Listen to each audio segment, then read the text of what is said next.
Okay, sorry about that. We should be back right now, guys. So my Streamlabs actually just crashed. I have no idea why it crashed, but it did. So I did have to actually restart the entire thing. So yeah, that's what happened. I was actually trying to just change the score, and it just crashed completely. So I wasn't able to continue. Rumstick does have a lead in this series, 1-0, as you guys can say. So that's going to be quite an interesting set of events now going into the next set. No, there's actually a lot of frames are wrong as well, so I do actually have to change a few things here. So I'm sorry, guys. I think my entire set of settings just went to shit because my Streamlabs crashed. So it is going to be a little bit of trouble for the moment. Mike, one more thing: that comps are not the correct ones. Yeah, I know. Figured. At least the left side. Yeah, I figured. Yeah, that's because my entire freaking Streamlabs just crashed without me being able to save any of my settings. So I'm just gonna have to very quickly go back to that. I'm sorry, guys. That just is not something I did see coming. That really was just a very, very accidental thing. I'm sorry. A stream should be back right now, guys. Are you guys back online? Can you guys see me right now? I think so. I think it should be good now. I can't see you, but your voice is good. Wait, is my voice good? Can you hear me now? Okay, perfect. Sorry guys, sorry about this. This was quite odd actually. So my client actually, my Streamlabs just crashed completely. We should be good though. We should be good right now. You can hear me. You can see me. That's a given because I didn't kind of set it up. You should see me now, right? Can you see me now? I can't see you, Mike. So, okay, now I can see you. Perfect. Yeah. I'm just switching screens. Okay. So I'm just gonna get the Discord going again, I think, because it just did crash before. So let me just remove the. I actually have to just kind of retrace a lot of steps. I think they updated Streamlabs today. It just kind of went a bit fucky. So I'm sorry about all the delays, lads. But that's just that. I couldn't do anything about it. So it should be loading the entirety of the stream. We are ready to go again. I'm just gonna let guys know that we are ready again and we can go. So let's get started once again, guys.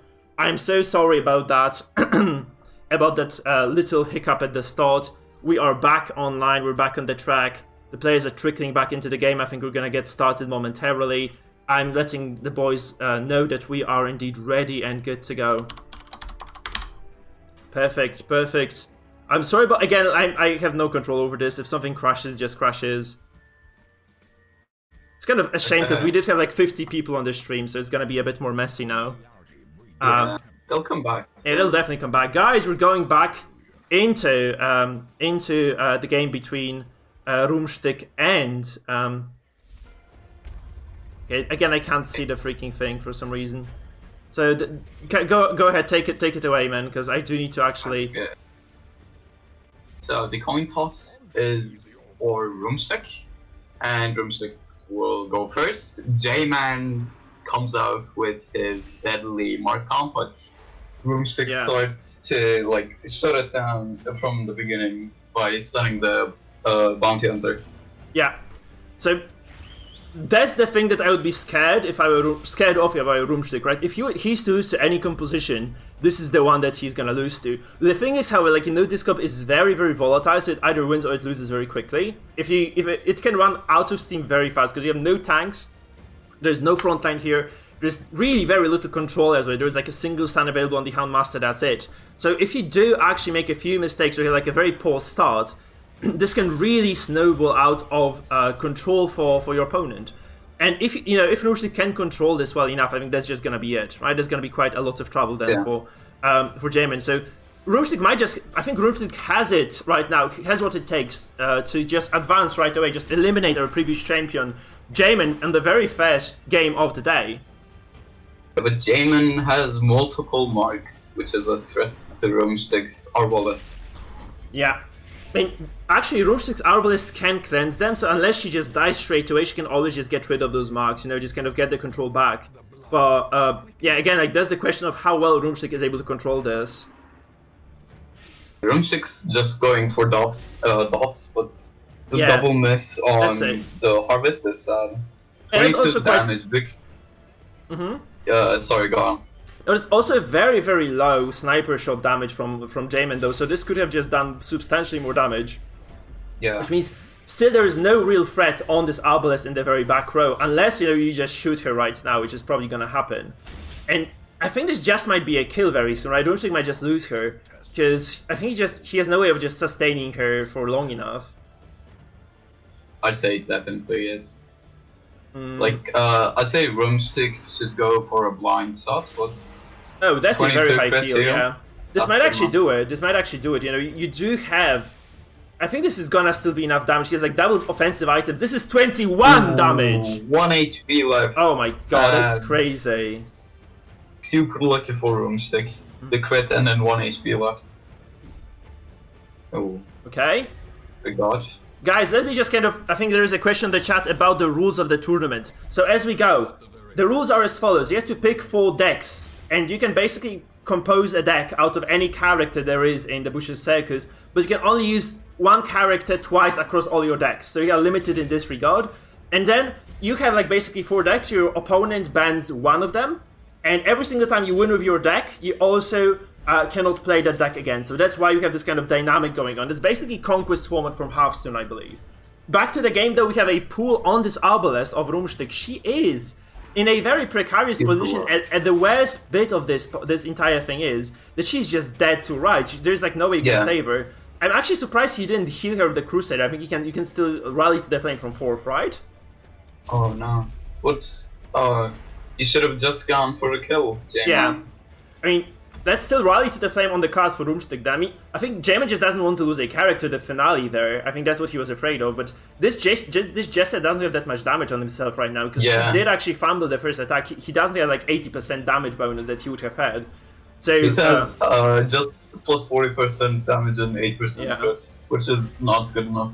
I think I would have definitely just gone for damage here. I mean, maybe if you take a lot of bleed and blight that is on the back row of Jamin, this might be enough.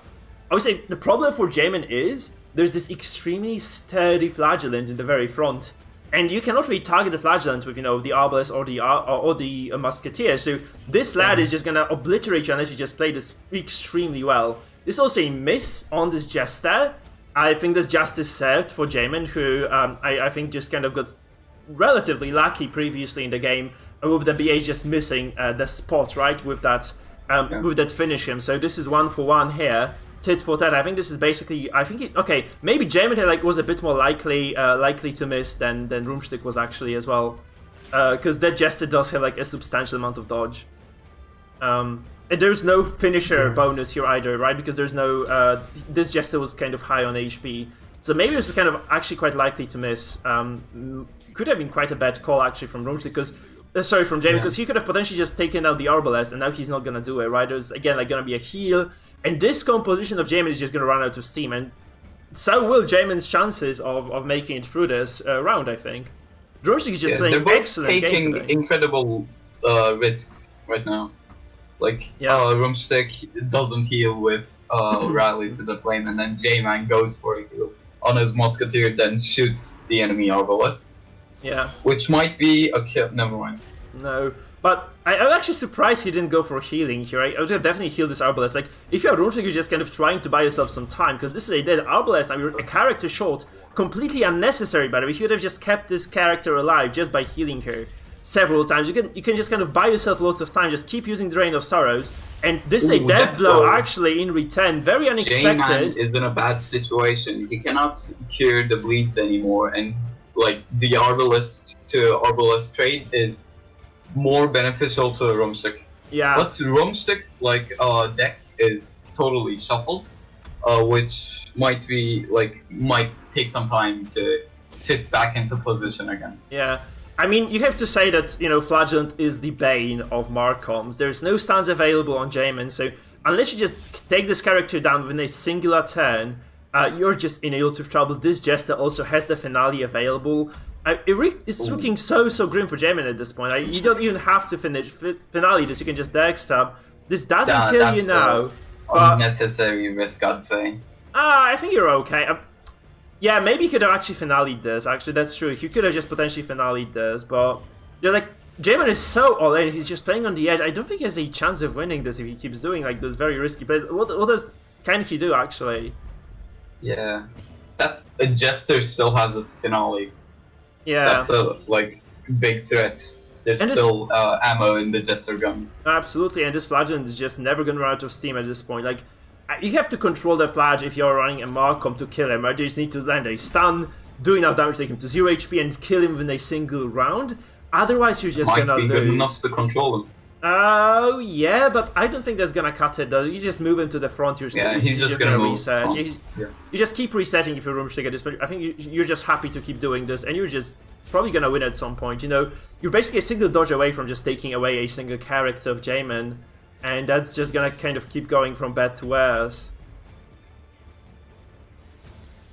Let's see how, like, the chances are made, or the choices are made, and the chances will land. Maybe Rumstick can get a kill on the, like, yeah. Oh, that's what I would. That's pretty convenient. Yeah, that's pretty convenient for Doomsday actually, that this second killing blow, this Flagellant is just kind of a killing machine at this point. He killed like 2 people this fight. He killed more than any character of Jamin did. And that is a very scary thing to say if you're Jamin right now, because he was supposed to take down multiple targets, 10-1, 10-2. He barely managed to scrape by and take down this Arbalest, and this is just so much time wasted. I don't think this is, you know, within the realm of recovery for Jamin at this point. It doesn't look like that. The Doomsday can play this slow and steady. Still has the finale. Yeah. 17 damage. That's a really big hit for Doomsday. That's you know, within the killing blow realm now for Rumstick Jester. Definitely can just get this killing blow here. Might try to go for a stun, but like that's not gonna make a difference. No way it does. That. That's just super over now. I'm kind of known for calling games before they should be called, I think. So that's another thing. But holy shit, this looks really rough for Jamin at this point. I feel like there's just, you know, he has a very tall mountain to climb, whereas Doomsday can just kind of go slowly, whistle, and, you know, walk up that very teeny tiny hill of his, and he's just gonna take this game home. That's what it looks like to me. Also, this Dazzle doesn't quite land, so this wouldn't have made a difference, actually. He could have just done any 10, although he wants. Yeah. So that'll be more beneficial for Rumstick if the base had landed. Yeah. I mean, this looks also like a very severe compositional disadvantage for Jamin. I feel like Flagellant against Mark just performs extraordinarily well, unless the Markham has some sort of control for the Flagellant. You know, you need a stun, you need some sort of way, you know, of dealing with this madman, or he'll just bleed you out and exsanguinate you to death. That's exactly what happened today. That's very strange, actually, of a moving forward with the Flag. I think he's just trying to kind of bait it on the Jester, right? He's just trying to force Rumstick to deal with that. Yeah, that's definitely a punishment for him. Yeah, so he was just trying to prevent the pushback, I think, like trying to kind of keep the Jester in the realm of finale. Because I think I think Rumstick realized at this point that all he really needs to do is just kind of kill this Houndmaster. It's gonna be game over, right? He can just kind of play it slow and steady. There's no need to be taking any unnecessary stupid risks, and yeah, he's just gonna keep going. If he goes for a finish in one of the Flagellant, that's gonna make things even harder. Yeah, okay, that's just looking so grim, man. Like, you can just Holy Lance at this point, just get the kill. I mean, I think Jamin knows this composition better than any of us do, so there's probably still potential since he's sitting in this game. So that's just another thing, I guess. You can just kind of 52 heal. Oh, yeah, no, that's like. Yeah, this is just brutal. That's a dodge though, so this is a little, like, a teeny tiny glimmer of hope again, I suppose. And the corpse just like vanished. That's even like he doesn't even like manage to try to keep Jester in the second. Okay, he gave up. I think he just gave up. This is kind of a you know, he's just waving the white flag here.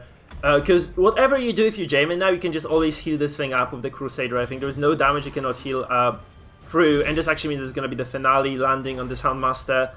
You know, just followed in suit by this BA just being pummeled to death by the boys.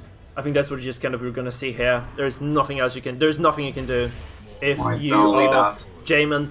Rumsik just, I think he kind of did put on a clinic here. Like, he did kind of have quite a few unfortunate moments in the previous game. He did make some small mistakes here, but he's very sharp today. Like, he's just playing an excellent game of Darkest Dungeon, man. He's just doing all the right moves. He's making all the right calls, and he is taking over those games very, very nicely. J-Man taps out. J-Man taps out. There's nothing else to say, guys. This is game 1. This is the entire match number 1. Going in a very clean and decisive fashion to Rumstik. 2-0 it is. Absolutely, man. That's a very, very, very unexpected result, I think.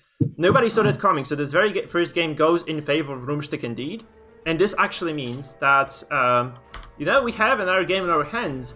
And this means like Winter Bliss is just getting ready to face against the Russian tanker today. I think that's what we're gonna see very soon, guys. It's gonna be Winter Bliss versus the Russian tanker. I'm gonna load up the picks and bans. I'm gonna ask the guys to get ready as well. Russian tanker will indeed be streaming for us. GG's to both players. This was such a close matchup in the very first game. The second one was very decisive though for God damn it, for Rumstik, where Rumstik just kind of did show his ability to play the circus today, and he really dominated very, very hard here. That was very, very solid. That was just, I'm out for words here, honestly, because this was an extremely clean game. Gameplay by Rumstik overall. Like, those compositions were very surprising. This Grave Rover BH actually just working so extremely well. I am baffled that it went so well, but it indeed did go exactly how Rumstik wanted it to go. So I think Rumstik just totally dominated that series, and this actually means that we're gonna be going into the second series of the day. So this is gonna be, if you guys are in round 2 right now, you can start playing your matches. We are gonna go into Winter Bliss versus Russian tanker. So Russian tanker, please, can you just join the general channel? I'm gonna slide Russian tanker to join us. I think he's in. We have to stream again.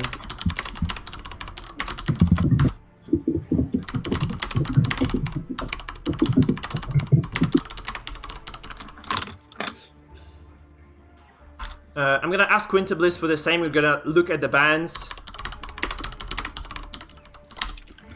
And we'll just get going from there. And Winter Bliss, you have to communicate with your opponent.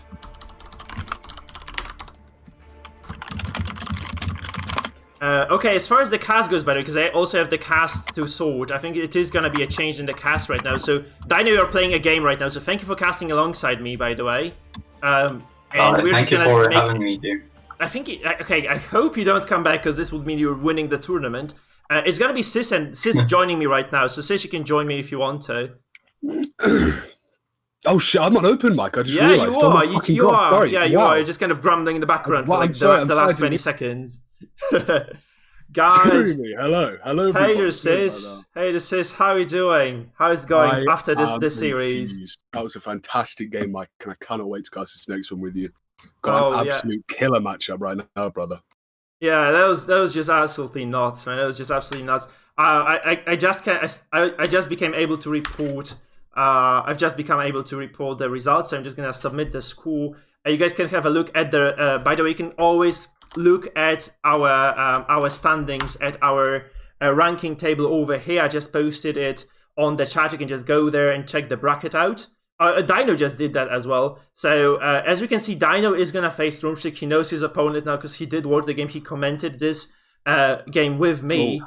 And this is gonna be, I think, that's gonna kind of play in his as an advantage for the band as well. Well, I think that's such a tough matchup for Dino Boy. Though Rumstik was one of these very few people who won ladder. Even I was a little bit worried about facing. Rumstik is a killer.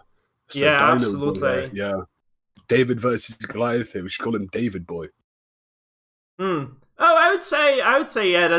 I think this should be a relatively even match overall. I think that I'm just gonna run some maintenance here on the stream, so you can kind of keep the audience busy while I do this. But I mean, on paper, it's a very, very even matchup just because of how good Dino Boy is and how often he's played. But we all do need to realize that Dino Boy has been cursed by perhaps the most powerful gypsy in all of Estonia, because this guy cannot for the life of him catch an RNG break whenever he's playing this game, Mike.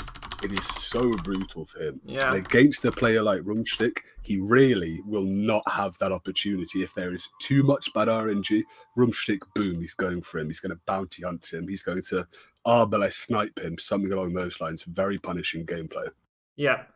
You have to remember that we are not casting that. We're casting the Russian tanker versus Winter Bliss. Oh, Christ. Russian sorry. tanker. But no, that's fine. I just asked you the question. You answered it. But our match of that we'll be casting together is going to be Winter Bliss, the previous champion who won the Shadow Gaming tournament, against the Russian tanker, who indeed is one of the new kids on the block, by the way. So it's going to be quite an exciting match. Let's have a look at the compositions those guys have brought to the... Okay, those lads and gals have brought to the table, let's say. And we're just going to very quickly just look at what exactly we're dealing with. And there is this kind of composition that was announced by the Russian tanker as, the killing comp, the shield breaker composition here. I think the Tanker's Delight is what he said he was going to kind of use to mark... what do you say it is, like put his name on the table here today. So we'll see how exactly he's this... booking a one-way ticket on the train to Winville, isn't he? Yeah, we'll see about this, right? Because he's facing Winter Bliss out of all people, and we saw what Winter Bliss does. Like he really does do a lot of he did demolish you in the very final game of the Shadow Gaming tournament. So I expect no less from him, from her actually coming into this tournament right now. I'm very much looking forward to, Winter Bliss just kind of showing us why she was able to take that game against you. I think she has like way more of those things in store. We have to move to General because Tanker cannot stream in our chat for some reason. We have to just move to General, okay? We're back here. What you just said, by the way, it's interesting noting that with some of these new players, we're really seeing this kind of breakdown of the meta. We're not really seeing too many Arbalests in that very powerful Halo comp, or even any variations of that to an extent. Yeah, I think people just got fed up with this, or, I actually haven't been paying that much attention to the meta. This might indeed be the case of, people just going to figure out how to play against it. Because I did play it on the ladder a few times. It did actually perform very well, but maybe those guys just know what we don't know, and they just kind of are ready to show us what it's really like to play Halo comp in this very competitive setting. Perhaps, fortunately, though, if they did make that anti-meta pick, we won't really be able to see it play out just due to the, as we've said, kind of lack of Halo comps. We're seeing a very interestingly positioned Halo comp from Winter Bliss there at the bottom, though, that front Arbalest. Utilizing a very, very powerful lunge there off the Crusade at the beginning just to kind of get maybe another chance at a kill. It's a very interesting setup. Oh, yeah, absolutely. But we could actually take this minute to have a look at the... sorry, I need to kind of get this thing loaded. I need to get the graph loaded. But we could take this minute to actually have a look at the graph that Windows prepared for us today, which is indeed... the character distribution within the tournament, which I think is going to be quite interesting to most of you folks.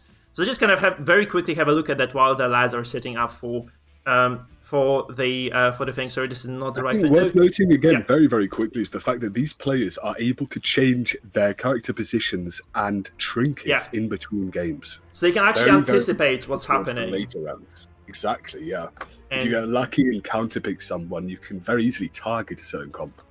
Yeah. Also, by the way, I have the bands ready, so we're gonna go into the bands in a second. So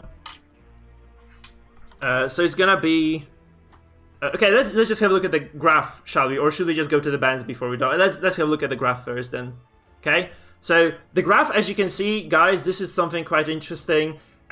This actually shows the distribution across all decks that were proposed by all our 18 players. That are participating in this tournament. Winter Bliss took some of her time to actually just prepare this thing for us, and there are quite a few surprising things here. Like I think the thing that she noted out is that Arbalest is really quite unpopular compared to some of the other characters that we see frequently in the circus. What do you make of that? I mean, this entire cheese board is stinking like it's off to me. Can you imagine such a setup? Apart from perhaps that Crusader in the #1 spot, very, very interesting to see Jester is lower than the Crusader and the Man-at-Arms. But also, take a look at our boy Leper down there. The Leper has been picked less than the Musketeer. I think maybe the meme is dead, boys. Yeah, it's kind of weird, actually, because I feel like Leper was such an okay character. I think he's just not exceptional to be exceptionally enough to be taken, right? Because you really need to kind of have an idea of what to do in your game. I think Leper just doesn't kind of give you any real win condition. Plus, he's super easy to be countered if you kind of play against in a tournament setting, right? You can just kind of take a lot of movement on the A bomb, on the BH, and just dispose of the leper altogether, right? You can just kind of keep him in 4th or in 3rd, and this is just gonna feel super hopeless for your opponent if you do so, right? So I think leper is just very unpopular for the reason. Like, he is good on the ladder, he kind of catches you by surprise, you know, if your pens down without any movement skills available to yourself. But if he is played in a tournament setting, there's like a lot of counters available that can just absolutely make him useless. Something I'd like to note very, very quickly is just look at this pie chart. We don't really see a movement character come into the fray until that bounty hunter. And that's a very low representation. We're seeing not many bounty hunters, not many abominations.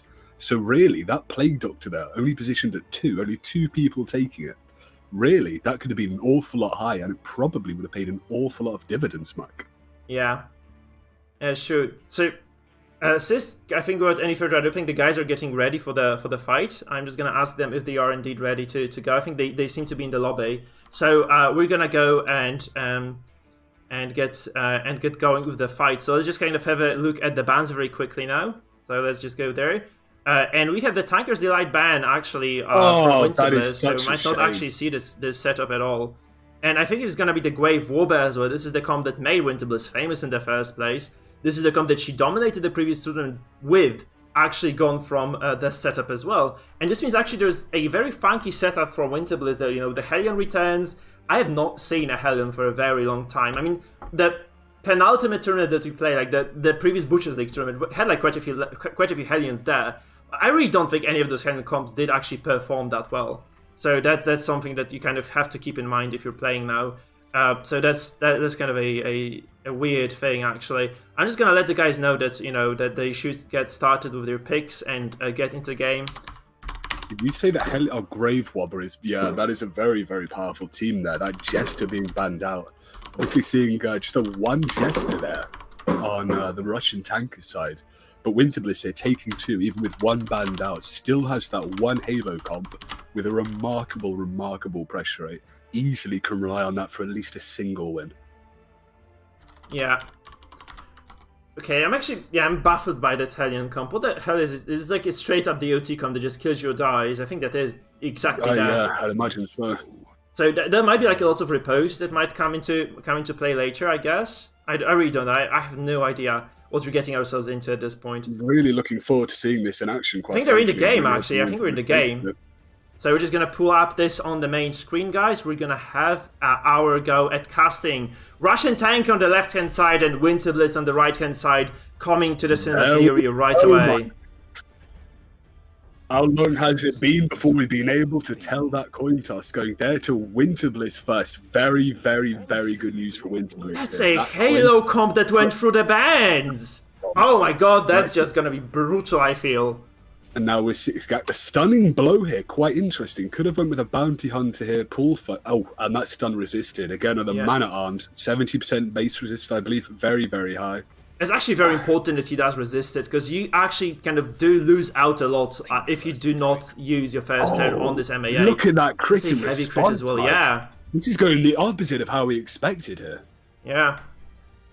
I mean, it's not really going anywhere. This is the very first turn, you know, first 2 moves or so. So really, nothing is decided yet, but definitely not the best start for Winterbliss. Well, we've definitely seen the ignition, that kind of forward aggression, reverse entirely from what we would have thought here. Winterbliss with a coin on this remarkably powerful burst comp, but Russian tank here manages to kind of... Oh, wow.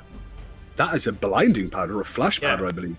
Resisting the aim debuff. What do you think of that, Mike? I mean, Russian tanker's comp is super, super dodge heavy. I think that's what is happening here. So that's exactly what we see. Like, he's just trying to kind of emphasize, like, kind of maybe capitalize on his extra dodge here. Whereas Winterbliss, I think, has enough to counter that.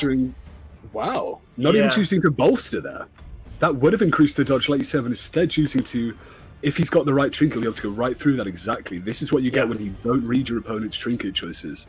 Yeah, but the thing is, like, this Jester is still safe, relatively safe anyway, because there's like a lot of moves needed to actually take him down. However, this BH of Winterbliss, you know, he's gonna go down very soon. Like, this might be just kind of a kill this turn if things just kind of, if the stars align for the Russian tankers. It's very aggressive play.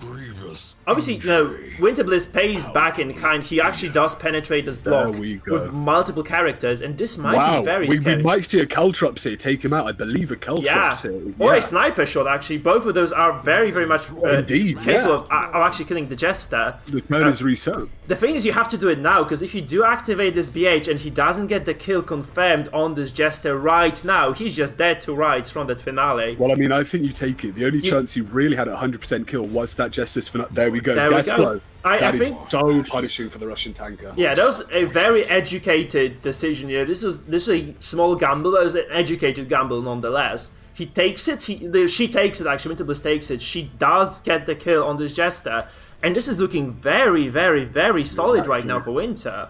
Winter's Jester here can, in fact, use his finale. So basically, we could consider this a mathematical equation of 2 against 4 right now. Yeah, absolutely. There's basically 1 free kill coming out from that Jester. This Bounty Hunter at 1 health. So unlucky here from Russian tanker, forced into using that aggressive attack there, just to get him down a little bit, rather than doing anything else he could do. I mean, quite frankly, apart from Winterbliss's Bounty Hunter, who can be easily healed up here, and it removes that bleed, what does the Russian tank have going for him anymore offensively? He took the ignition at the start, but now he's thrown the keys out the window, and I think he's driving into a lagoon. Oh, absolutely, yeah. I think Winterbliss is going to force this finale this turn. Like, somehow he has a way of doing this for sure. And honestly, like, what does Russian tanker do here? Like, he's supposed to be doing damage, but what does damage on his composition at this point, really? Like, those riposts are not that big of a threat with 2 heals available to Winterbliss. And, this shield actually did a surprising amount of damage overall, but I don't think this is, again, like, enough to secure any kills. Granted, the amount of pressure that Winterbliss does actually possess here. Yeah, I'd say not even close. No. So we are getting in a very, very risky territory for Russian air. Whereas Winter has a lot of tools at her disposal, as I said. We can probably just land a stun on the shield breaker. Okay, that's very unfortunate it doesn't actually land, because this could have potentially been a kill. I think with that in mind, these things not landing, we do have to understand in a certain aspect, Russian tanker is playing a dodge comp, so the fact that his Jester just took those hits in a row, Russian tanker might be a little bit tilted over. Especially there was a guarded Jester, right? There was like a damage reduction on the man. Yeah. So he took a lot of damage with that block, this 30% protection bonus. Obviously, Arbalest does penetrate quite a fair bit of that, so maybe there was just kind of very little there was to be done to protect this Jester. Maybe just kind of a over-defensive play by tanker, actually. Could have just maybe done a bit more. But then it's good to see a festering vapors come out. Yeah. I mean, starting off with that flash powder did not quite do it for me, and I think obviously not the same for you. But on another kind of note from that, I would love to see the Russian tankers slow down. He's made quite a few very obvious mistakes, not choosing to read his opponent's trinkets and just eating a massive Arbalest shot to the face. And now we're in this position where he's eating constant hits, but he's not really seeing how he can leverage any opportunities to go forward, playing at a very, very rapid speed. Yeah. Oh, so the thing is, like, this shield breaker doesn't die. That's very important news for tanker, because he can actually keep her alive for a while now with those tools that he has at his disposal, right? He has like the shields, the sway right now, so this actually is gonna give the shield breaker quite a bit of defenses. Extra dodge, nothing to be trifled with at all, and this is just gonna kind of mount up to maybe a lengthy game that at some point Russian tanker can sneak a win out of. I really don't know. I think this might take more than one lucky blow right now from him. I would have liked to have seen Winterbliss there, mark for death, perhaps somebody else, because it was quite obvious here that Shieldbreaker was going to use that guard, and by the time that guard falls off, rather, the death blow resist percent chance debuff might also have went off. And although that's not too important against a team like this with a finisher and a Jester for finale, you never know when it could come in handy, essentially, as well. This game is getting very scrappy, it looks like. If that does happen, Winterbliss really could have used that kind of one opportunity there to maybe get a kill a lot quicker. Oh dear, look at him go. Not very happy, is he? Look at what he's doing. Yeah, not the happiest man in the world, I guess. I mean, this is just game 1 though, right? This is game 1, so we have like a lot of ground to like. He still does have a chance to redeem himself right now. 2 in a row against the mighty. We might have to tell him to stop doing that. Yeah, not now though. They are playing the game after all. So. Yeah, this is the issue with Winterbliss's team there. That Halo comp has a remarkable amount of off healing there from the Crusader and the Arbalest. So Yeah, I mean, like, the Grave Warper was probably way more health. scary, though, right? That's why we don't see this composition available right now. Like, I think Russian Tanker just recognized that, this kind of trademark composition by Winterbliss is just a bigger threat than what we see here. So he just felt like he didn't want to play against it. Like, if you tank this game even, I think you still do stand a chance of winning the entire thing, because Winterbliss is limited to those like subpar composition that are left, right? Like the quite two frankly, comps. the Halo comp is usually a free win in most games, isn't it? It is a free win in my book as well, so I would definitely say that. I really am surprised he's like Russian Tanker isn't considering taking down this BH right now. If you get this lucky death blow here, you kind of equalize the entire game. Maybe, just maybe, you can scrap, I think what he's scrap your trying way to do right victory. now is position the Jester so that the Jester, when taking his turn, will blight down. Then he'll have two people on Death Stores, which will force Winterbliss to essentially spend both of the middle two characters' turns healing. I'm not entirely sure if that will pan out for him, though. Well, we're seeing a heal onto the Bounty Hunter there. So perhaps that is what's going to happen. Maybe Russian Tanker is just going to bleed him dry after a very, very long time. I'm actually curious how the other games are going, because we have like quite a few matches happening right now, I think. Since everyone who is in the first and second round should have by now finished their... should be in their matches, because we have like, a lot of fighting going on simultaneously right now. This is not the only game going on, guys. That bellow there potentially would have put the Jester into Affliction territory. They're obviously able to pass his turn, able to attack a friendly character, maybe even finale a corpse there. That not hitting is very, very, very important here. Yeah.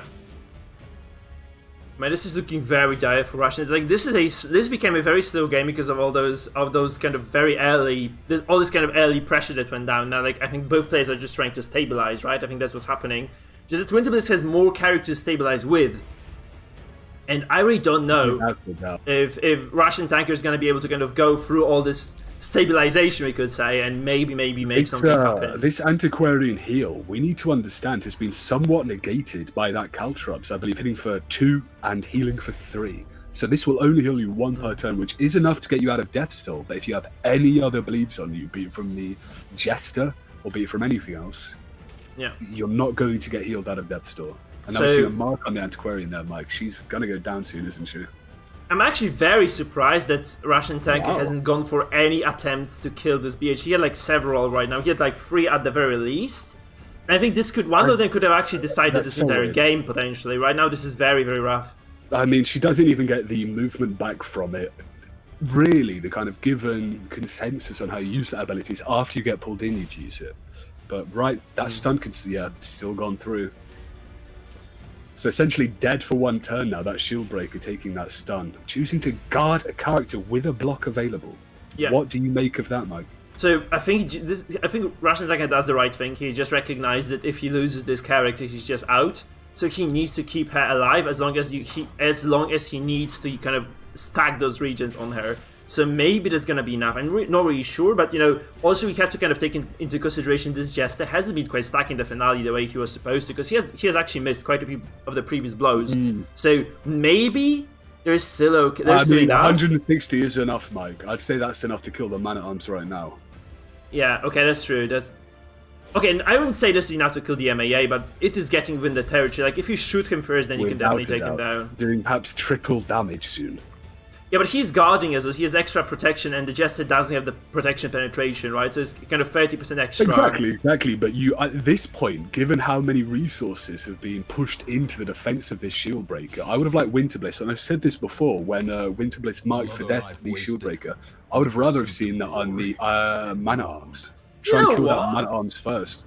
You know what? It looks winnable, actually, for our boy Russian Tanker at this point, actually. It really does, but it's one roll either way. We didn't see him get the kill there. If that was a kill, we'd be in a completely different universe right now. Yeah. I mean, Mike, what's your over-under right now? Who are you betting on? Okay, so I think Winterbliss is kind of shitting the bed on this one, honestly. Like, she just kind of played this way too slow in the second part of the game. She could have definitely forced the finale out on someone. She hasn't done anything here. And it is looking very rough. I mean, she has a Jester ready to shoot away, but whom do you shoot if you are Winterbliss right now? This is a very tanky MA, still kind of healthy. That's the issue. You probably want to use the Arbalest. Yeah, and there's quite a bit of the debuffs here on Winterbliss's side. So I feel like you need to really up your game if you win Bliss right now. You need to get... there is still a way. I think you can just shoot this MAA and follow it up with a finale. I think this is still quite available. Yeah. And this is probably the only way for a kill to land right now. But like, you need to get a very solid shot because, you know, as we said, you know, there's 30% bonus protection on this MAA. I'm not really sure about the trinket choice there. But, okay, Winterbliss just gives up on the finale there, doesn't she? That's a weird... I think she's just tunnel visioning on the shield breaker. You should really just let her be. Mike, I want to say right now that perhaps at the beginning of the game, both of these people couldn't see the... And that's a death blow! Yeah. There we go! Russian tank is taking it back now. Winterbliss stuck in the midst of a very, very deep thicket, unable, unfortunately, to see the forest from the trees, Mike. I think that's what's going on here. Maybe a bit kind of tunnel vision on a certain character. Yeah. But you do not want to see that bounty hunter go down now. Essentially, with that Jester, you can still get a kill here, even it out a little bit more in your favour. 3-2. I'm not sure if that's going to happen, though, just based on how we've seen Winterbliss play that. Now, there's going to be basically a dice roll, and he's going to stack some protection here. I think this might not be enough to pierce through. Yeah, I don't think the Jester can do shit against this. I mean, I think like Winterbliss is just gonna keep tunneling here. Like there might be an act out here as well, but she might just tunnel on the somewhere around 80, I believe. There's a clean cut. That's a clean cut. That's a very even game right now. I think that's just a very, very even game overall. With a, I think, slight advantage going to Winterbliss still because she still has the finale, and this MA is quite low. I have to suggest a very large advantage going to Winterbliss here because the Russian tanker on that man-at-arms, all he can really do in terms of damage is that little bonk on the head. Yeah. So, again, I think that was a giant mistake. If you threw out Festering Vapors right now, you could easily have got Arbalest and the Jester down right or now. at least apply enough pressure so that there is not enough damage coming from Winterbliss to kill you next turn. And there's definitely going to be enough damage now. Like this is going to be just an aim shot into. Oh, this is what the fuck? Sorry, that's weird. It's scared of the riposte, I think. There are no bellows. Yeah, but you want to kill this MAA. Like, don't you want to kill this MAA if you're Winterbliss? Seriously, what the hell? I'd say I think you do. Choosing here to Illuminating Flare to try and kill the Antiquarian. Weirdly enough, the Antiquarian is the only character here with an increased death blow resistance chance, 95% here. What you can do... Yeah, you just sorry to interrupt, but I'm kind of shocked by this. Like, you can definitely just shoot this MAA. Then if you take repose damage, you can heal with the Crusader and just follow up on the finale next turn. There's just no way you can save this. If you're a tanker, the sniper should just connects and does damage. Boom, obviously, I think Winterbliss just realizes there is still like a very, very slim chance for Russian tanker. Almost surrendering there, Mike. Both of these people are playing way, way, way too quickly, aren't they? Yeah. Yeah, I think Winterbliss just kind of slowed down too much. Maybe she just didn't want to take any chances. She's gonna get this MAA dead right now. Like, he's dead to rise, let's face it. And there's just a single Antiquarian left. I think this is just curtains for Russian tanker here. A very valiant effort, though, you have to admit it. But Winterbliss does indeed kind of secure this win in the end in the game number 1 of her tournament play. I mean, a very, very interesting game. Like we saw at the beginning, Winterbliss not really stealing the keys given with the coin toss in her favour, and now, unfortunately, for her opponent here, the Russian tanker, taking that victory. Yeah. Tank here going to have to choose what he can do to in the next 2 games in a row. That's a very, very daunting place to be in, Mike.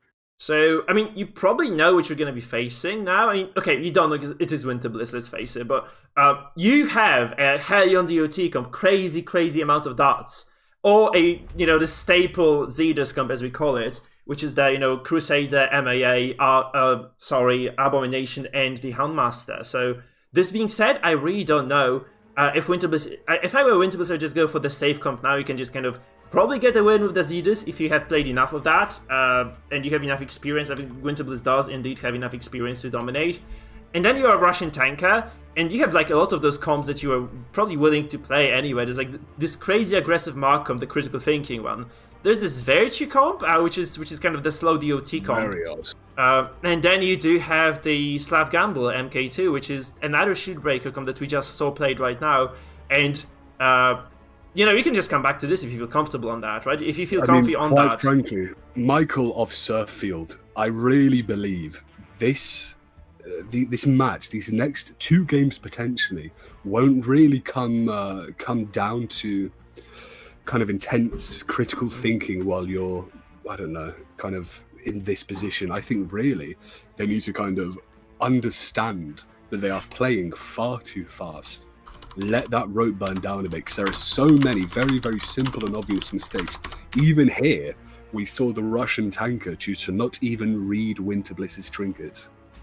Okay, by the way, we do have the results coming in from the second batch of the games. I'm just gonna let Winterbliss maybe not to start, because we can kind of have a look at the results now. So, I'm gonna ask her for 1 minute, okay? We're just gonna very quickly look at the results of the other matches, so that, you know, that everybody else does get a shot at just, you know, at maybe seeing whom they were rooting for and how those people whom they were rooting for performed so far. So we have Misserang taking Snuffy out, and we have Zapine actually dominating 2-0 against Arsene Larsen. So those two games are already done and dusted. So this actually does mean that, you know, Misserang and Zapine both do move forward.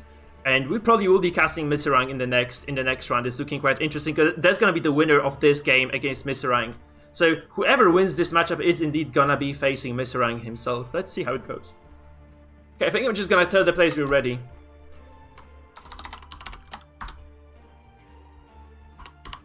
Very, very important game here coming up for the Russian tanker. There is an awful lot he has to think about. Only with these 2 comps left targetable, maybe he's going to choose to try and target one heavily and hope he 50-50s it with a giant advantage.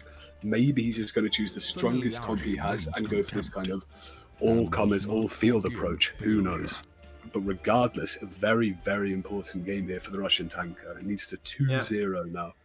He goes back to his previous comp. I think he just has enough faith in it to, you know, perhaps take over game number 2. You know, there is a decent chunk of riposte on the side of Winterbliss, though. You have like a lot of AoE damage dealers on the side of Russian tanker, and Winterbliss does have, you know, 2 ripostes available to herself, so maybe she just kind of shrugs it off and just takes Russian tanker down 2-0. We shall see about that. What do you make of this matchup, by the way, Sis? What exactly do you make of this matchup? I mean, boy oh boy, the Russian tank here, he might have a considerable advantage just by virtue of the fact that he has a Jester in this team. If he gets a couple early heavy crits, he might really be able to leverage a very, very early, perhaps turn 2 or turn 3 kill. But right off the bat, that is a pretty hefty hit onto that shield breaker, below half health now, and also guard broken. That's so how, the Man-at-Arms won't be able to save her like he did last game. That's how you have been playing this, by the way, right? Like, you have been playing this Zenith comp, because you did take a lot of games in tournaments with this particular composition.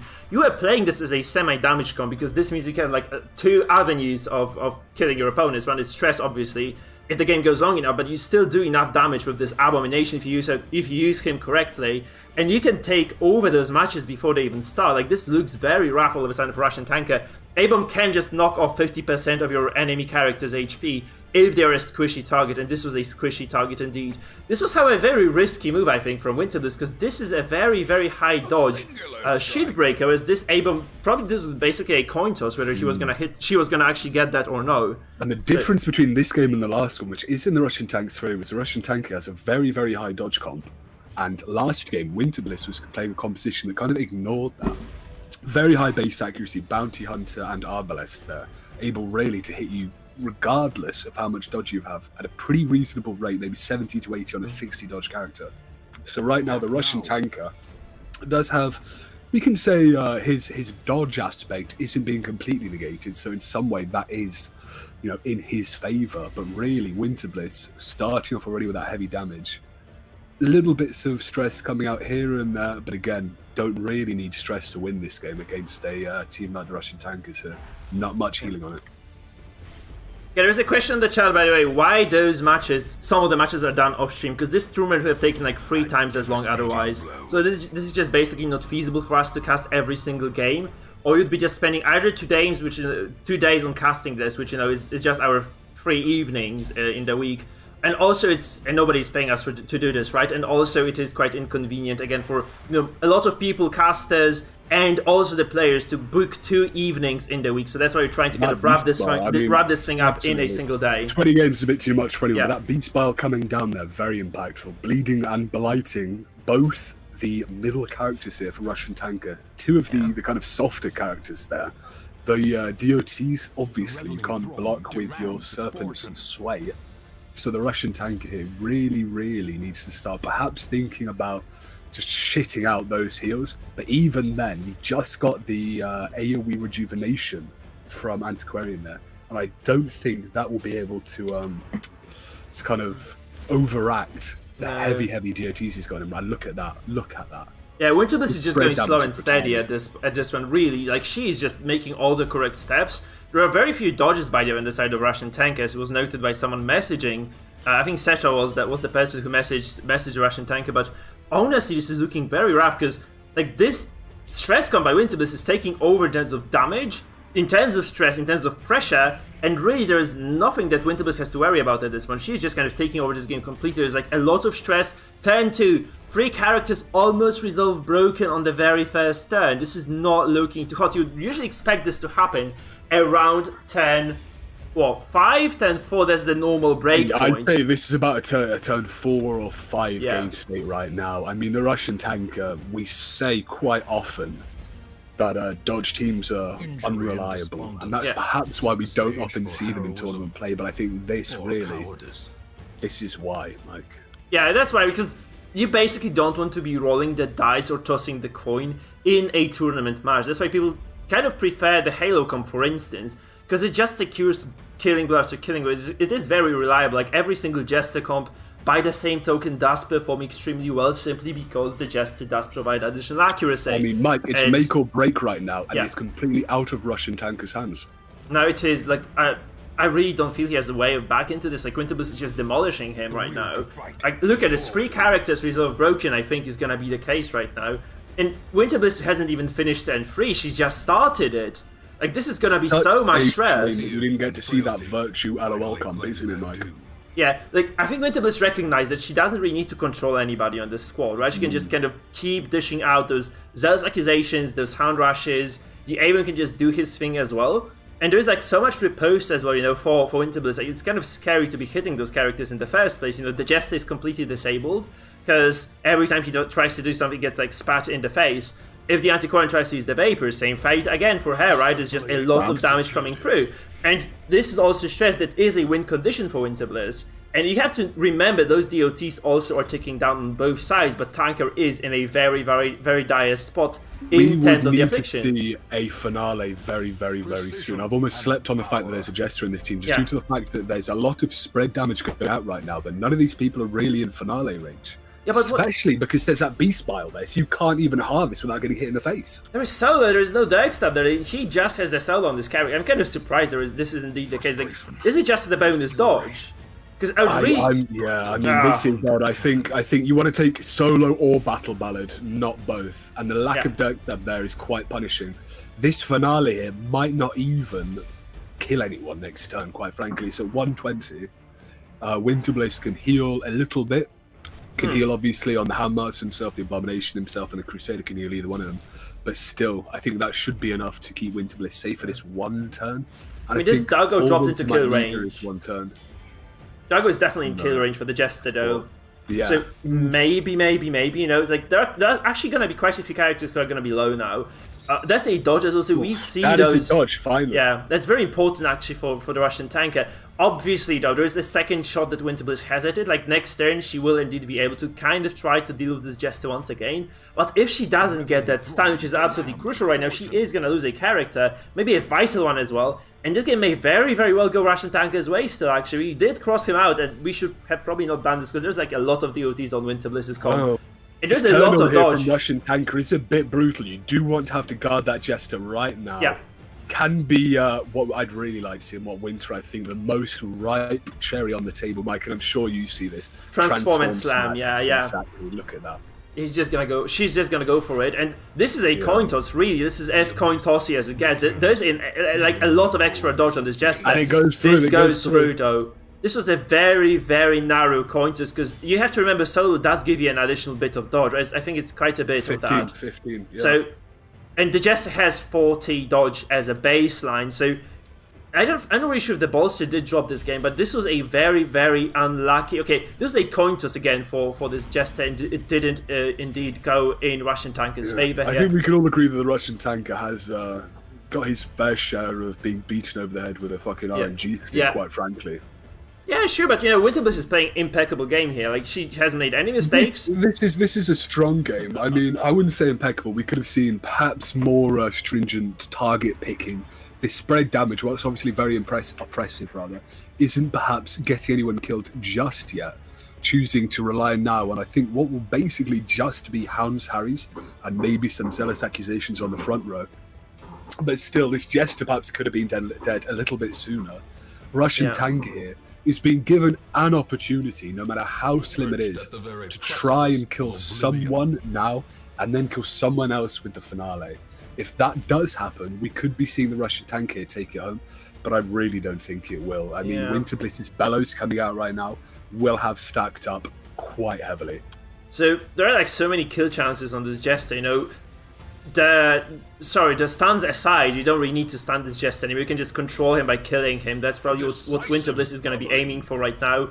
I think Russian Tech is really just kind of hoping that, you know, the Jester does make it to the front row with that solo once again, so that he can eventually just probably get the finale off on some of Winterbliss's characters. But this is going to be a very close call, nonetheless. It is going to be an absolutely very close regardless call. if he gets that solo off, it's almost impossible for him here to have a strong turn order that will allow him to just finale on the turn after. Yeah. Because not only is there a stun, there's also that knockback from the Abomination, and that is just so punishing.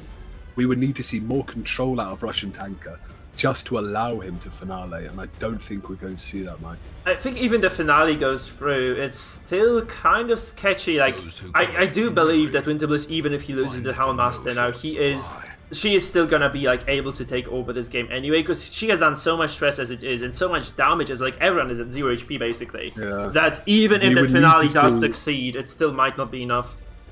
I think we need to see something like finale on the Crusader, then Festering Vapors to kill Abomination, something along those lines. But we do, if we have any chance of winning, need to lock down that Crusader, because which is probably going to happen with all of your team at death's door. Let's see. Stun again, yeah. That is 75 dodge. Yeah. I think that's probably at 120 accuracy, so that's a 50-50. But she did preempt it with the command, right? So there's like a little bit of extra accuracy there. Wait, it was a 50-50. It was still a 50-50. Yeah, I think so, yeah, absolutely. Sorry, I did actually break your... I mean, that is punishing. Oh, there we go, though. There we go. We do see the... well, we saw. That was a fantastic time to open Steam. There we go, the Dead Abomination here. Yeah. So perhaps Russian Tanker does have an opportunity, if this isn't a double kill. Wow, look at that. That's a miss, so maybe. Yeah, maybe, man. Like, I really have no idea what's gonna go. What is gonna happen now? You can guard reasonably free now with an Abomination. It's unfortunate the Jester still guard broken done there. You actually moved your face away from the microphone, sis, because we stopped hearing you. Sorry, I said it's very unfortunate that Jester is guard broken right now, because with the Abomination dead, the Man-at-Arms is now fairly secure in keeping him alive. The only kind of opposition to that being a Hounds Harry, which will hit all 4. Oh yeah, and also this Houndmaster. It's like the thing is, like, this can be easily broken by either of the players right now. I think like this game is still quite open. As long as this Jester remains in play. If the Jester dies before he's able to release the finale, okay. That's just over right now. There's gonna be multiple because it's not like you've just lost one character, you've essentially got one character and a kill. Yep. So this is looking super good for Winterbliss in game 1. This is still game 1, right? Or is it game 2? This is game 2. Shit, that's right. Sorry, I got so consumed by this, like that I just felt like this was still a singular match. But yeah, Winterbliss did win with the Halo comp before. That's true. Shit. So this is gonna be, I think, Russian Tanker getting eliminated from the tournament very early on. Yeah, just the stress now on 0 health will put them all to death's door, regardless of the kind of death blow chance they're sitting on. We do have one of the previous champions then moving on to at least the quarterfinals, which is kind of a good thing, I guess, for Winterbliss. 135 Jamin, not so lucky. He did drop out in a very, very brutal fashion in the previous matchup against Rumsteak, right? So Rumsteak does actually come to this tournament with probably... We are seeing a end of thieves appearing in this field. Absolute Goliaths in the field. Mr. Rank, Rumsteak, Winterbliss, all of these people, I think, are neck and neck in terms of top contenders to win the whole thing. That's over. This should be over now, right? Is there going to be a chain of... so over now, I think. Not yet. Okay, this is not over until it's over, I guess, but it is over. Looks pretty over to me, man. It does actually. You hate to call it before it's called, especially because that Man-at-Arms, however, is at 1 health. If he doesn't take the Man-at-Arms first, he might be able to to Get survive. like triple kill or stress. something, yeah. Oh Exactly. no. I think that's a smart play actually. Like I would have probably gone for the Holy Lance, but in the tournament setting, if your tournament life is on the line, you probably want to just kind of play it slow instead. You just not risk anything. Oh, Okay. is that a god? No, that's Whoa. she ate that bite. That's a dead MAA though. So, oh god, there's gonna be a chain kill, I think. It No, should be. yes, there's a chain kill. She's dead. She's gonna activate and die. Boom. No, she heals. Yeah. Son of a. Oh, hello. Oh, this can be a double kill. Maybe still we're in the game. The damage was only 2. Look at, there's one death blow. I mean, Yeah. I'm not quite sure this will be enough. Just maybe a bellow or even a lunge will take this, but Yeah, we but- have seen weirder things happen, Mike. We've seen a lot weirder things happen than this. Yeah, you can Holy Lance this still. Like you can just get a Holy Lance on this Antiquarian. She has 25 dodge probably because of the affliction, right? So I mean, she's not 85% exactly... death blow resist. I don't think you want Holy Lance. I think you want to heal. Yeah, heal the MAA. I think Winter Bliss God. might have given it up. Might have given up here. That bellow missed. That bellow missed. Oh no. Okay, this is... Here we go. This Here might we be- go. We're going to see a double kill right now, Mike. Yeah, The like, Mad is at 45 death blow. you can potentially still win if you Russian tanker now, I guess, because of that. Like he has a lot of healing on his side as well, which is probably a good thing because he really wants to be just kind of keeping this guy. I would say this was a bad move. I would have definitely gone for something offensive here. Bellow's going to bite right through that, isn't it? And that Yeah. Bellow is basically the only real offensive ability Winter Bliss has, just because of you've got 95% death blow, and Winter Bliss isn't going to get a 5% chance. Yes, you can definitely heal through this now if you Winter Bliss. I think she couldn't have been able. She would have been unable to heal this if Russian Tanker did go for that for the damage before, like for the festering vapors. agree. Now though, it doesn't quite look like this is something that Russian Tanker can out On the damage flip anymore. side, though, I think because we're not seeing no Houndmaster, so there's not going to be any bleed. Yeah, but those corpses will go away That's hitting soon. 0 damage. That's hitting 0 damage at Festering Vapors. Yeah. Look at the Bellow. To be honest, if Winter Bliss paces correctly now, just bellow, bellow. Russian Tanker might literally be unable to deal a single point of damage. Because the corpses will go away very soon. I think the Jester is about to vanish. I think the Shieldbreaker 2 is gonna go away like momentarily, pretty much. So if this happens, there's a very quick stun into a killing blow. She has 25 dodge. This is not gonna save her. On the other hand, the Winter Bliss's characters are indeed afflicted too. So this might be a bit closer if some sort of a nasty affliction does come into play as well, so we shall see if this indeed does happen or no. But you see, like, one of those corpses does dissolve. I think this Shieldbreaker is going to follow in suit very, very soon as well, and this is going to be very, very bad news. If that Festering Vapors goes out, Russian Tanker, obviously not bearing in mind dodge, is just gone. Winter Bliss can attack with a lunge. It doesn't even do any damage. Winter Bliss can attack with a lunge and then bellow, and it's simply lights out. Yeah. And this actually means Can't that... lunge, right? They can't lunge from here. Unable to lunge. Yeah. With those two things there, maybe still got a chance here.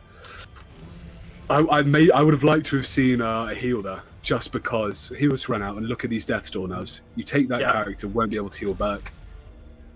And I don't think those corpses are going to last long. Yeah, I'm actually curious how long this game is going to last from here, because it's like, oh, that's a very large shield, right? Every single digit of HP matters right now if you're Winter Bliss, and this is the Antiquarian in row 1. I think she has a single takeover left, and right now this is going to be the only escape tool that she has. And Winter Bliss is just going to be able to maybe, wait it out and heal enough to just take over this Antiquarian when she goes out of stealth. Yeah, So, I think without a doubt here. yeah. That's not looking too hot for Russian Tanker. So the corpses go away after 5 turns, I believe, guys. So this is the timer. If you want to keep track of that, you can definitely do so. In your games, I definitely do recommend you do it. Like, you can kind of look at the turn number, just gonna maybe note it on the piece of paper if you really are trying to dominate as far as you can, but... I think coming down into these final turns here, Mike, we've seen perhaps two very, very, very kind of game-defining moves with this single Antiquarian left, I believe. One was that stealth right there, and I believe the other one, even you mentioned, was stealthing previously, when you could in fact deal damage with your Festering Vapors still.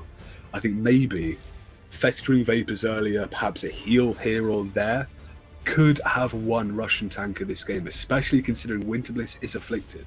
This is going to be a Either of those zealous could have went off accusation. at any time. Oh, she rallies, actually. That's okay, that's reasonable because you just want to win at this one. You don't want to take any risks, so you just kind of go for this. And you make sure that nothing can kill your characters. That's very important that you do this indeed. I think this is a very clean play by Winterbliss. I think she recognized like when the game was coming to an end. 95 death blow. 95% death blows this doesn't mean a thing if you've got 200 stress. So I think Winterbliss did recognize the game was coming to an end. Inevitably, it was coming to an end. And she just started playing this slow because she knew mathematically she was going to win if she just plays it slow and steady. And she did this, and she is just about to deliver the killing blow that will send Russian tanker packing home back to his motherland. And shall quite indeed... frankly, yeah. Yeah, that's over. Giving him oil for that tank trip back to Russia will be a very, very long and lonely trip. Yeah. Hopefully not through occupied territory, though. Yeah, we should see about that. Taking it home 2-0, Mike. What do you make of that? That was a very exciting matchup, man. Like, I'm actually very thrilled to see, because I think a lot of games have concluded by now, so I'm very thrilled to check out what exactly we are dealing with right now. You guys can also do this in the Discord, because guys are posting their match results. But if you guys want to kind of stick around and see those with us, we'll just be entering those into the ladder as we go forward. I think a lot of those games have concluded. Dino Boy actually concluded the game against Rumstick, taking Rumstick down 2-0, so we'll not see any more of Rumstick. Mikefield, can you believe that? No, it's actually very odd. Finally overcoming his RNG in these tournaments. Rumstick is a very, very mighty head to shrivel up and put on your mantle side here, but Dino Boy, an absolute witch doctor. 2-0. Can you believe it, man? 2-0. 2-0 is just brutal. I mean, obviously, barring any luck we might have seen, that is definitive. You don't get 2-0'd unless, again, God's battering you with an RNG shit stick, or you did just kind of get fucked. Yeah. So Dino advances to the quarters. So does Zapane. I have no idea how the other games are going. So Hygrometer versus Gongas, no clue about this. Adelbert, I think he's known for longer games. I also would like to know what Pafnutse and Sanji are doing, actually, because I have no clue what's going on in that part of the battlefield as well. Let me see if maybe some other guys are perhaps posting about their games somewhere else. So we should indeed see quite a few results as we move forward. I'm actually just gonna, Sis, can you take over for a little bit, because I do want to kind of have a look and talk to the other players as we go. Absolutely, brother. So watching you update these scores we have now, seeing Rumstick get 2-0'd by Dino Boy after 2-0 J-Man is very, very odd. To me, I almost imagine a small fish being eaten by a slightly bigger fish, and then a slightly bigger fish than that fish chomping on that one. Quite frankly, we have barely seen the size these fish can get to. Coming into these next games, we are going to see some remarkable gameplay here. Dino Boy, very, very, very inveterate player. Zapine, again, 2-0ing us, and Larson Zapine is a regular of this community. Very strong player. I think taken part in basically every single Darkest Dungeon tournament that has existed. I think perhaps winning one, obviously finally in a couple, I believe. So that will be a masterclass, especially if Adelbart Grout does manage to beat Olokrat and come into this next game with Zapine here. Because Adelbart, we've all known him for having a very, very conservative, slow game plan, which might just make him beat Zapine. I think we've seen these two guys actually duke out in a previous tournament. I can't really remember who the winner was, but to see that kind of replay is the beginning of a monstrous trilogy. See any other updates to this list? Mike, can you let me know what's going on with that the Cetra matches? I have no idea, actually. I'm actually investigating this. I believe Pafnutse and Sanji did take a little bit to get started with their games, and this kind of might have impacted Cetra's game start as well, which I believe is going to be... I don't see, actually, Cetra losing to... I'm sorry, Pafnutse, and sorry, Sanji, but I don't quite see you guys actually losing...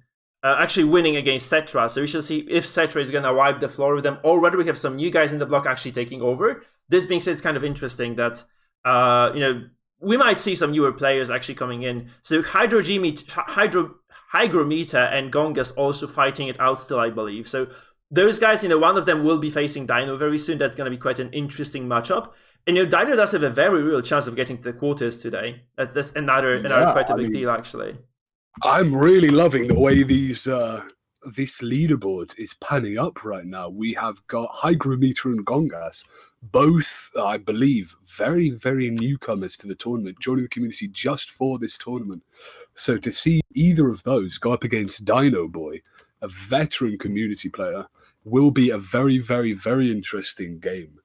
I think likewise, if Olokra goes through, to see Olokra against Zapine would be remarkably interesting. But on a completely different side from that, Winter Bliss versus Misrang. In this previous tournament, Misrang, I narrowly defeated him. But quite frankly, it could have gone either way. He played perfectly. And in the finals, Winter Bliss completely took me from off guard with a very, very powerful anti-stress comp and managed to give me my first tournament defeat, basically ever, apart from Chariot. So to see that game go down, beyond interested. I think Misrang is one of these players who you really cannot fault any move he makes. If there's pressure to be applied, he will apply pressure. Doesn't let up on the kind of gas pedal for even a second. So quite frankly, all of these games, I think, will be, if not nail biters, very interesting, just in terms of how they're all coming into the games, and as well what their matchups and comps are. Yeah, so actually we're going to set up for Misrang versus Pandora versus Winter Bliss as we go, by the way. So I'm just going to let the players know that we are, I think, ready or close to being ready to get going. I think it's going to be Spartan casting as well. Spartan, are you there?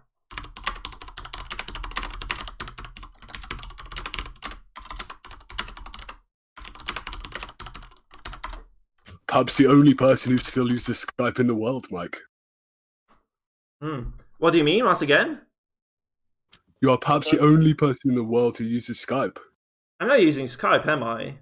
Why would I be using Skype? I thought I saw Skype there. I thought I saw something pop up. My bad. Oh yeah, I do actually. I did use it recently. My parents. I do use. I actually. Yeah, my parents still do use Skype. So if you call each other, we do actually use it to communicate every now and then. Guys, the entire ladder here is indeed random, right? Thank you, Volvidor, by the way, for the follow. Guys, remember, if you're enjoying yourselves here on the stream, you probably will enjoy yourselves again. So I do recommend that you do indeed drop me those follows. There is also an option to kind of buy a subscription, like for $3 on YouTube if you want to do so. The link should arbitrarily pop up on the chat every now and then as well. So if you want to support this stream even more, you can definitely do this as well. You can also donate a little bit of money to, keep the community and the tournaments going. This being said, free entertainment, so enjoy yourselves.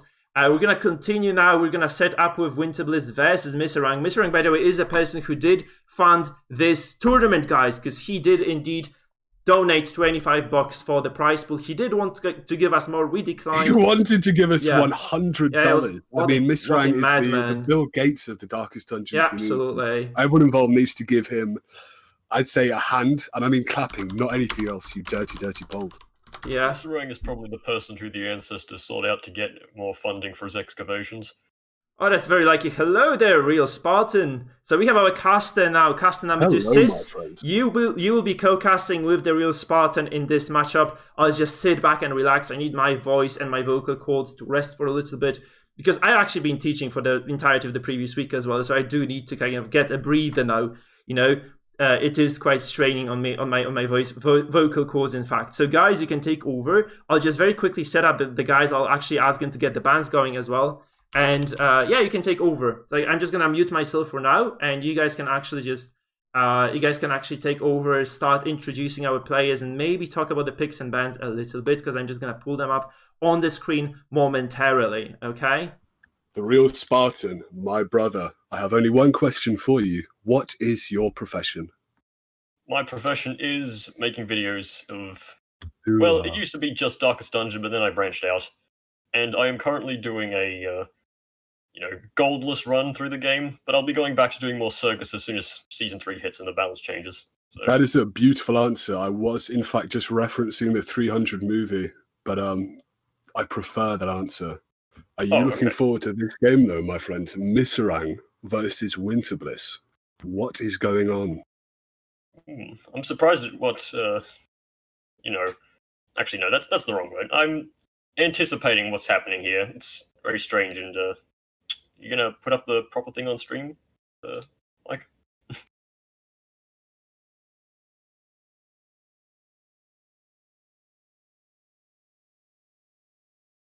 Right, fair I enough. think after that first, we saw Winterbliss in the first round she played and make quite a few mistakes, but there we go. Warming up from there, there we go. Let's have a little look at these. What do you make of these, my friend? I think the stream is paused for me for a second. Hang on, let me refresh. There we go. No, it's all good. Misserang here with, wow. Very, very kind of meta lineup here from Misserang. I think that's almost exactly what I've taken in basically all of my tournaments here. Double Jester, double Crusader, double Bounty Hunter.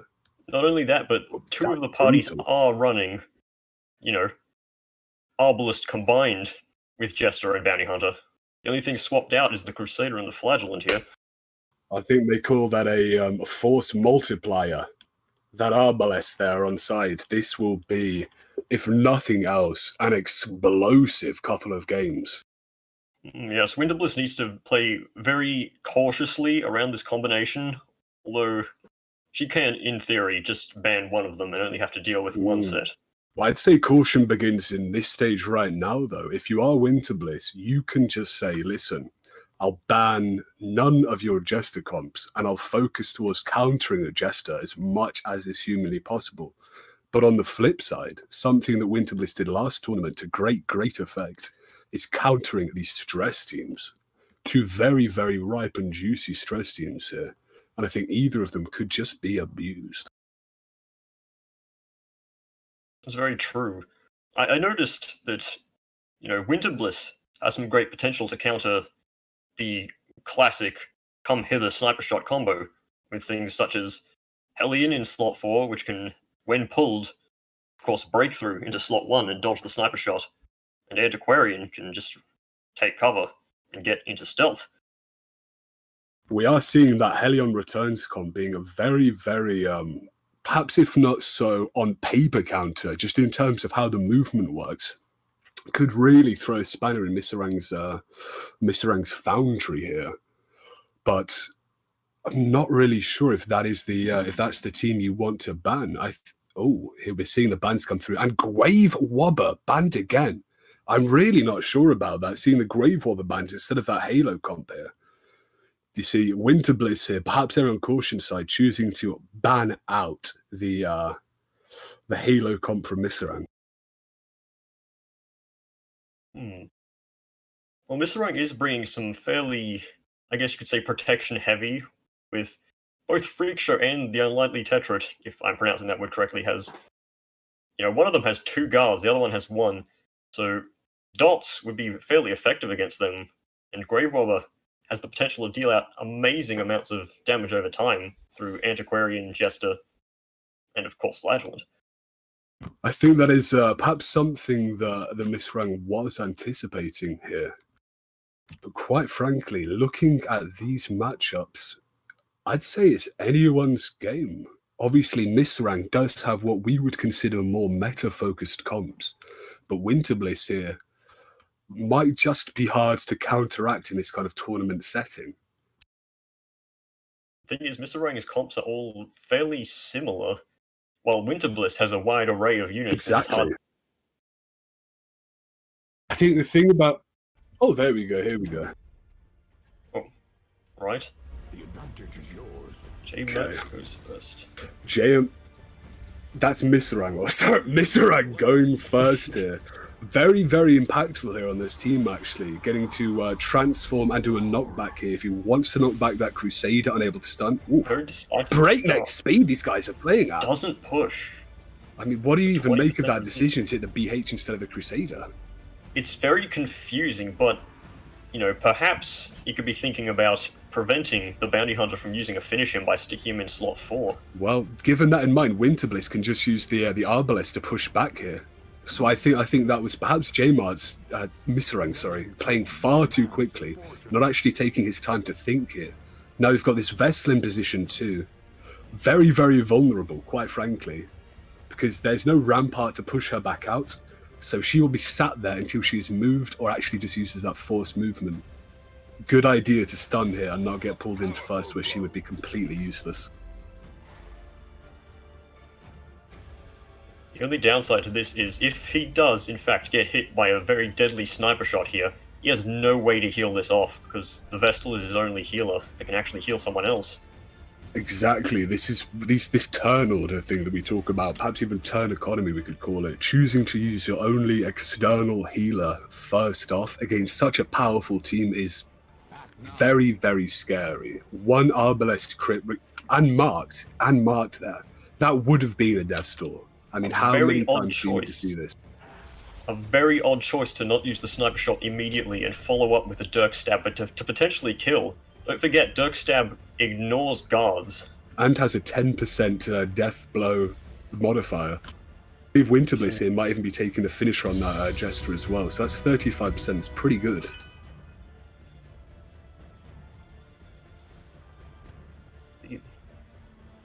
Very, very confusing. He could start bellowing to hopefully reduce the damage of the incoming sniper shots. There we go, look at him, thank the Lord. Last game we saw someone get absolutely brutalized because he guarded a character that the Arbalest could just snipe through. And now he's actually done his, what we can call, I'd say, the bare necessities of homework.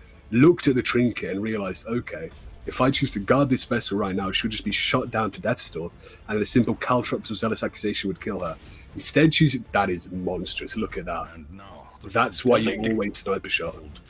One thing to consider though is if he did guard the Vestal, then that mark only lasts one more turn since it's the one from Come Hither. So if she did get hit through the guard, the Vestal could then take her turn, heal up off Death's Door, and no one could touch her. Aside from a stray Dirk Stab. Not a death blow there, but that stun essentially will be her death knell. The only kind of defensive she can get here now is a guard from either the Houndmaster or the Man-at-Arms, but Jester can just Dirk Stab you right through there. And Dirk Stab, in some senses right now, is as good as a Finale, if not better, just because that Vertil has already taken one hit of death blow. So this will be a 35 versus 60% chance, which quite frankly, if I'm Winterbliss, I'm going to put my money on.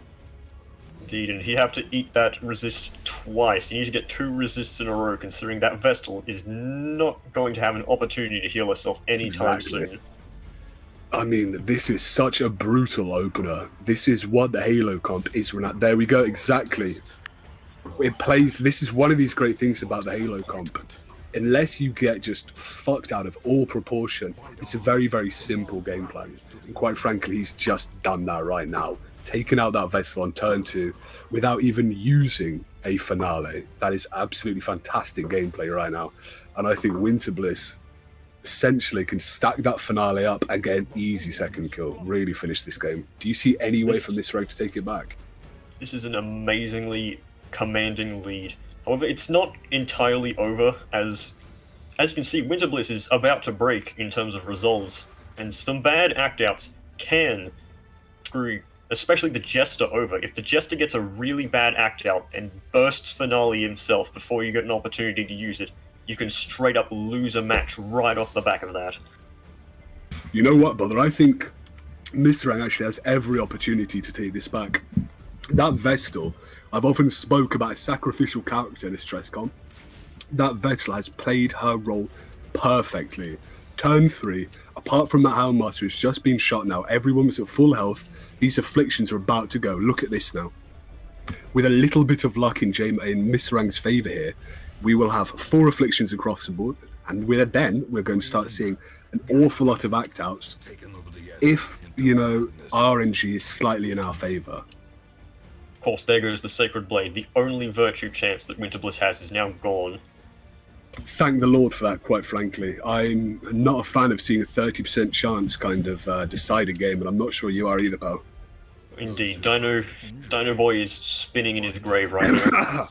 He's not even dead, but that's how upset he is. Oh. And this is a shame for Misrang here, choosing not to take the stun on the Houndmaster. That would have been such an effective tool here, especially considering you probably are going to get pulled, aren't you? Indeed. I don't think that having Hound's Rush against any of the other comps that Winterbliss has would be too beneficial, as they don't seem very riposte heavy. That is I mean, I think this entire game is still a 50-50. It's so dependent right now on whether or not Misarang basically gets crit, gets an unlucky death blow, something along those lines perhaps. But we are seeing him here use an AoE attack to push this stress forward, get some bleeds across, rather than healing himself. That self-heal, not only would it, when taken now, heal you out of this Death's Door, it also might have just pushed you outside of that Jester's range. This Houndmaster here, unless... Oh, we're going to see a stun or a knockback. Oh! A miss off the selfish dodge buff. 120 versus 45. That is a 75% chance that he did not get it. You have to be reeling. Say to pass his turn, but I don't think it really matters at this point. I mean, we can say a little too late, but quite frankly, not even too little, just nothing. Oh! Ooh, a resist. That changes everything. Getting greedy here. That was very, very silly, if you ask me. I mean, obviously, is if he wants to stall this out or push on to the death, doesn't take the Houndmaster's turn. This is so odd, but I mean, this is very confusing. Misrang here, very difficult to decipher what he's actually trying to do there. Healing with the Houndmaster. It still would have been finale, but you want to take it and then use the bite first, don't you? So we've got just a missed turn here. We could have had one extra Hound's Harry out here, which would have been very, very impactful looking at the stress across the board here now. Not just the stress, but that bleed is doing more work than it seems. And the Jester is almost dead. And as soon as you hit Death's Door, if you have finale, and you are taking, how much is it? Increased 135 stress? Oh, that one pass on the Crusader aside, we're not seeing many good act-outs here. Just simple stress being given out to other people, which is very, very impactful at this stage, to be honest. But I think we might get down to the point for Misrang where he does need one impactful pass to really give him this opportunity here. Because he is being almost soft stun-locked here. One character stunned, and that's his only character that can counter-stun. So really, Winterbliss's Jest here is free to finale whoever he wants to. Oh. Oof. It's not deadly, but that is very bad. I think some would call that down. Deadly when combined with a finale. Do you think Misra has a chance of keeping that guy alive? Ooh. Well, this Jester is going to start taking a crazy amount of stress really soon if he uses this finale, but I don't think it's going to matter anymore if he can get it down to just one abomination.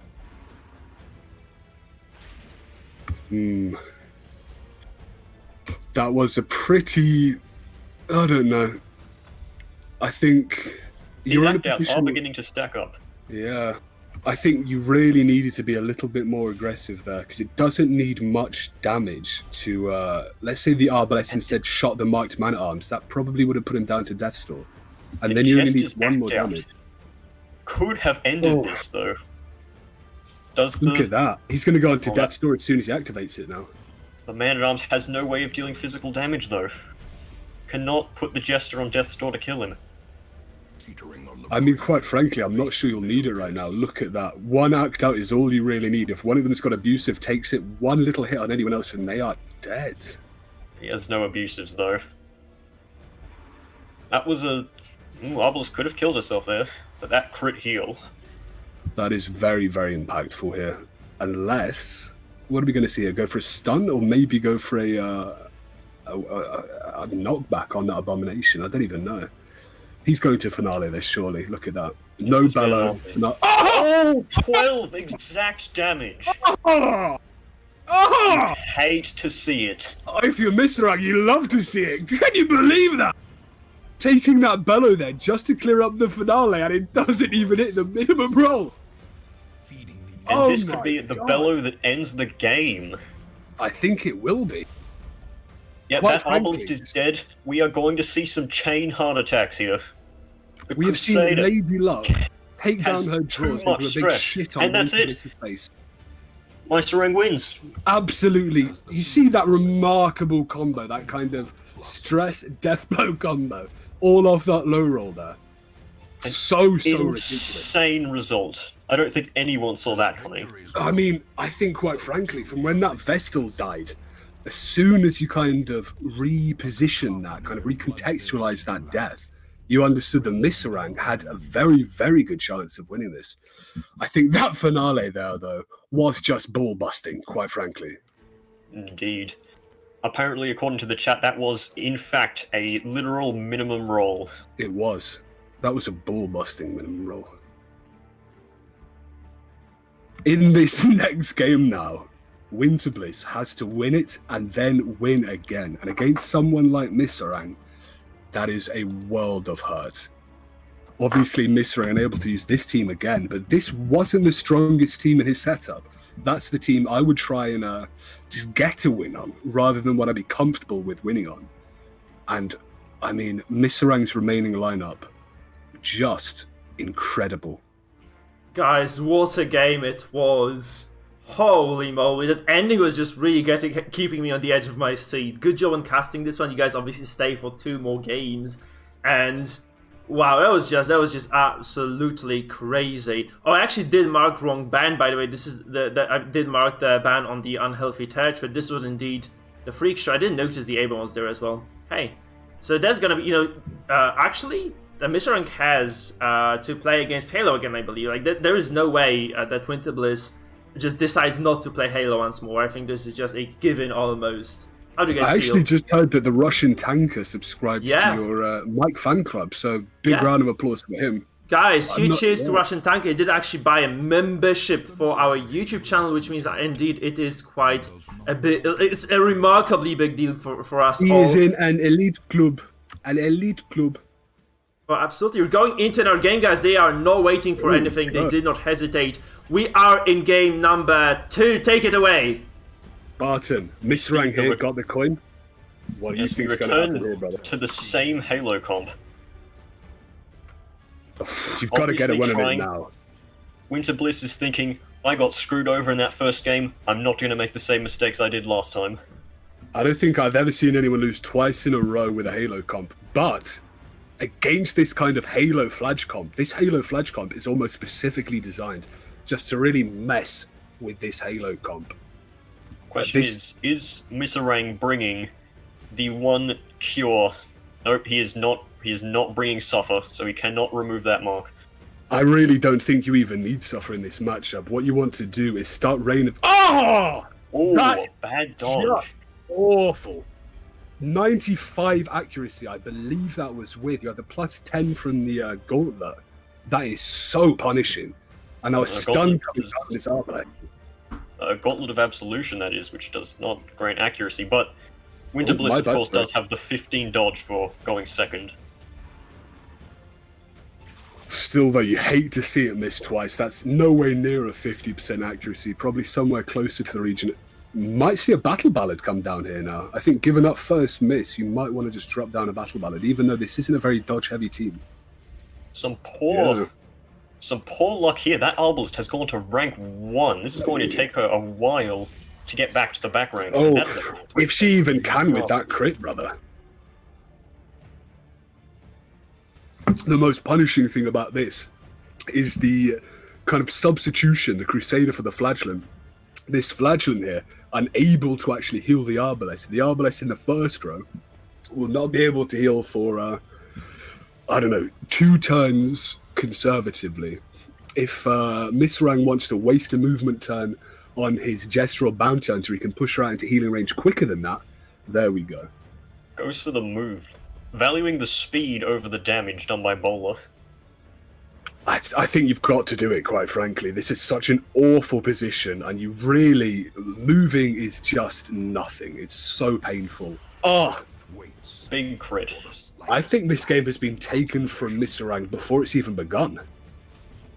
With no way to heal it, he's got to understand now that the Arbalest is just dead.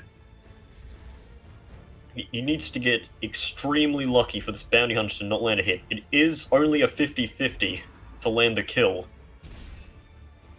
I think we might even see from Winterbliss a finale on that. If I'm not sure. You know what?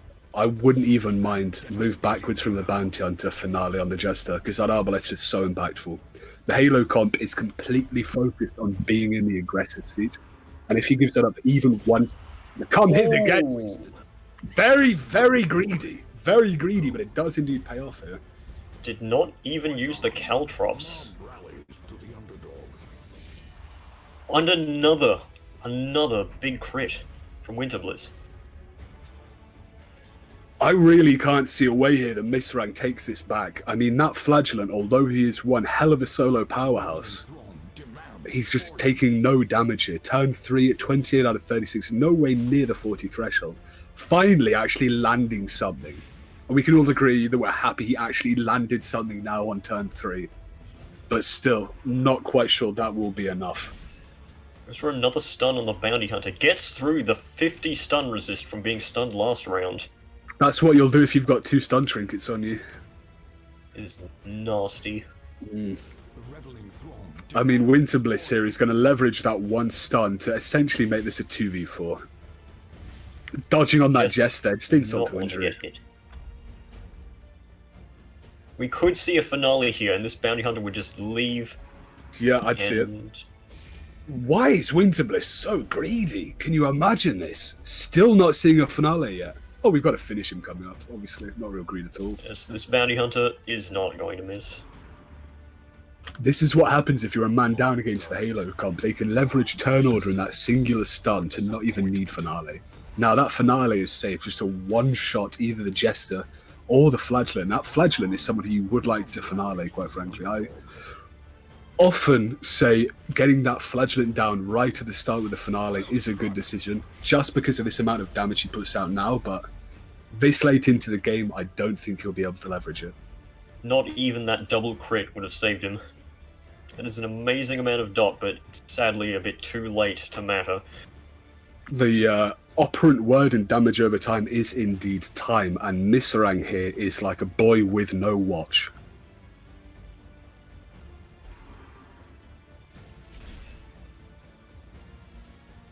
%150% stun chance against 55 base is no contest. Yeah, I mean, you've got to always see these things going through, especially in this commanding seat Winterbliss is in right now.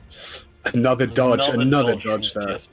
I almost would have liked to have seen a harvest there.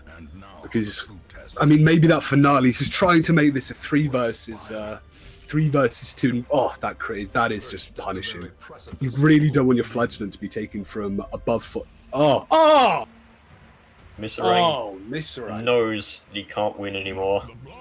I think that was a bit early, but again, statistically, Halo comp losing twice in a row never happens. Never happens, brother. Stunned Flagellant cannot heal, and to Jester with a finale that hasn't been used yet, there is no coming back from that. Boy, oh boy. I think the funnest thing about me casting with you, by the way, is that Americans think we're both from Australia. Ha ha ha. Well, I am. Exactly. I guess you just play off me so well.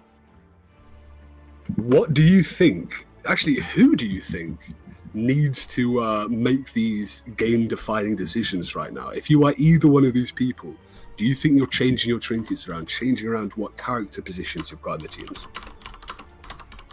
Well, we know that Winterbliss no longer has an Arbalist, so guarding would be fairly important.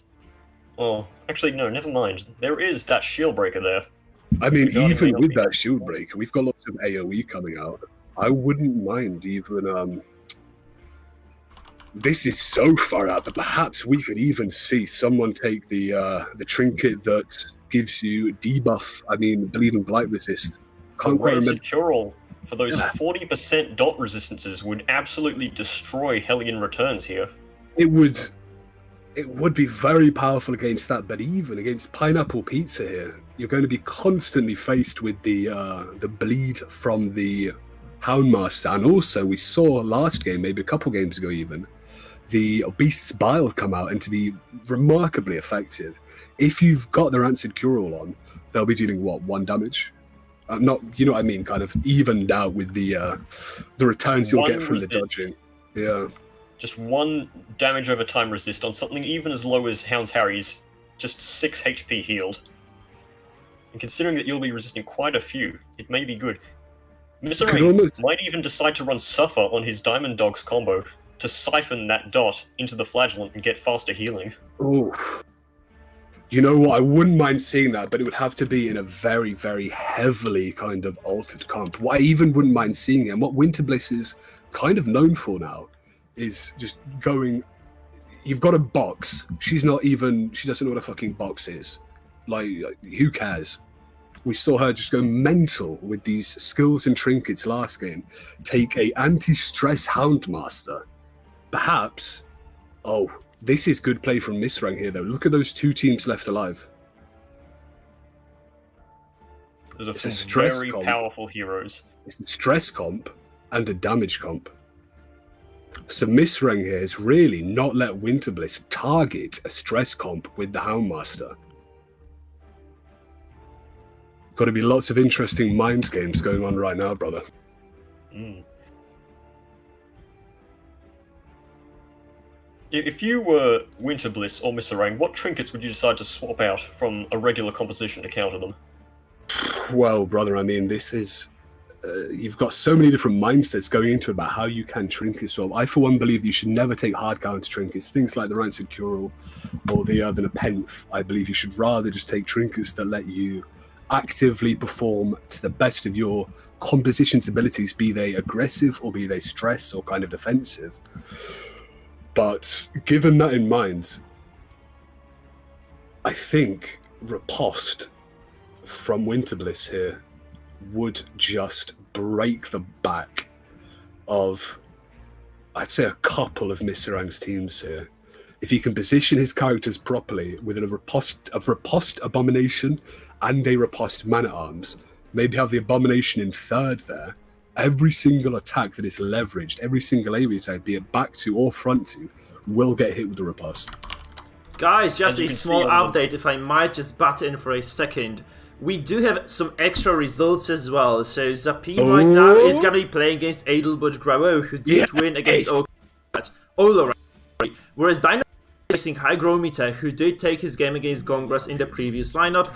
I believe we are actually going to the next game, so I have to stop and pause here. You guys take it over once again. You're smashing it on today, guys. Just take it over. Cast this final game. We see that here we go, it started. A coin there for Winterbliss. That is very strong on a team with 2 stuns and a guard here. If this first stun gets leveraged to its full potential, we might see the kind of drivers... Oh! We're going to see a beast battle, brother. No, we're not. Going to see perhaps a push on the Flagellant? I think we're going to see that 40% move. It's going to go through. Oh. No snuff box for this Flagellant. Oh, we saw Misrang here choose one of the 50-50s, get put against the Abomination here without a snuff box. This could potentially be bad, however. If Misrang here can pour on the damage, he can get an early finale and start snowballing. I think he's... Come on, right now. Do you know what I want to see, brother? Mark for death, the Abomination. Snipe the Abomination. He's fucked up here. He could have just won this game right now. He's not paying enough credence to the damage the Abomination does to his entire team here. That Flagellant will not be able to do anything now. Maybe... Now he's got more protection on the Abomination here, on the Abomination and Man-at-Arms. He does have the Piercing Quarrel, however. If it crits 15, what do you call that? That's a piss, brother. That's not even a dribble. He spent 2 turns for that, but that mark is going to last for 4 rounds. That deadpan delivery, he spent 2 turns for 15 damage. Really, RNG is not on his side here. We want to see a crit that could potentially take him down from 43. Really, though, marking the Man-at-Arms with protection, you're not going to do that. I think Misrang here has made quite a... double lead resist. That is awful. I reckon we're not going to... Oh, 2 dodges. I suppose we are in a really even game right now. That Jester in rank 2, able to finale, but just no way to capitalize on it right now. We could have seen a turn 1 kill from Misrang here, moving back with that Flagellant right into a potential move again from the Abomination. It's, you know, it would be lucky for Misrang if it doesn't hit, you know? I'm most likely going to see another slam here on this Flagellant. Yeah, RNG is in Winterbliss's favor. Can He doesn't even have the move resist trinket, so... Doesn't need it. 60-40, I mean, boom, there you go, taking it twice. And now the Flagellant is on death's door. This is why Winterbliss's team is so brutal. You've got the damage from Sklam, not even paying any attention to the stress right now. Go for the... No, he's going for the greedy damage play. You need to... 14. This is so awful.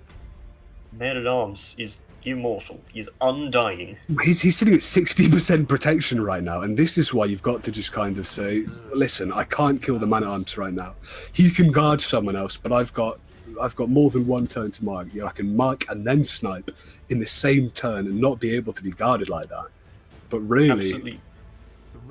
Must pay attention to the fact that Bulwark of Light, or Faith, whichever one it's called, is more impactful than most people give it credit for. Usually you just see these Crusaders stun every single turn. But no, that one turn can set you up for so much value later on. A constant bellow, exactly what that is. So impactful right now. We would have been seeing that Man-at-Arms take 40% instead of 60, and that, quite frankly, would have been enough to put him down here. He was on, what, 10 health there nearly. Is this some greedy playing with the Flagellant there? This Man-at-Arms, while not a huge damage dealer, can do a little bit of damage and we kill just this saw a Flagellant. Jester move backwards one space. That is insane.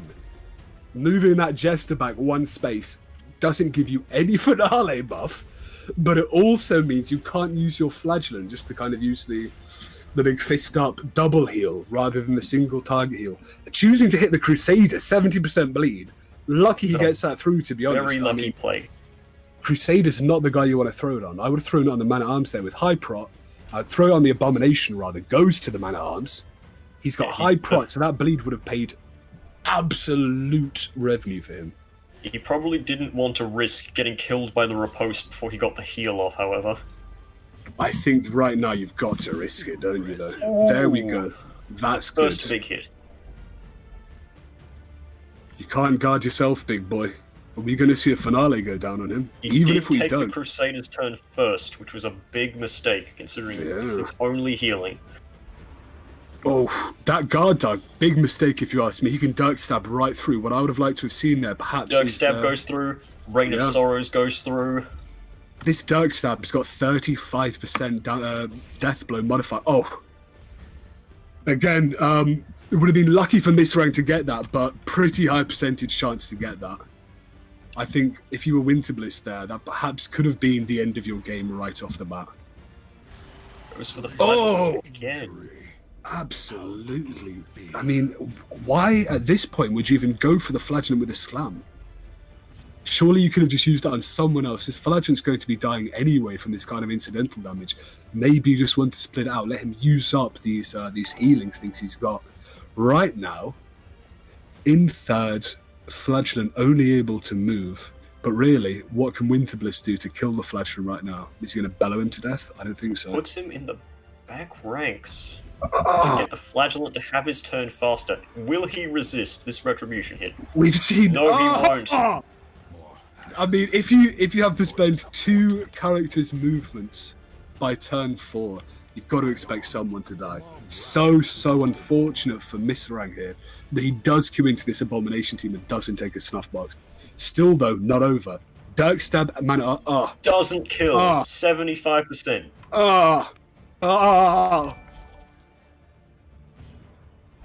I, for one, am feeling the pain right now. That could have given him a very, very vital chance of winning this game. Right now, he is, I'd say, 3 steps behind where he was last turn. He's going to have to do some caltrops here, right? What do you think? Get him down? Oh, I believe he needs to go for a sniper shot to put him on death's door first, but no. Seems to be going for the Man-at-Arms first. No, I think what he's doing with this caltrops is actually quite a pressing move. He's caltropsing him, knowing that if that bleed hits, when he takes that, he's going to be put down to death's door. None of the other characters available can heal him, which means that essentially you're going to have to be focusing on maybe a stun from the Abomination to counteract the defense, or maybe something like just a turn order in your favor. But right now, I think that Man-at-Arms could still get Dirk Stab. This bleed is not going to go through until the Man-at-Arms takes 2 turns. So perhaps this Caltrops was a few turns too Is late. he at 3 health? Yes, he is at 3 Oh, health. my He does brother. not have... That is unfortunate. The Caltrops only hit 1, but looking at the protection, I suppose you're glad it even hit 1. That Here we're bellow going to is- see some yeah. afflictions taking Double place. affliction on the back row here, brother. That is just punishing for his game plan. 1 act out here, 1 pass, and I think you've thrown your chances to the wind. In this hell. No hope at all.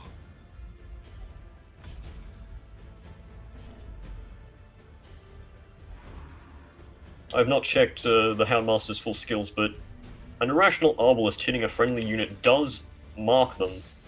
So Hound's Rush could be dealing extra damage here and could take someone from full health to 0. Well, it's unfortunate he doesn't have a Hound's Rush. He's got a Cry Havoc. Hmm. Not Yes, that was really an coming intent into play here, but that Cry Havoc counter was, stress. I think, exactly a nod to that stress counter. Perhaps Mr. Rang knew that Winter Bliss would have it in mind to keep that as an option, and therefore not bother, or well, took it into account that that wouldn't play. I think a big role in Misrang this here. I think Misrang is really playing very, very, very, very inveterate. That's probably not the word I'm looking for. Veteran. I think inveterate means kind of out of order. Anyway, putting more than 1 character in death's door right now. He's essentially doubling the chances he has for a finale. You can't really guard the Man-at-Arms and the Houndmaster unless they both guard each other. But then if they both guard each other, they'll hit each other, you know?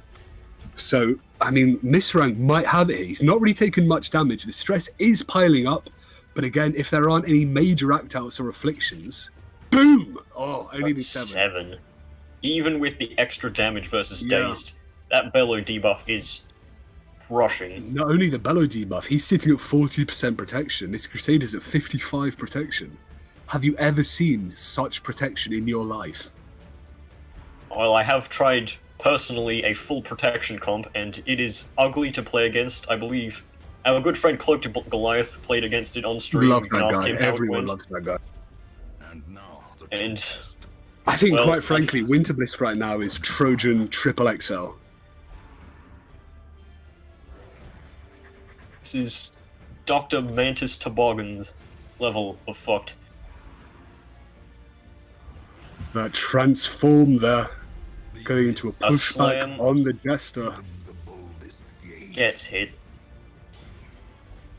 Oh, gee, I feel right now like I'm commentating the Grand Derby horse race, watching horses just fall over and break their legs. I feel like I should quiet my voice. We've seen the Jester there get knocked back. It's exactly like watching a train wreck.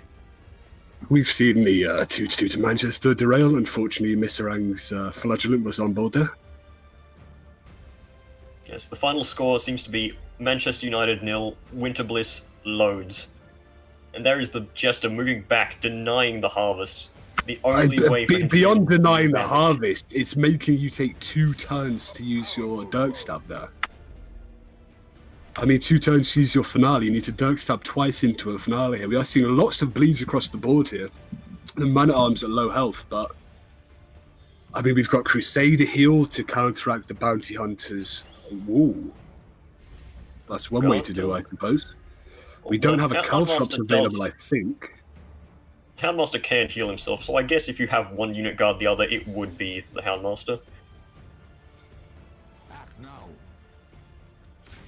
This is quite a smart decision here. Choosing to... Emptiness. Well, we say that.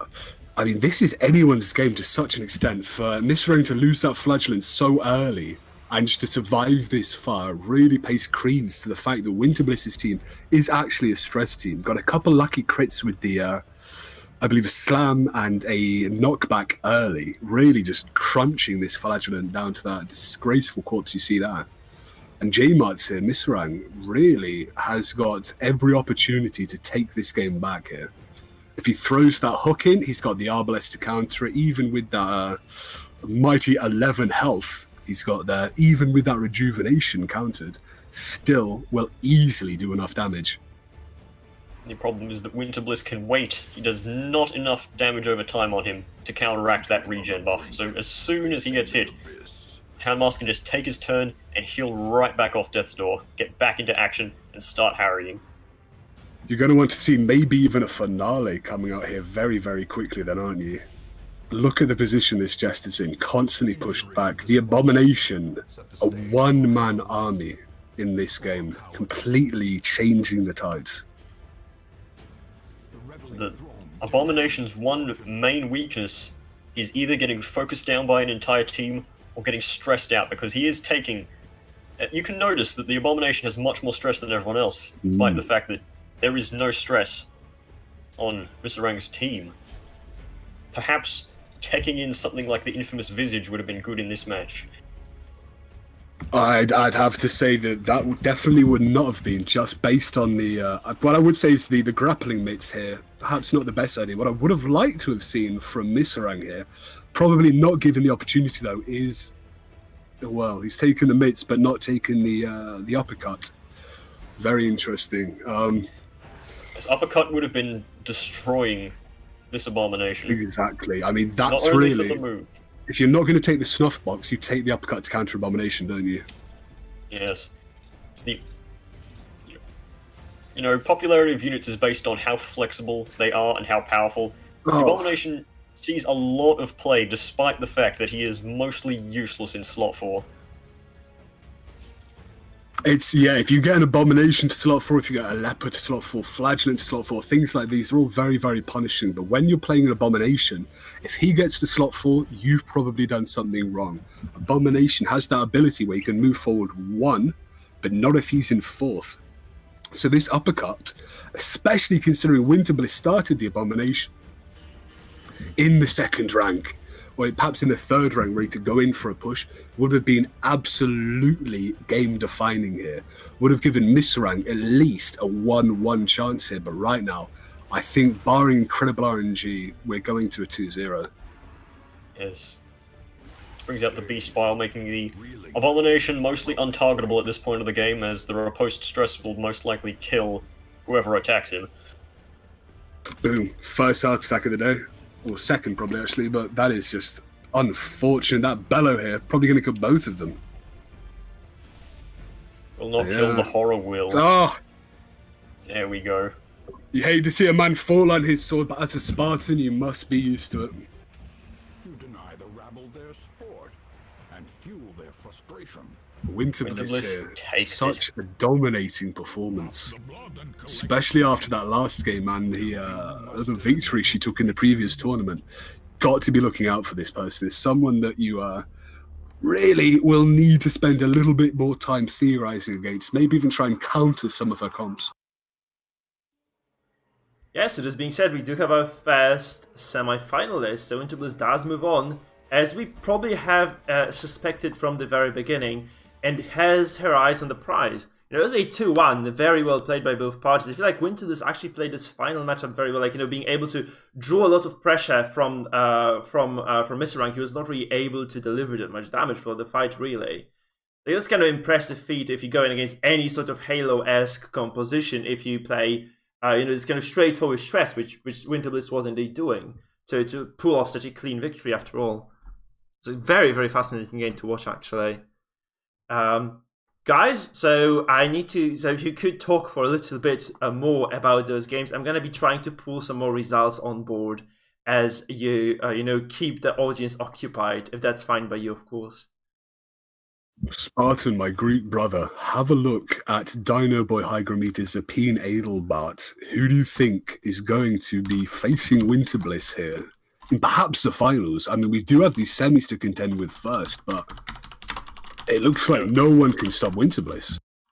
As soon as we started this tournament, I said my money is on Cetra, and I believe, has that been announced, the results of this? Oh, so Cetra is sitting back in still round 2. The imperishable god, Spartan. And do not forget, I entered the first tournament and Cetra annihilated me. Cetra's been one of these competitors that's always been in the running for, if not kind of the first place or second place, definitely quarters, definitely semis. And I think almost every tournament he's been in, and he was there from the very, very start. Guys, we'll have an extra game actually, because Dino hasn't yet started his game against his tournament opponent in Hygrometer. So we'll see a veteran of multiple tournaments facing this new boy block here. We'll be watching Dino versus Hygrometer. Dino will, I think, be streaming for us. So if you guys would like to continue kind of casting this one as well, or that's obviously on the cards. Also, if you would like to take a break, Sis and maybe Winterbliss would come to cast, that's also on the cards. Really depends on Winterbliss's willingness to be casting, by the way. Oh, I'm willing to cast as well, since I'm not playing anymore. Yeah, sure. So we might actually do, I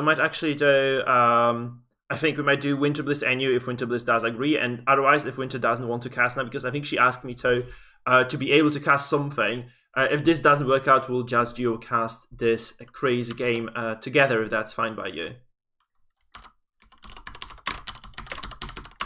So I'm just gonna very quickly ask Winter if she'd like to cast alongside us, or alongside you, if that's fine. So let's say how this actually pans out.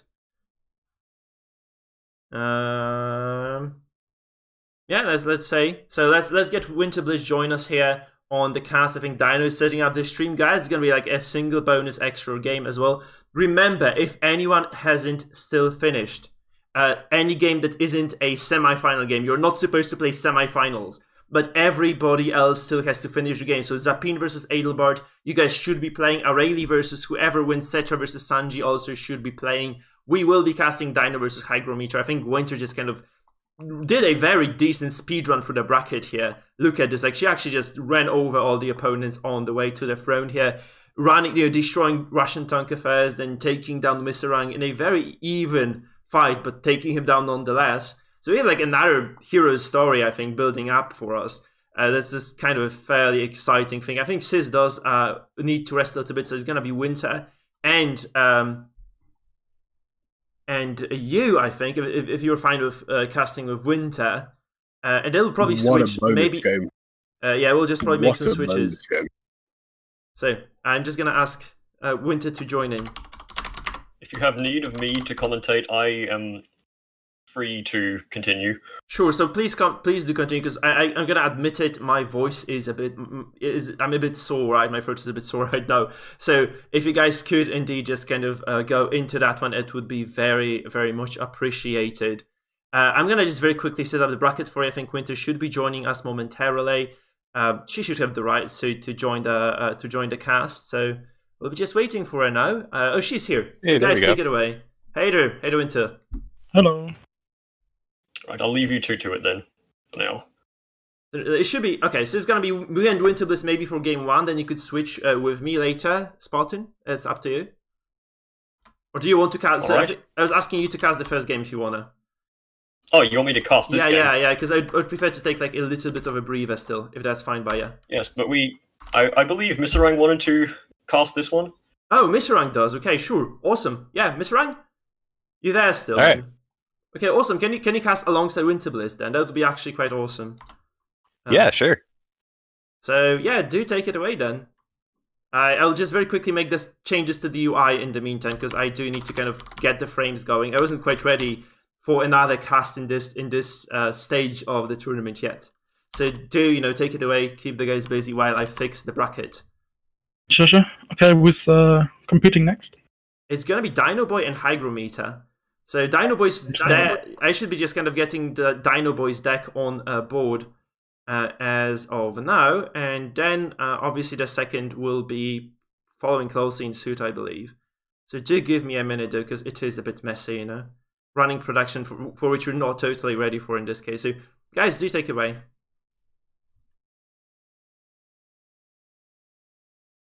Silence. All right, let me just pull up the teams from Discord. Yeah, I was searching for it right now, but I can't find Hygros. You can look on the stream and see the ones that are currently being in use. Just close the stream, so. Yeah, I'm very close to getting both of them on the yeah, I'll wait then. But that does indeed need a little bit more of time. Oh, okay, Dino Boys teams are up. Cool. Yeah, Dino's on Hygro isn't yet, but those like very nice meta comps overall, I feel. gonna be quite exciting to cast that, I think. So I'm just trying to get that thing going right now. Here is Hygro's team. This should be up to date right now. I do need to remove the bans though. I do need to get their bans off there as well. So those are the two things on the agenda still. So we don't know the bans. You guys can probably just kind of start guessing and trying to figure out what exactly those guys are going to do. I'll get the necessary information from the players as we move in.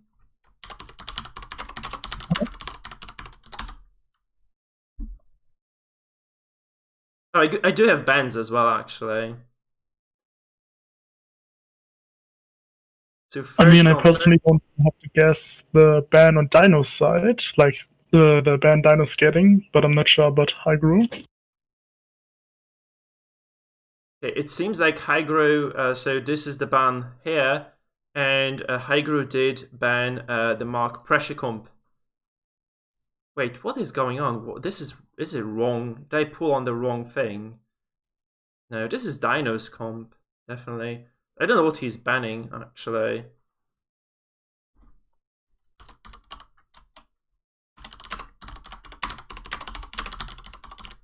Okay, Mark Pressure. There is no Mark Pressure there, is there? There's Best Mark. Oh, yeah, probably the Halo comp.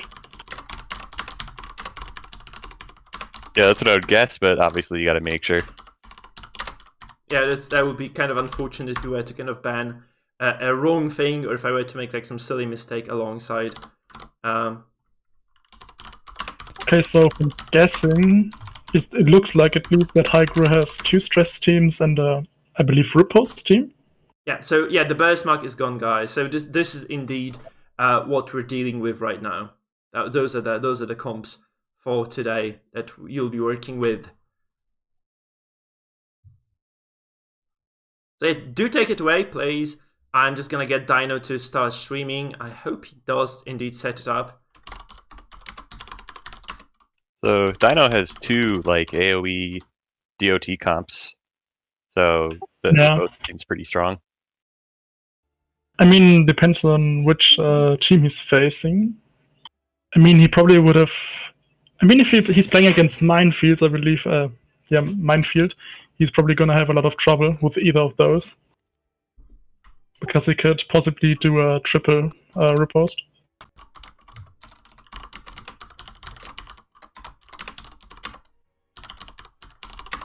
Yeah, and the man-at-arms on that team can like defend against the leper damage reasonably. Yeah. I'm not sure on the other teams though. Huh? The stream isn't loading. I just need to inform Dino. Yeah, it's not loading for me as well.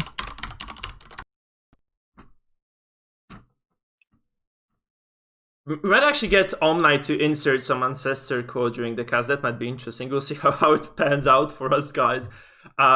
Did Omni put some Ancestor Quotes in the stream before? Because no, he has never done this. No, he has never done this actually. That will be the first for sure. Okay. Omna, you can just join our voice channel here. I think you can just play sounds from your background, and if you know how to do it. But it will be. I think this might be difficult for you to actually. That might be not feasible. We'd need to test it before, and so maybe next tournament actually, because that would. I think you need to be streaming your sound. Dino's Discord did crash, so that's the reason for the delay. Okay. So we do have the culprit because his streams have always been impeccable, guys. I expect no less from this particular thing. Now I'm just gonna ask Zapine. I'm gonna take this minute to ask Zapine and Arayli to kind of get their games underway as well, because we are kind of hoping to finish today. Okay, so that's. So should we watch Cetra or Dino's match? Probably Dino's. We're watching Dino, of course. We're watching Dino. Okay. We're watching Dino right here. So that's just up to Dino to set it. Oh, I think that it did crash again. Okay, we're going back in. Sorry, this is kind of the the usual business with Discord, unfortunately. You just have technical difficulties. Yeah, that's just. Oh, no, it's working. It's working. Yeah, that's bread and butter for us. It is working, Dino. It's working. It is. It does. Much love, Dino. Much love. So we have this thing kind of setting up. Dino is indeed getting ready here for the game. I'm just gonna let him know that he should switch on the sound. That's very important for us, because otherwise, like, nobody hears any sort of game.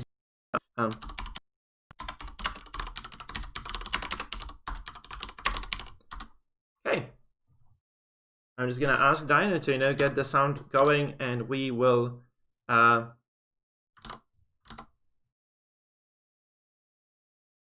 believe you disabled the sound in-game. Yeah, that just has to be the in-game sound. Yeah, sorry guys, this is just the usual thing. I think they're going into the game as well, which is they are interesting. So I'm just gonna switch my Streamlabs back to the Discord thingy. Dino, you have to stop moving around. You can just change the sound settings in game. I think that's the most convenient way to do it. Guys, do take it away. Let's just kind of discuss the compositions as we go.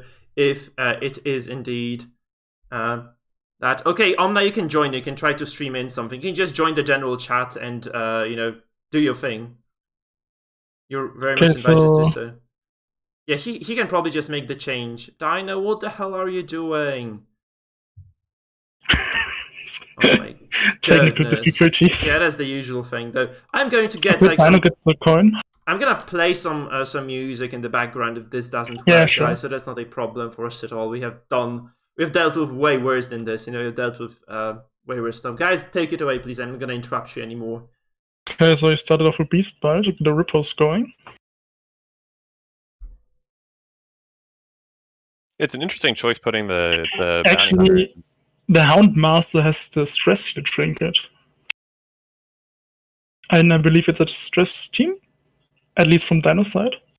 So this could be a big indicator later on in the game. It looks like a combination of stress and DOT. Yeah. I always have trouble figuring out if stress healing against that kind of team is good, because you're like still getting pressured by your HP. It could be good, but it's more valuable against a non-dot team, obviously. Because Flagellant and Houndmaster obviously do a lot of dot over time. My bet on, ancient animal. There we go, we have confirmation that the Ancestor does in fact bet on Dino Boy.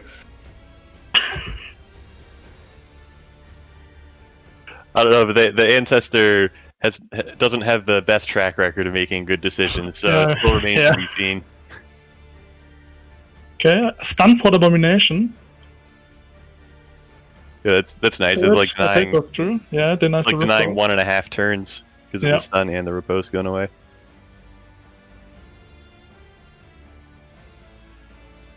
Okay, so far for the first round, a lot of pressures on the Bounty Hunter, but not so much anything else for now. Oh, actually, what kind of trinket does Hydra have? Oh, what? He has Visage. The plus damage against stress, I believe. Jeez, okay. Oh yeah, against afflicted targets. Yeah, it's and he does stress on hit. Choice. It also adds 15 stress whenever the Bounty Hunter lands a melee hit. Oh yeah, when he lands or when he misses, that was the Abomination trinket, I believe. Yeah, also interesting. Oh wow. Well, that's unfortunate. Oh, that's kind of the occupational hazard of not having an accuracy trinket, yeah. Against a dodge. Okay. Wow, the Bounty already is resolve broken and also going to Death's Door once he activates. Vestal has also a big pressure on dots. So probably the Vestal will have to heal next turn as well. After she's gonna heal the Bounty Hunter. Or first, probably.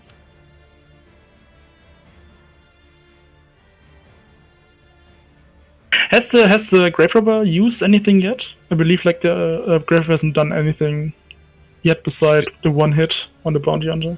Yeah, she just did Panic Dart. Yeah, she still has her turn for round 2. I mean, if she's gonna hit on Vestal, if she's gonna hit the Vestal now, it could be pretty significant because she's probably gonna get stressed out, or at least next turn. So one thing we noticed is that the Vestal has a healing trinket and a stun trinket. I think exactly. Yeah. I like spamming stun, so I run double stun on her. Also, the AoE healing, I don't know. I believe it was a bad choice.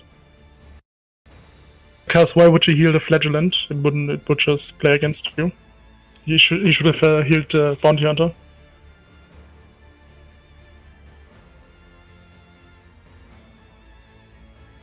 Well, I guess it's Oh, unclear it's a if it dodge. matter either Oh. way.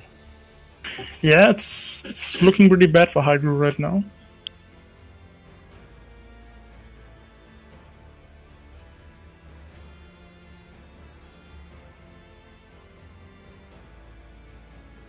Oh, Resisting the death blow the first, okay.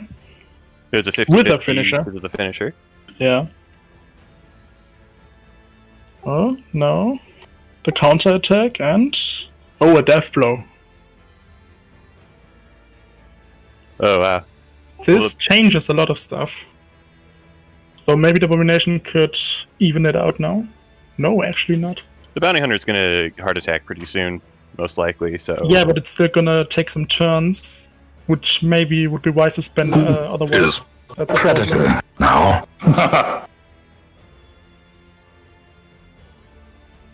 Yeah, what the Ancestor said. Exactly. Again, with the AoE heal, I don't feel it's like doing anything besides wasting a turn. Well, it prevented a death blow check. But Yeah, I I agree mean the that that's Bogatyr not is worth still very dead much. now. He's gonna die from the panic darts. I mean, I believe he could stress heal now, but no, he's gonna stun. No, he can only stress heal from slots 3 to 4. Oh yeah, right. But he could have guarded if he has a guard, but I didn't know if he had one. But the Bounty is dead now. Just Oh, panic yeah. darts and he's dead, 100%. No, what? No? I guess he's gonna try to get the kill Yeah, with the flagellant flagellant. and speed up the pressure on the Vestal. Maybe isn't that bad of an idea, to be honest. But if the flagellant isn't doing enough damage,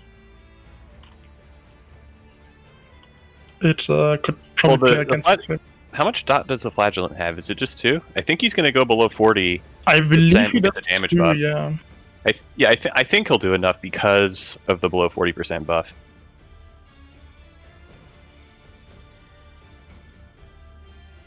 Too bad we can't mouse over everything to like Yeah, look yeah. at the lead numbers.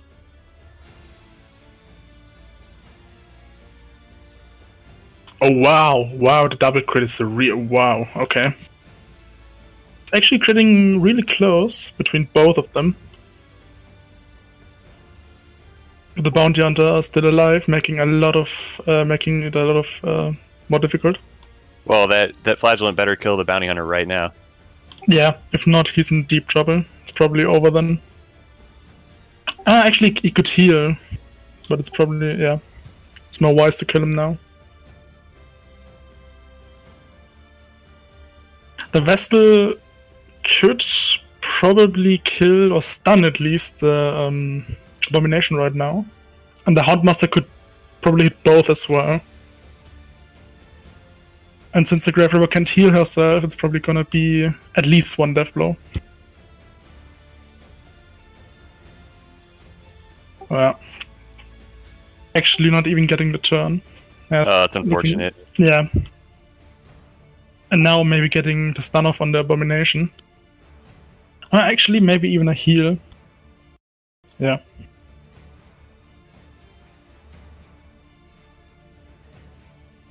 I think 35 Hydro... damage over time. Yeah. I believe Hydro got this if he's not gonna mess up really bad right now. Well, feel maybe the riposte, maybe like the Vestal misses a stun on the Abomination and the riposte does work. Yeah, but like even with I can't really see the other two guys dying anytime soon. I mean, he still has a stun with the Houndmaster and full heal with the Flagellant. Possibly even able to guard the vessel if she's low HP or something. Because he has no longer an AoE move. Oh, the Houndmaster doesn't even have the stress heal, so I guess he just took the chew toy for the heal? for the extra healing. That makes no sense, kind of. Well, we can argue about whether it makes sense or not, but it is. It looks like Hydra is going to win this one.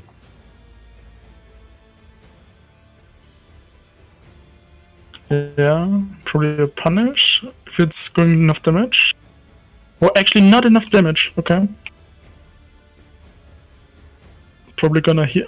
Oh, she's passing. Oh no, okay. Well, yeah, if she didn't pass there, I think the A-bomb wouldn't have been able to take a turn. Gonna heal now. Oh, is he gonna... Actually, he should probably go for the... okay, unfortunate. Okay, the Abomination's probably dead no matter what.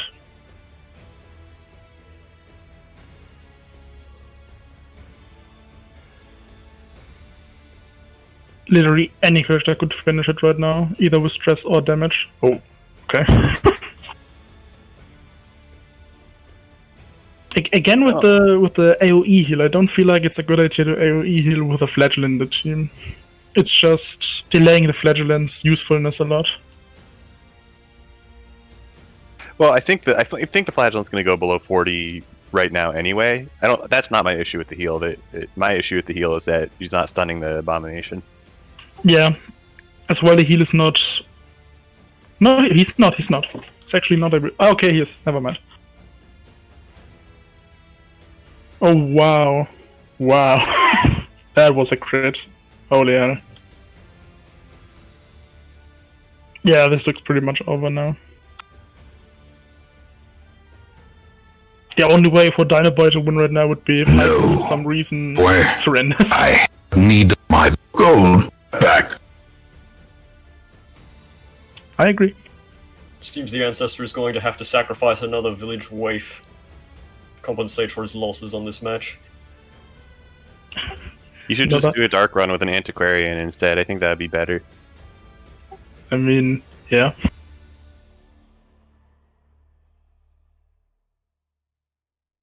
Level 1 Antiquarian run into Darkest Dungeon, no light, why not?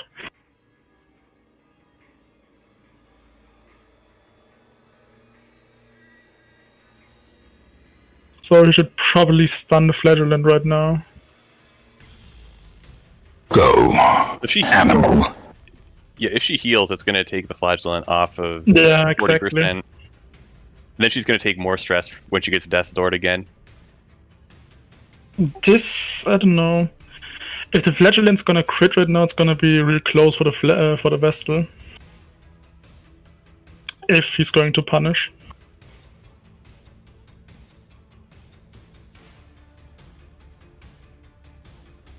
Well, I don't know if it matters much at this point.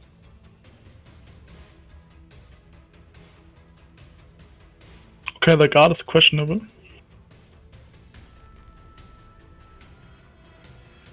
But it's still pretty much over now. Maybe he sees that like one more like punish crit on the Vestal. Yeah, exactly. Like, combined with maybe some act out. Oh wow, it would have been. Wow, okay. Well, it wouldn't have done the 60 plus stress needed, but yeah, but it would have really made it close with the Vestal. My hero, heart attack. Animal, you must destroy him.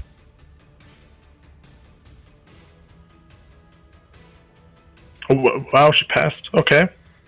If she would have gotten the crit now, it would have made a big difference, though. We kept track of how many exsanguinates he's used. Did he use any exsanguinates? I believe he didn't. Yeah. Oh, okay. So it's gonna be a long fight. Actually, able to kill maybe one right now. Oh.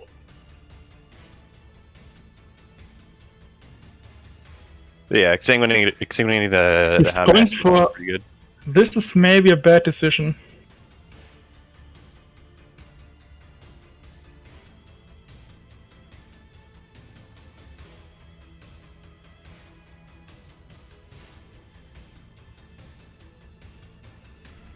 Oh wow. Another death blow. Death door. Yeah, you gotta try it, but you know, better luck next turn. If the Houndmaster would have died right now, it would have made, again, I know I've said it before, but a huge difference. More winnable than right now, at least, even though it's still pretty slim. Is there like any chance of the Houndmaster like killing the Vestal? I forget if selfish characters can attack each other. I think if you're lucky, yeah. You just have to for the best in stress.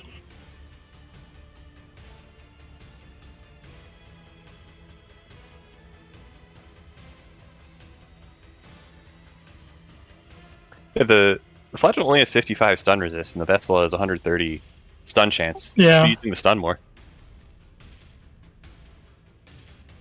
Then you wouldn't have been able to heal at all anyways.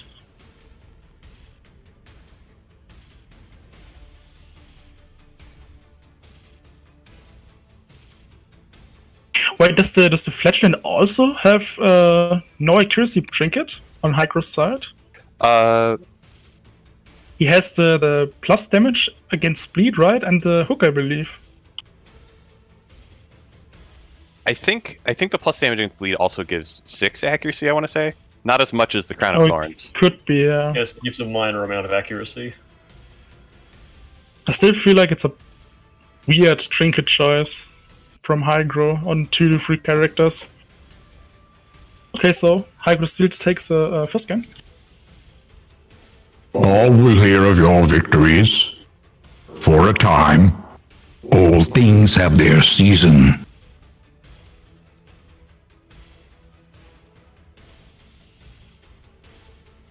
Oh, Mikefield wasn't streaming that game at all. I was expecting him to... Wait, was he? No, he was. No, I was obviously streaming that game, yeah. You guys were casting out the game, don't worry about that. No, I got you sorted. So Dino does indeed lose the very first match there, and we are gonna go. It is indeed a, well, kind of an unexpected turn of events on this, because you'd expect Dino to take it over and just gonna move on to the semifinals. Now he's on the match point. He's about to kind of drop out of the tournament. He drops another game here. He does need to kind of complete a reverse sweep of 2-0 from here to actually get back into the standings. So that's kind of an impressive feat from Grotus. Let's see if he can actually just, keep up the tempo and maybe, just maybe, take this entire tournament life out of Dino here. So what do you guys think? Like, how do you feel about the play of Hygro there?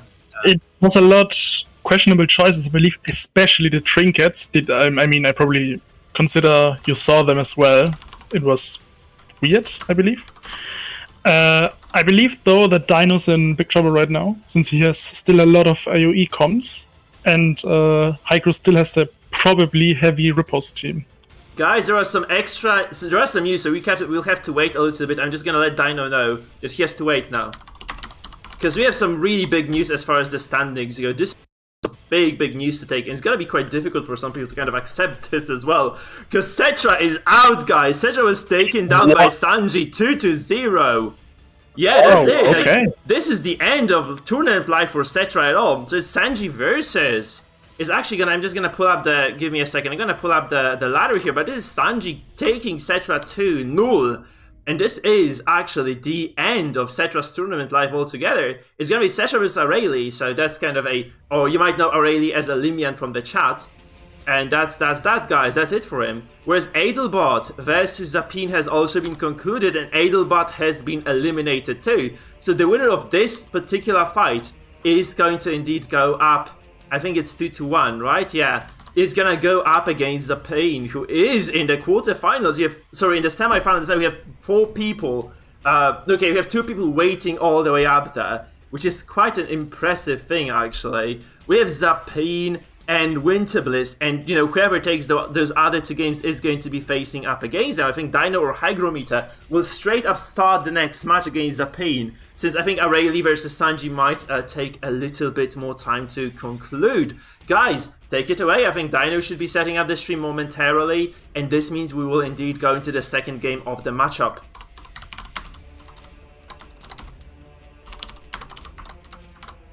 So, what do you think? Do you think Dino can kind of claw his way back into this one? I actually don't want to be pretty negative on Dino. I really hope Dino would go against him in a positive manner. But I still believe the Minefield is more like a... Maybe if he's not looking out for it, he could really get destroyed by it. With the triple riposte, depending on what team he will pick. I mean, triple riposte really doesn't sound that good. I've played it before, it isn't that right as well. But against AoE comms, especially only if the Highwayman or the Man-at-Arms both have riposte open, Abomination is just like a little cherry on top of the iceberg. Can we turn off that soundboard, please? Oh, this is like Wild Ancestor, guys. Like he just went rogue here. So I think that control, guys. He just went completely out of control here. Oh, so can you just mute him? no, we cannot mute Omni, man.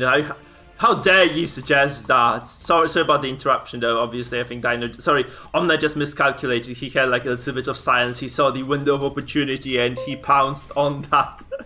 He did say sorry in the chat as well, so sorry, lads. Sorry for this. It's right. Anxious has always the last word. Yeah. You know. That's all right. It was funny. Yeah, the ancestor is such an asshole sometimes. Like, you have to just live with that, right? He's that roommate we all have, but never really wanted to have anyway. Just the one and only BM Ancestor. Yeah. Everybody knows him. Everybody dispaces him. This. Yeah, this being said, we're encountering some minor technical issues because his Discord keeps breaking. So we'll have to wait for Dino just kind of to resume now. He has to come back, launch the Discord again. I think that's just that's been happening with my Streamlabs as well. You know, it's like a lot of issues recently with it, like with the app. That's really outside of our control, I guess. Plus, my computer is kind of a potato, so this might kind of have something to do with that as well. I'm just gonna very quickly inquire with Aureli as far as his game goes, so that you can actually know where exactly we stand on that one. So, Mr. Ring, now that I said my side, from my point of view, about both participants, what do you think about the leftover teams? Well, yeah, I still think the proposed comp from Hydro, I agree with you that comp is going to be pretty strong, and it seems like it can do just fine against the Leper team as well. I don't know how well the Highwayman does in that kind of comp when he's I mean, worst case, he's going to lose against the Leper team, and then he only has AoE teams open. Yeah, so it seems like you can just ride that comp to the end. Yeah.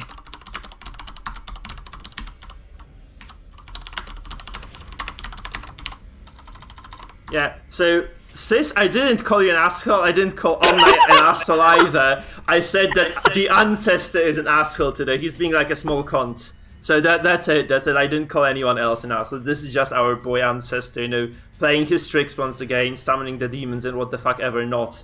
That's the usual business, though, I guess, in here. This is the Butcher Circus after all. I'm just gonna pull up the comps are on there, so yeah, we're just gonna wait for Dino and his opponent to just kind of call it now to decide what they want to play. And once they are indeed ready to do so, we will just we'll just go into that game. Sure. I definitely think Hydro does not want to bring his stress team. Yeah, I believe it would be a big mistake.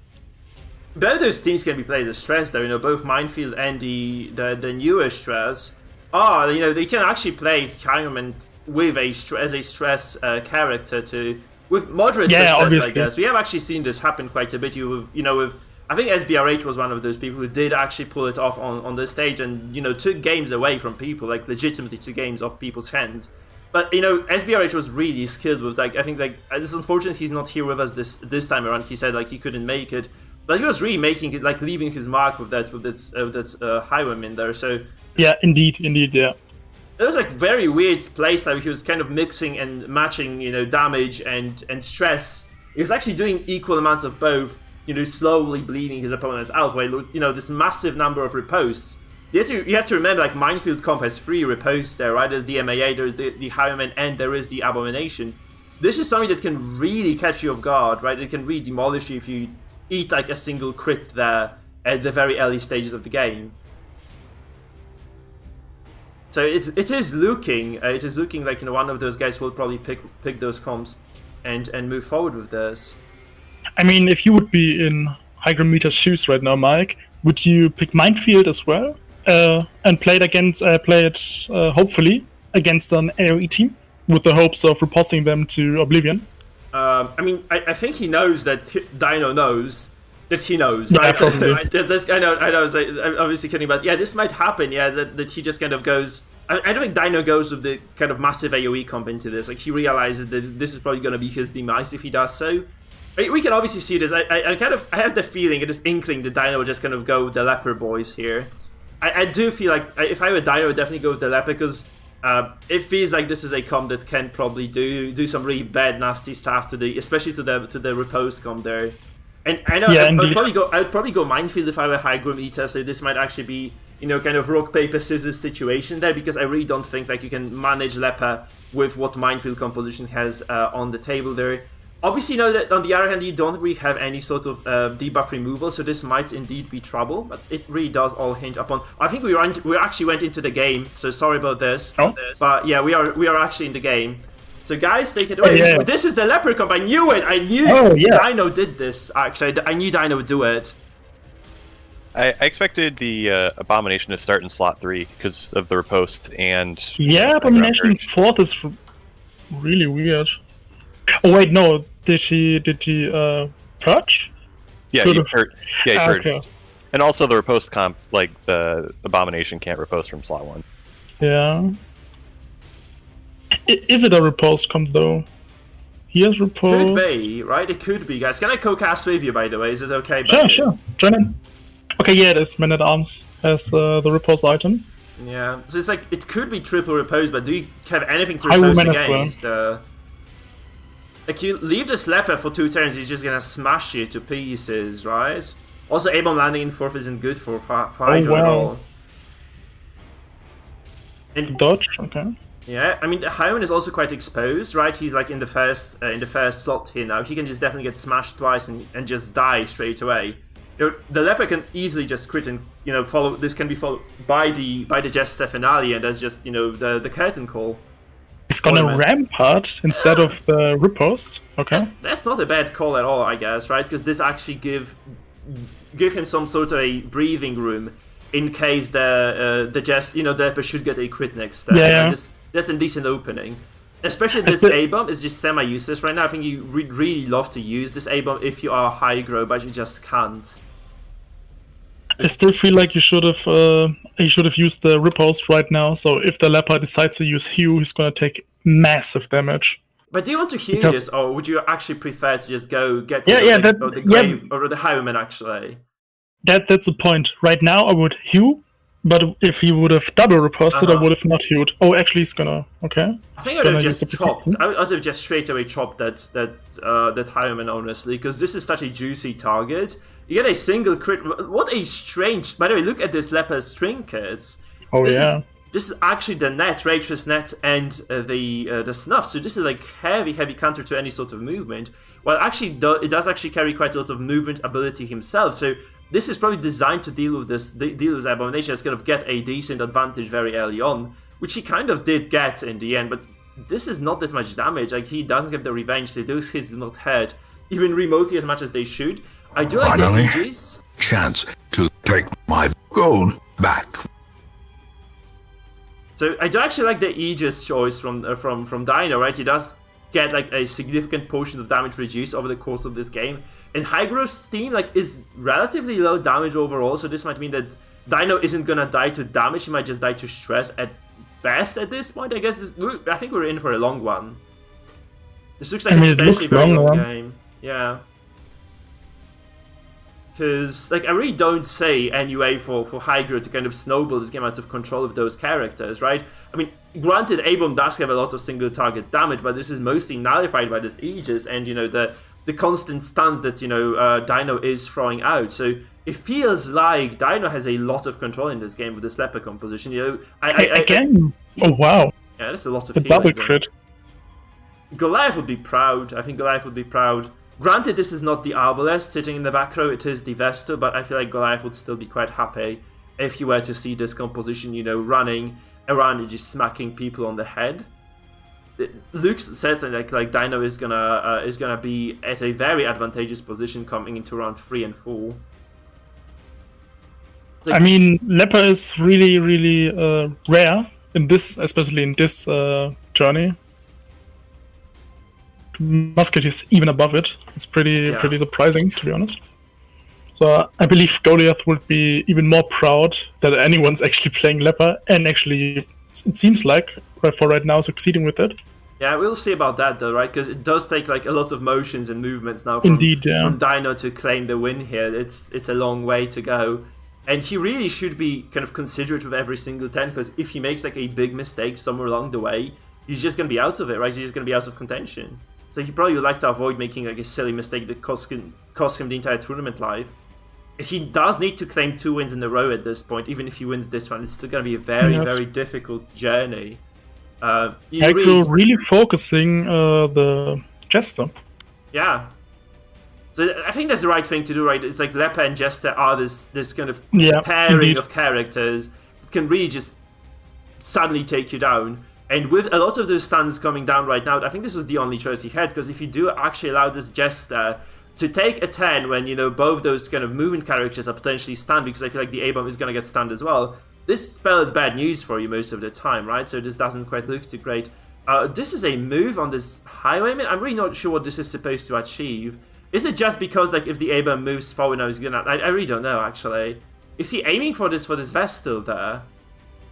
Like, I know he's aiming for the stun on the Vestal. He's actually trying to prevent any sort of control coming. I think that's actually quite a nice heads-up play, right? But that's a good idea, yeah. Also, the Highwayman... Oh, no, Highwayman hasn't taken the 10, so this is going to get, like, mostly reset next turn. But this Vestal is not going to be active for the following 10 either. Like, 10-5, there's no Vestal on the side of Hygro. And this might be an opening for Dino, right? There's, like, also, there are no repose there, so you'd probably expect this repose to come down right now from Hygrometer's Abomination, if he transforms. I suppose he's going to go for stress now, right? He kind of must have noticed that this is not really going to yield any results. Massive damage on the chest, huh? Okay, that's kind of... It's kind of annoying, I guess. Like, you really don't want to lose the Jester, but you'd prefer to play aggressive with your Vestal, wouldn't you, right?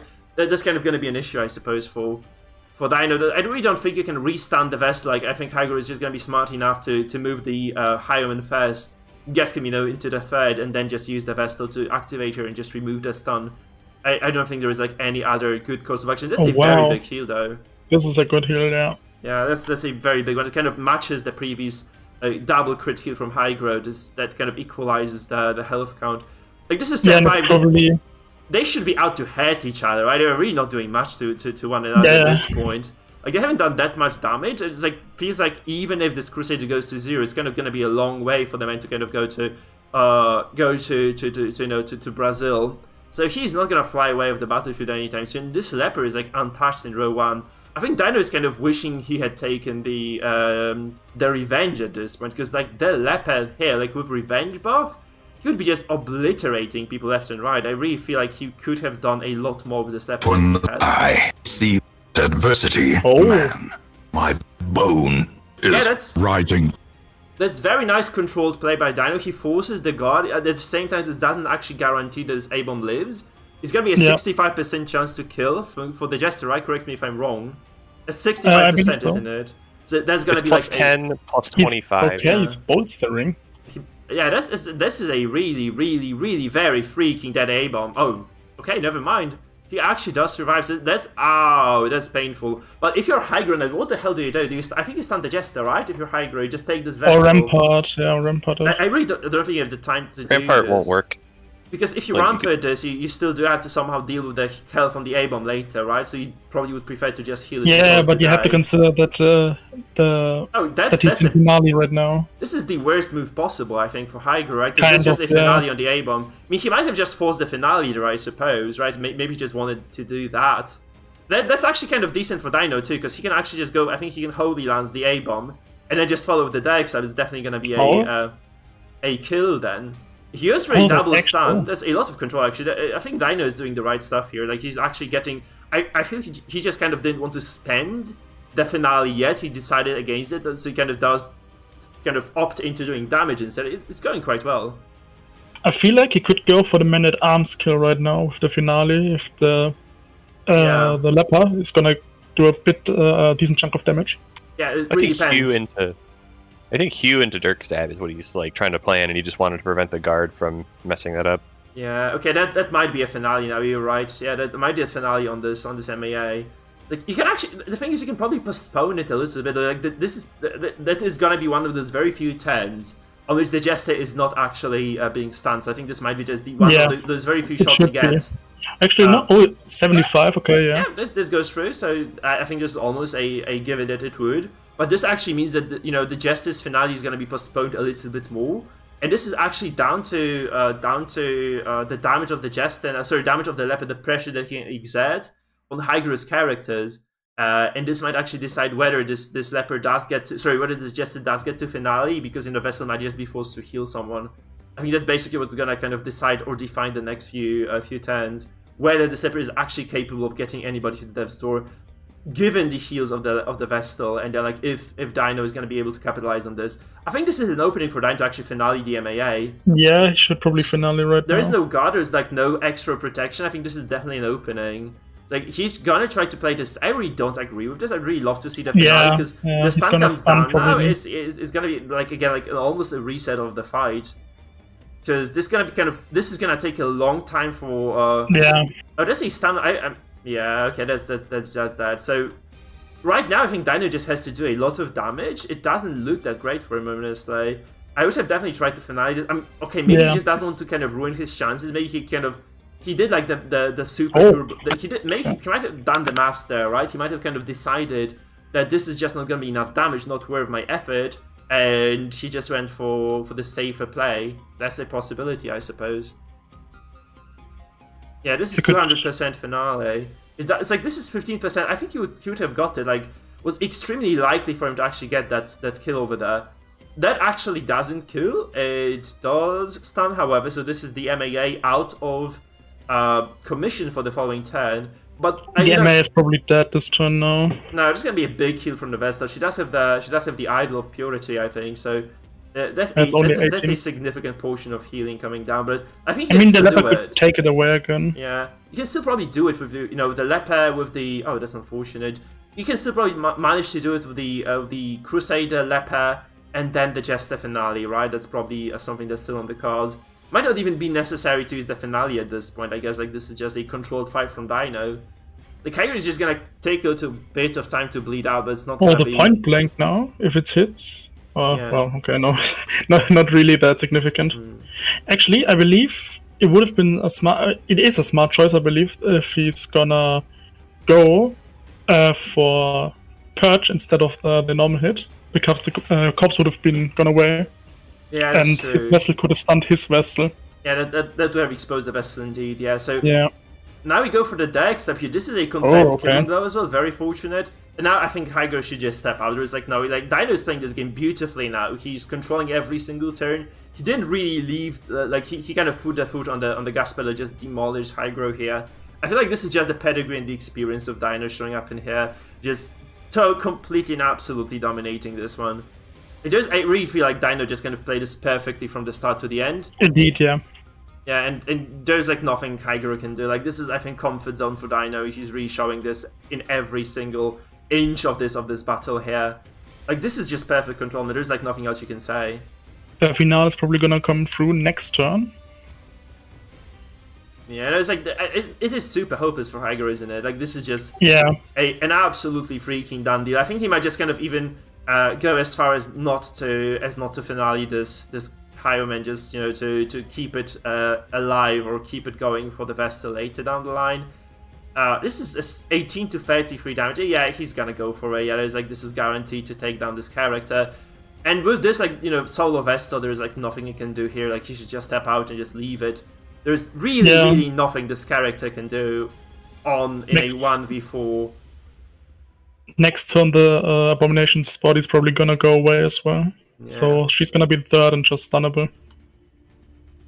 Yeah, anecdotally... Then again, the leopard could just purge and it could be all over then. Yeah, anecdotally, this is the moment, if it was 4 months ago, you just hope for your opponent to just kind of desync, right? There's no other way for you to win this game. So he taps out, and with this, we go into a 1-1 tie. We love our ties, actually. Every single best of 3 is very exciting with a tie on our hands. So it's gonna be a ban coming down now. So Dino is no longer able to use this Leprechaun. It was very well. You have to really praise Dino for this. It was as clean as they come, really. I don't think we made a game this clean today. There was no bad RNG for either of the parties. No exceptional RNG either. This was a very clean tactical victory for Dino. I don't really think this was a compositional mismatch either. I feel like Dino just kind of knew what he was doing perfectly freaking well. He did show it, and that was just really, really great stuff coming from our main Dino here on the day. So let's see what exactly happens now. I think Dino is going to kind of go into the next game as well very, very soon. I mean, he could possibly, just possibly, rebuild, depending on which build he's gonna use, the Houndmaster into a damage character.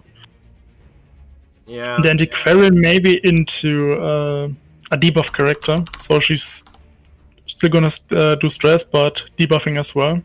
Like, this is, I believe, like the second opportunity you should like do as well. Because if you're just gonna use the AoE on both characters, it's just gonna destroy them. And I can't really see the Grave Robber comp going through this heavy comp, I believe. Depending on which comp he's gonna use now, but I believe it's gonna be Minefield. Yeah, I would expect the Grave Robber to go through for Dino, right? Because I'm very much afraid of the riposte otherwise. But I still can see the at least for me, I still can see the Antiquarian doing anything in this fight then, besides maybe healing or using the single stress. But you do need the heals if you're going against heavy repose, though, right? There's like, you have to admit though, like the Minefield comp is like ridiculously low in damage and doesn't really do that much if you don't kind of just continuously jump at that riposte of your opponent. So you have the Flagellant though, which is probably gonna take the damage from the riposte. And you're gonna enjoy that as well, right? He's just gonna appreciate the damage coming in because he's just gonna be healing for this. So it's actually a nice synergy. I really don't feel like, I think like if Dino just picks the Grave Robber, he should have a decent amount of advantage against either of those opponents he's gonna be facing there. Like against either of those compositions, actually, I think he should be still at the very least all right. I just think he should take the single stress move for the Antiquarian no matter what, and as well the healing. Maybe even the healing trinket and the virtual trinket together, plus restoration, I don't know what it's called right now, for the Antiquarian. Rejuvenating Vapor. Yeah, exactly. Yeah, and the trinket for it, which makes plus turn healing received. So you have 4 turns healing instead of 3. Okay. And less stress taken. Yeah, exactly. And the virtual chance. I think the guys are actually taking quite a bit to decide. And there is no surprise there, obviously, right? This is like a deciding moment for both of them. That's going to be extremely close of a match, no matter what trinkets they pick. I actually did like that. That was a very nice touch from Dino, getting rid of this Abomination from the very get-go, right? Just kind of pushing them into the very final slot here. He actually put put all his money on that Righteous Net. I really liked that. That was a very, very fancy touch there at the end. So you have to just praise Dino for doing what he did. Honestly, it was just really well done. No other way to put it. Guys, I'm gonna self-advertise now a little bit, so please, if you are enjoying yourselves, if you are new to the stream for some reason, if you haven't really seen those streams before, I'd very much appreciate if you guys were to smash that subscribe button on YouTube and click the follow button on Twitch. This actually helps the stream develop and allows me to keep streaming every single time I want to. And we also kind of will be doing more tournaments, so you're basically supporting the community and the foundation that kind of it is built on, right? Which is obviously you guys being there for me and me being there for you as well. So this being said, thank you guys if you are still here, by the way. I very much appreciate any viewership at all. And this is such a big group of people coming towards Darkest Dungeons today. I am humbled by this. So yeah, please do, if you haven't yet followed and subscribed, do so. There's also an option on YouTube to buy a membership, which is basically like Twitch subscription, costs you $3 for a month, and it does also does a lot of stuff for the stream. Shit, really? Oh my goodness, they're wild. They're just wild people. Sorry guys, they're just not gonna let me have. Okay, so the Crusaders stunned the Abomination. Okay, this got cut short. We're gonna go into the game. Sorry lads, we're gonna go into this one here. It's on the. I think it should be available for everyone to watch right now at this point. So just do take. Again with the trinket choice on the Houndmaster.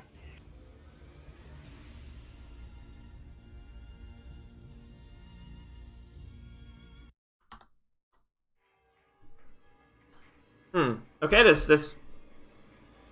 My God, what is this composition?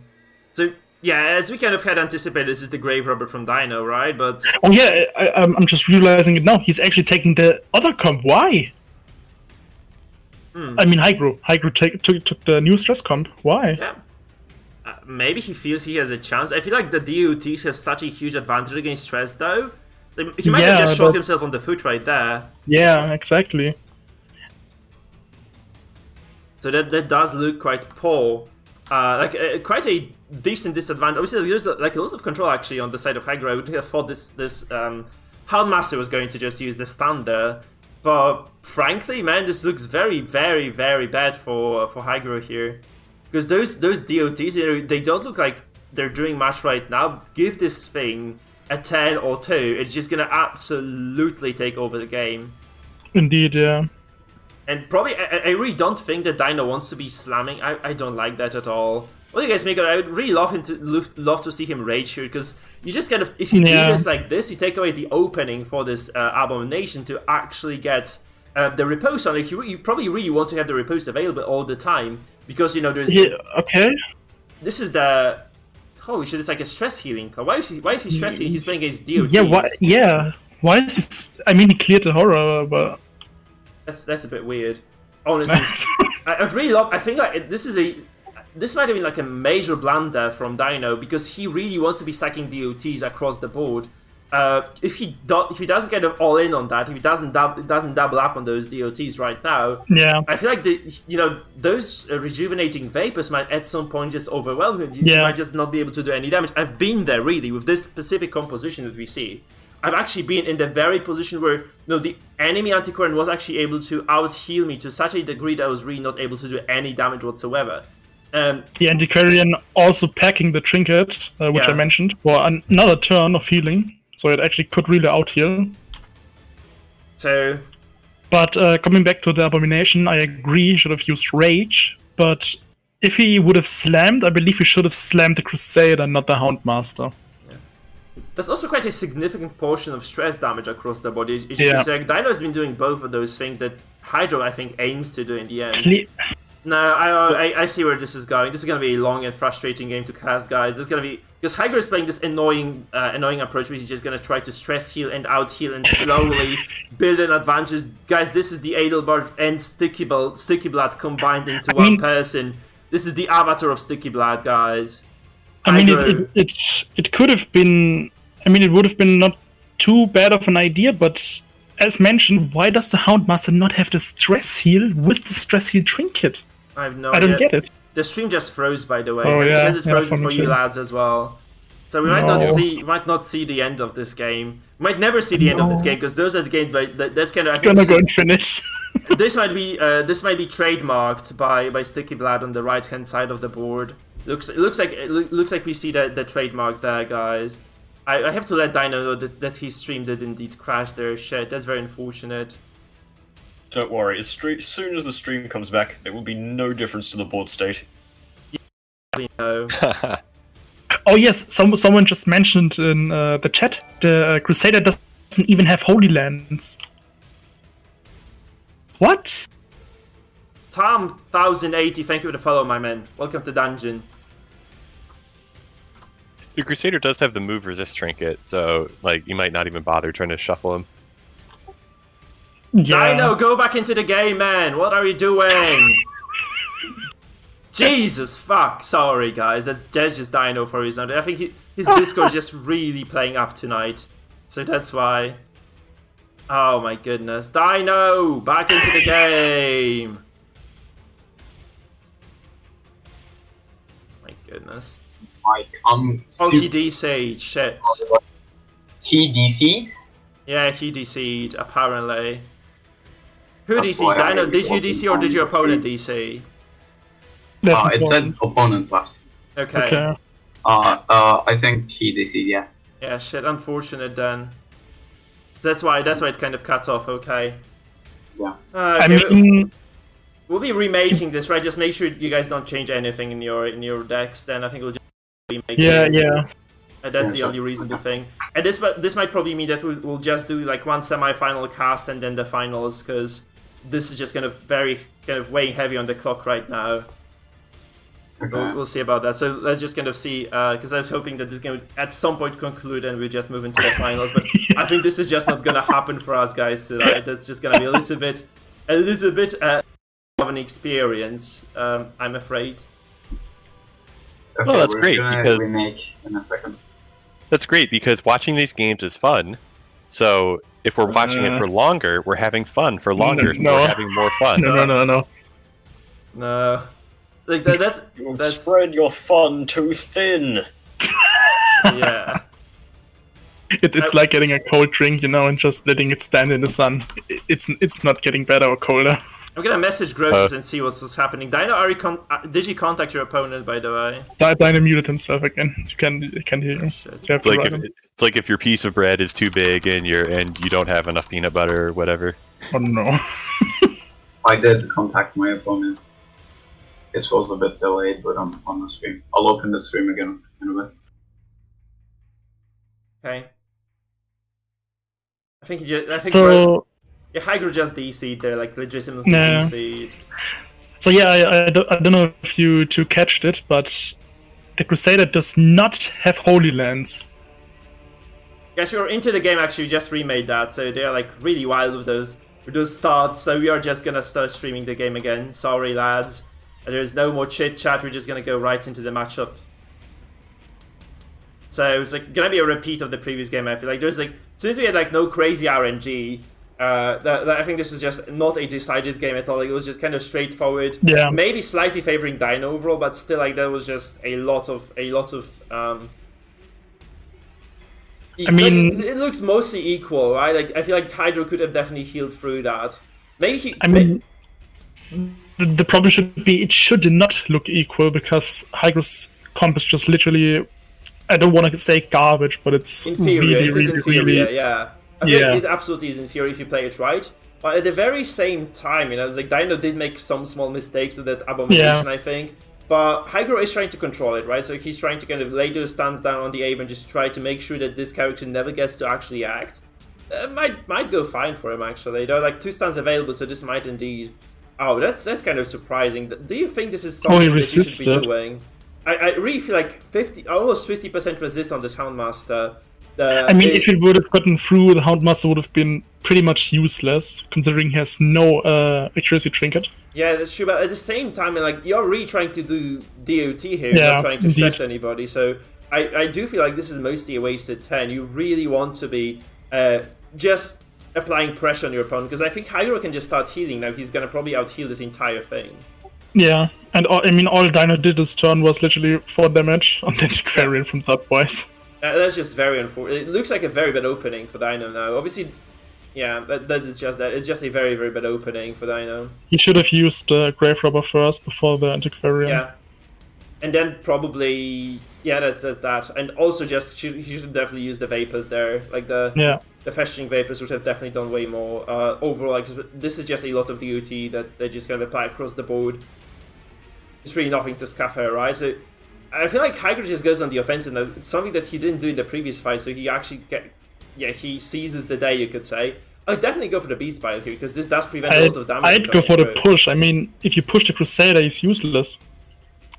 True, but I would have done Rage on the or Rage. But why in the Houndmaster? I think he's trying he's trying to deny the stuns, guys. I think he's just kind of hard bent on denying the stuns. Because Hygro is playing this kind of slow heal, stress heal composition. If he cannot just stun you twice, I think he's just slowly gonna bleed out. I feel like that's at least what Dino assumes is gonna happen, because this is such an uncharted territory that you really don't know how this comp is gonna work out in the end. Honestly, you really just don't know how it's gonna work. So Panic Dart's coming down. That is a miss. That's very unfortunate. This is becoming very, very scary for Dino. I felt like Dino had a commanding lead in the previous game. Potentially just kind of coming out in a few turns, right? Right now he's done nothing for the first 2 turns at all.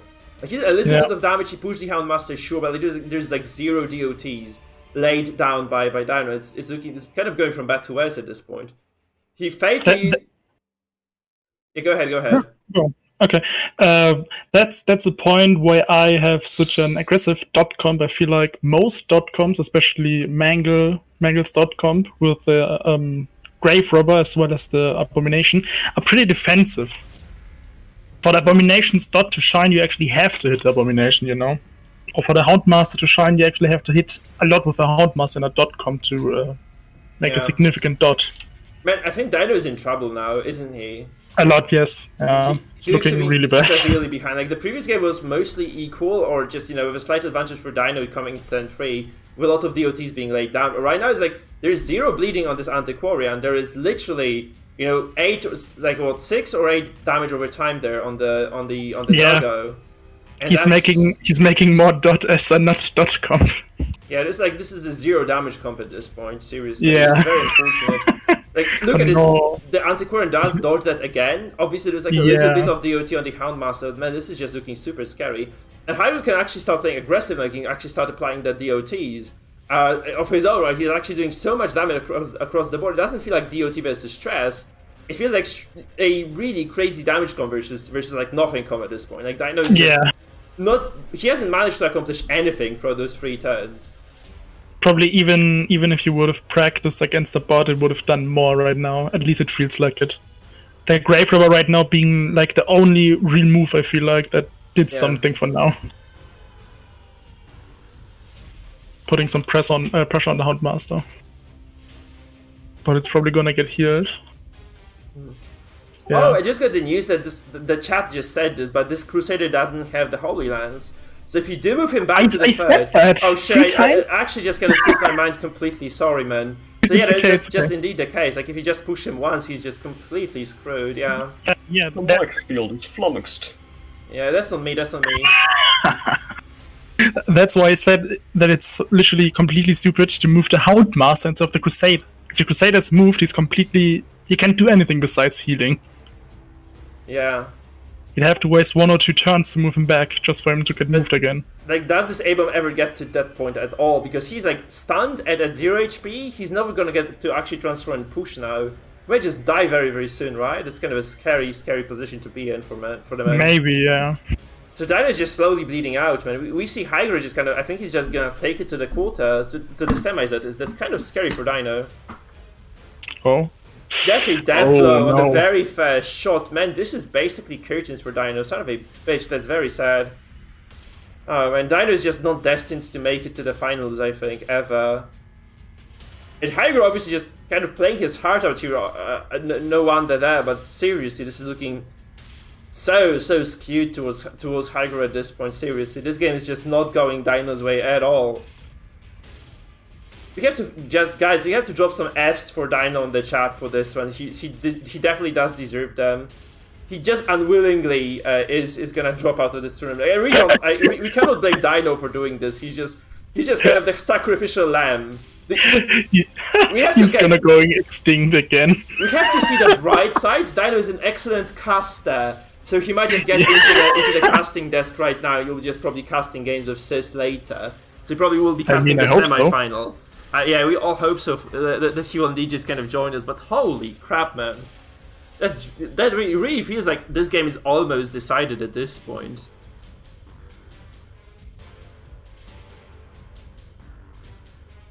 I'm not even sure if RNG could have saved him right now. No. Really feels like it's all but over, is it? It's so much DOT stacked across the board as well. Like there's like so little DOT. Oh no. Oh, do it! Okay. Flagellant, yeah. You can actually die from this, guys, if you don't. I know that's what I was not hoping to happen. This would have been like the complete bust. It would have been funny to see, though. Yeah. I don't know. Happened to me once. I was like, my mouth just kind of remained open for 5 minutes straight after that. Because I was like, what the fuck happened? Like, what? Why? How? Right? That was just kind of crazy stuff. But yeah, that's just a mechanic of the game. This doesn't actually go through here on the stage, fortunately for Dino, because like if that Flagellant was to die, let's face it, he was just gonna be completely dead to Rise then. Yeah. And there's like maybe a small glimmer of hope. So like, I really feel like when Dino stopped actually landing damage, he should have maybe dropped like a single or double rejuvenating vapor just to keep himself alive. That might have kind of salvaged the situation for him a little bit, but now it's just gonna look super desperate for the man. Like no shit, he's like as desperate as a man can be.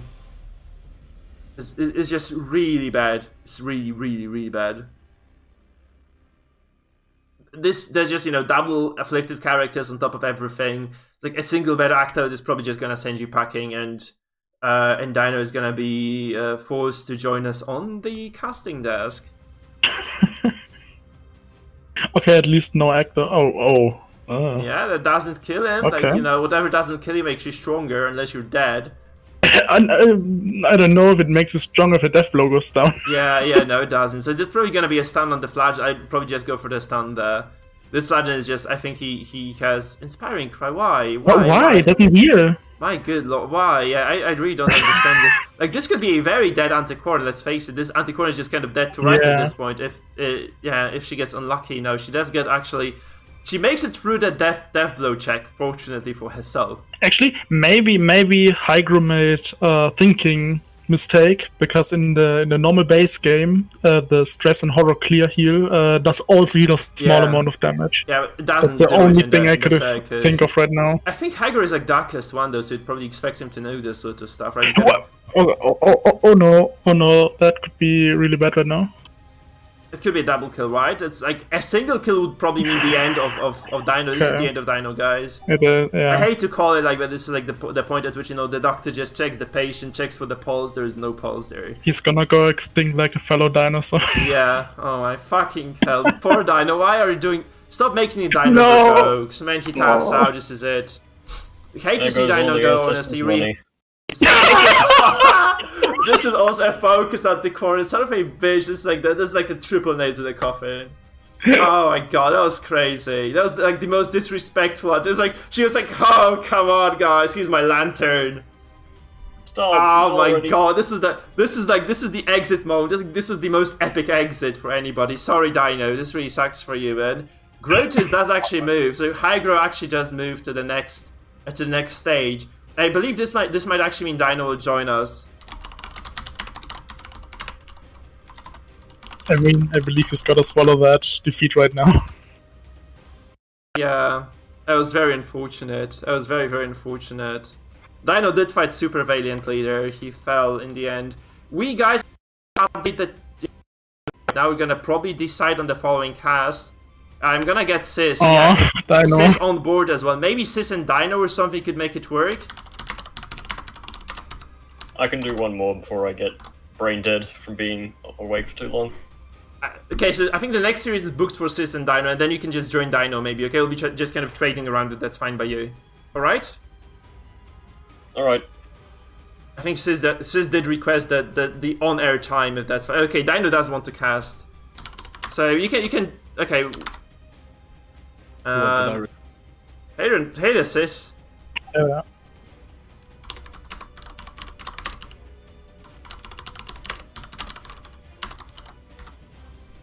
Guys, we're just gonna go back into this into the tournament momentarily. So let's see exactly. I really don't mind not casting, by the way, if we've got new people that want to cast. Okay, we could do the finals together then. So you definitely have to do the finals with me, Sis. Though there's like the epic duo kind of joining for a single cast at least at the final stage. I'm kind of happy to kind of go together with you guys for one more then, if you guys want to do it. And then we could kind of make some changes, alright? I think Spartan would also like to rejoin the cast, by the way. Spartan, you there? Yeah, I'm still here. Sure, perfect. So can you just... would you like to kind of join the next cast, actually? So you'd kind of triple cast this with the guys. Do you want to do that? Alright, I'm fine with that. And then we'll probably, we'll probably make some changes later if you want to, so we'll see. So you can join the lads over there, and I'm going to just very quickly sort out what this look like right now.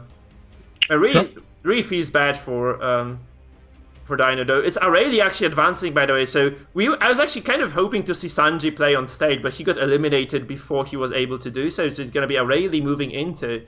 You mean the person that got Cetra? Yeah, the guy who got Cetra has been got. As well. So he's out, unfortunately. I was actually looking forward to seeing some fresh blood. Shame on you, Alimian, aka Aurelie, for doing this to us. Like, seriously, this sucks. I'm kind of kidding, though. Congrats to Aurelie for making it through to the semis as well. Congrats. So congrats, Aurelie, and we are gonna say, let's see, so it's gonna be Dino losing this 2-1, and we are gonna have the four semi-finalists actually advancing here. We have Hygrometa, Zapine as the match number 2. I think we're gonna start with the cast of Aurelie. Winter, do you wanna play now? I don't mind either. I'm fine with both. I'm just not sure if it's another one. Because I think they Rayleigh just went for a very long set of games, so you probably would like to rest as well. So if you would like to kind of go, never mind. So we're gonna cast Hygro versus Zapine first, and then you'll just go and we'll make some changes to the cast. Okay, so it's gonna be us free casting this one, and then Winterbliss goes to play, and we just kind of get some replacements in his place. All right, that's how it's gonna go. If that's fine by you guys. I'm not even sure if I'm like even doing anything besides just saying random stuff all the time. Like I don't feel I'm making a big standing. You guys are making casting. You're contributing for sure. Don't worry. I'm gonna let Zapine know that he's up for streaming. I think. Okay, so Zapine and Wu? And Hygro is gonna be Zapine versus Hygro here. Okay, yeah, right. Okay, so we know Hygro's coming from just now. I'm just gonna ask Hygro as well.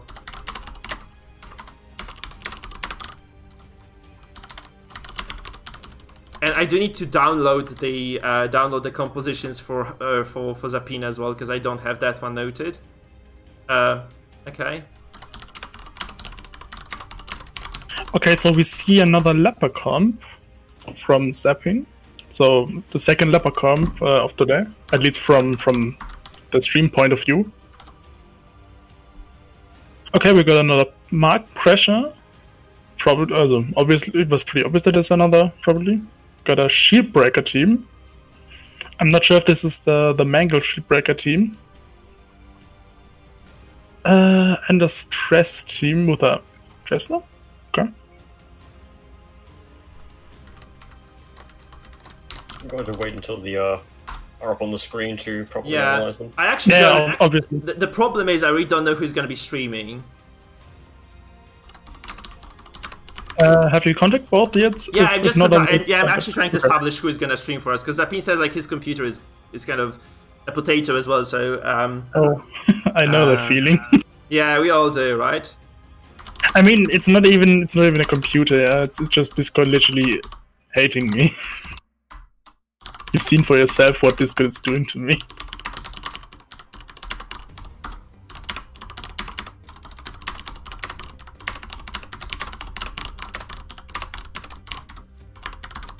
So I think it's gonna be So it's gonna be Hygro streaming.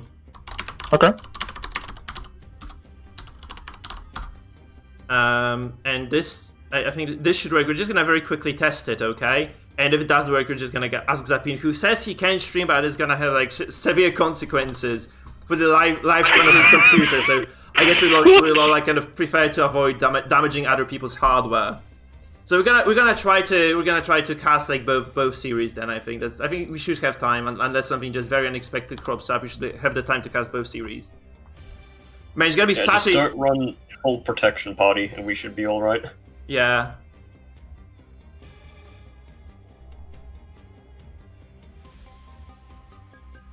Man, okay, we're just gonna wait for Grotus to get the stream going.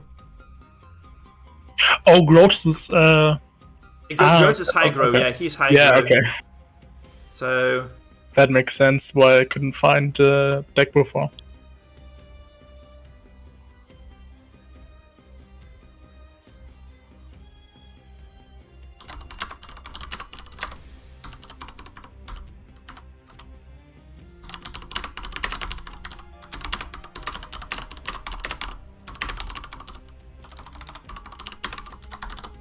okay, I'm gonna make the adjustments in the meantime. Sorry guys, production is like we would probably need like 2 people operating this shit if we were to kind of go smoothly from one game to another. I'm sorry about this, but production is a challenge. I'm not also like that fast with making those last minute changes and such. So that's just gonna take me a little bit to cover this. I actually haven't cast this Zapine game in a while. I'm pretty hyped for that, honestly.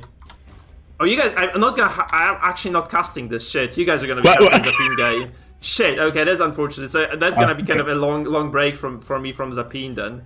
I'm also gonna remove the bands because they are not there yet. I'm going to get those those screens sorted as well. So it's gonna be Hygro here right now, and Zapin on the other side.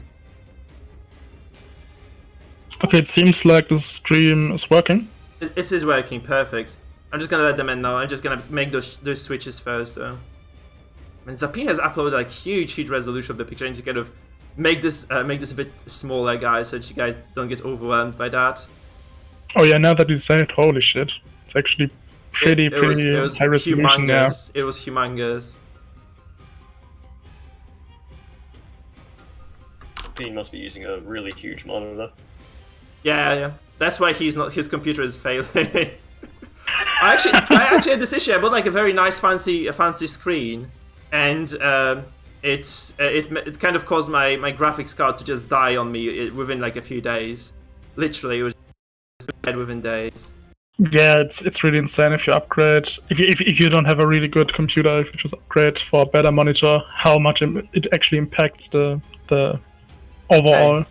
So we have the bans. Mark Pressure is out and Minefield is out as well. So those two compositions. Okay, Minefield. Gone, yeah. And Mark Pressure, Halo comp, obviously. At least it should be a common pick, so I was kinda considering it. We got Weird Shuffle, Super Stress, and Meme. Interesting. So a Leper comp. It doesn't look like a Leper support comp, so it's probably not something like Goliath did, I believe. I mean, the Leper doesn't seem to have too much support aside from maybe a command from the Man-at-Arms. Yeah. And maybe the weak healing from the Antiquarian. Or perhaps maybe the dodge buff. Full protection Leper comp, because the Leper's Withstand is probably the least used skill of all time on the Leper. Maybe you could combo with Protect Me through the Antiquarian. Oh, and also the AoE protection buff from the Crusader. You could easily get him up to 80%. Yeah, this could actually be pretty insane. New meta build confirmed. Okay, so the Weird Shuffle, I'm not too sure, but I believe it's a manga build? I'm not too sure, if you know. If not, then I've never really seen the build before. It's a strange build to be sure. Yeah.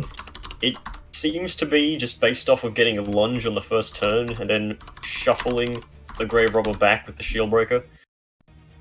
Seems like it, yeah. Because there's no real way to dot, there's no real way to use the mark, I believe, besides the Arbalest and the Bounty Hunter, obviously. But I feel like the Bounty Hunter is more of an executioner character in this build, rather than a mark. Guys, I think you're ready to get into the game, so kind of tune into this stream.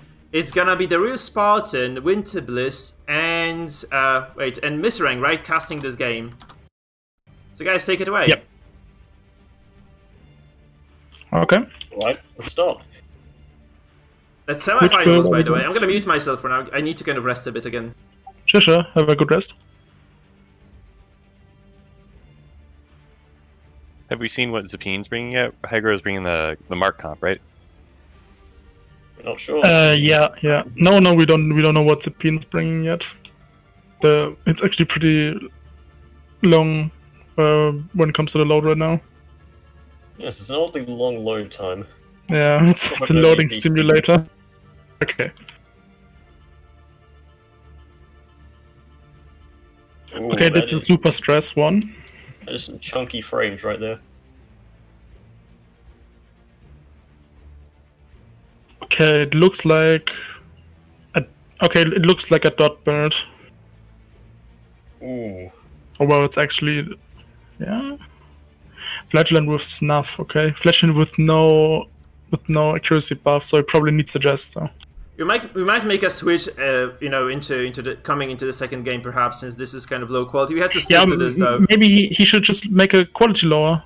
Yeah, maybe I'm gonna ask him to do this, but right now it'll just kind of fuck up everything. I think if his setup isn't like that great at streaming, it's just gonna make things even worse. If you ask him to make changes now, right? So we have to just kind of let the guys play it out. Unfortunately, it's gonna be a little bit slideshowy, I think. That's unfortunate, but that's the case. This should be a short game though, right? Because we have like a lot of mark on the left hand side. So if Hygro wins, he wins fast. If he loses, he also loses very quickly. So it's going to be brutal either way. I think you cannot just kind of stay alive with this sort of composition. Yes, this is an incredibly fast build from Hygro here. Plays a damage over time comp that is playing against a team that has no counter to it. Has very little healing, aside from maybe a lucky occultist heal. Indeed, yeah. Flare and then shoot the Antiquarian? I mean, he should probably... Oh, he doesn't have the flare and the musketeer. Yes, take note of how the Jester moved forwards. Yeah, exactly. That's why he should have flared, but he can't. Well, why flare when you can just do another mark? Although I don't like... Just mark everything. I don't like focusing the Houndmaster because of he can put the heal over time on himself. Yeah. Well, actually, but maybe that's just not enough. This Musketeer has the Tincture of Iodine, so that means that they can cure Blight if that becomes too much of a problem, and that is a big hit for 31. It's probably gonna go for the heal.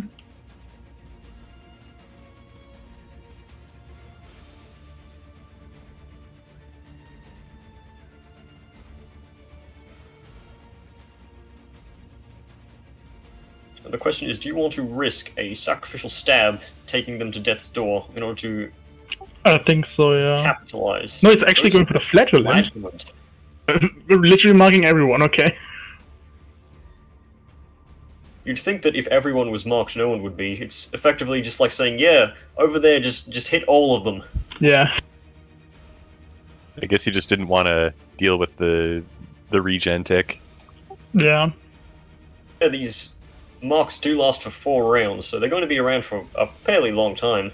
I believe the regeneration is actually pretty significant in this fight, because it can just at least deny 1 heavy hit for a time. So the Banter doesn't instant kill the guy. Yes, it's going to be very hard to... just marking again. Death. That is probably mostly to take the Antiquarian away from a position where she can stack that regen. Yeah, as well as putting the Flagellant off. These regens only last for 3 rounds, since this Antiquarian has the Materia Pestis instead of the Tears of the Lost. Yeah. Well, the real reason is the Antiquarian's already moved, so she can't take cover. So she can get focused, and also the Flagellant's out of position now. Yes, that is also a point. Houndmaster has the ability to guard the Antiquarian to prevent her from being focus fired here, however. Oh yeah. 29. They do not have the penetrate guard trinket, right? Both of them. I think the Arbalest does, however. And that's the one you really want to be worried about. Doesn't go for the guard, goes for the Hound's Harry instead. Okay. Probably knows that guarding would not be very beneficial right here. No. Oh yeah. Okay. Yeah. No, he does. And yeah, that's a death blow. Hygro is dealing some pretty solid damage here. It only moves the Flagellant forward 1. He wants that Jester in the front for a finale. He possibly could use the pull right now for the Houndmaster to put the Flagellant back again. But I'm not sure if that's even worth doing. Either that or a collect. Oh, okay. Well, crit as well. 9 damage on an uppercut is fairly impressive. I mean, the Jester should be dead this turn, because not even the guard would save him now. Oh, maybe it does, but it probably won't guard here. But the Jester should be dead this turn. This Musketeer is looking to be in a fairly bad spot too. The Musketeer could heal though. I believe this Musketeer is going to take its turn after the Arbalest in an attempt to kill the Jester outright. Action. Okay, no. Okay, literally 1 HP. Oh. It's another crit. It's insane crit rates going off here. And now the Jester should be history by now already. And if not, the Jester could possibly go for the Musketeer, but I doubt it. I feel like the Jester's dead. Have plus 30 death blow. That is better than equipping a finisher. Indeed, yeah. for a sack stab. Not why? Wasn't A weird choice. likely chance to kill. Jester does regen and most likely kills this musketeer. Oh no, actually. This would have been a slight shift to maybe give Zeppane hope to go for the win this turn.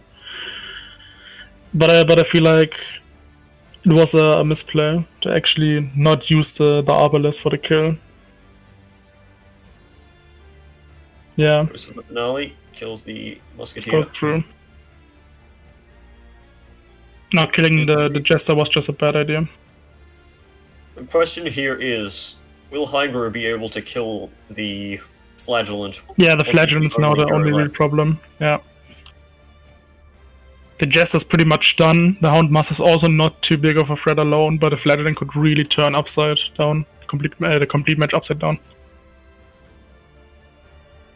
There have been games before where the Flagellant takes it home against 3 or even 4 heroes who are on low Yeah, health. especially if the Flagellant uses. Actually, the Flagellant doesn't have the gauntlet, the heal gauntlet, so he can't perma heal.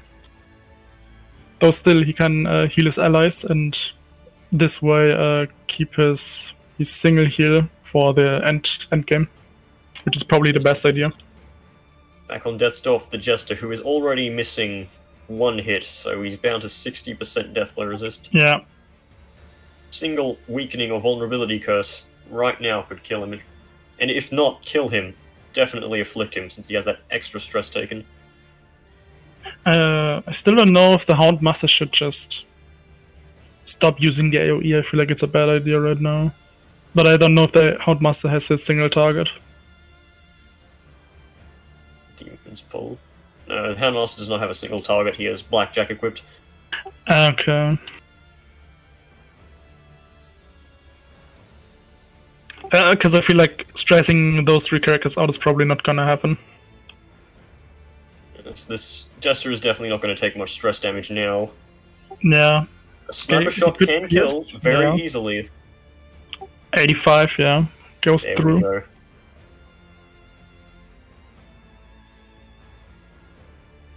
Does the Occultist actually have to heal? Probably, right?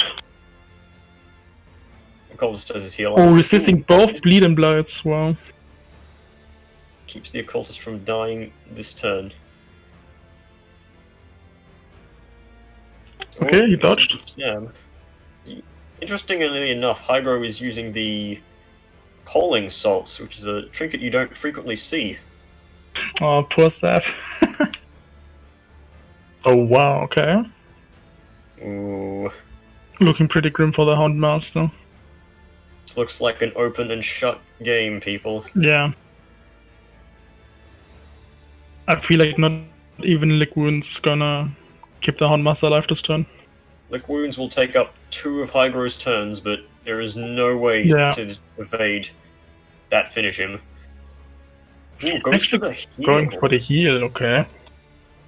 To play Yeah, definitely defensively don't and like remove that. the bleed. I mean, if the Occultist makes 7 damage, so the Houndmaster's on Death's Door, it's not too bad. Well, that seems to have not mattered in the Yeah. slightest right there. Not at all. And I believe he's not gonna do enough damage now because he's at Death's. Oh, he missed Ooh. again. He would have if he hit.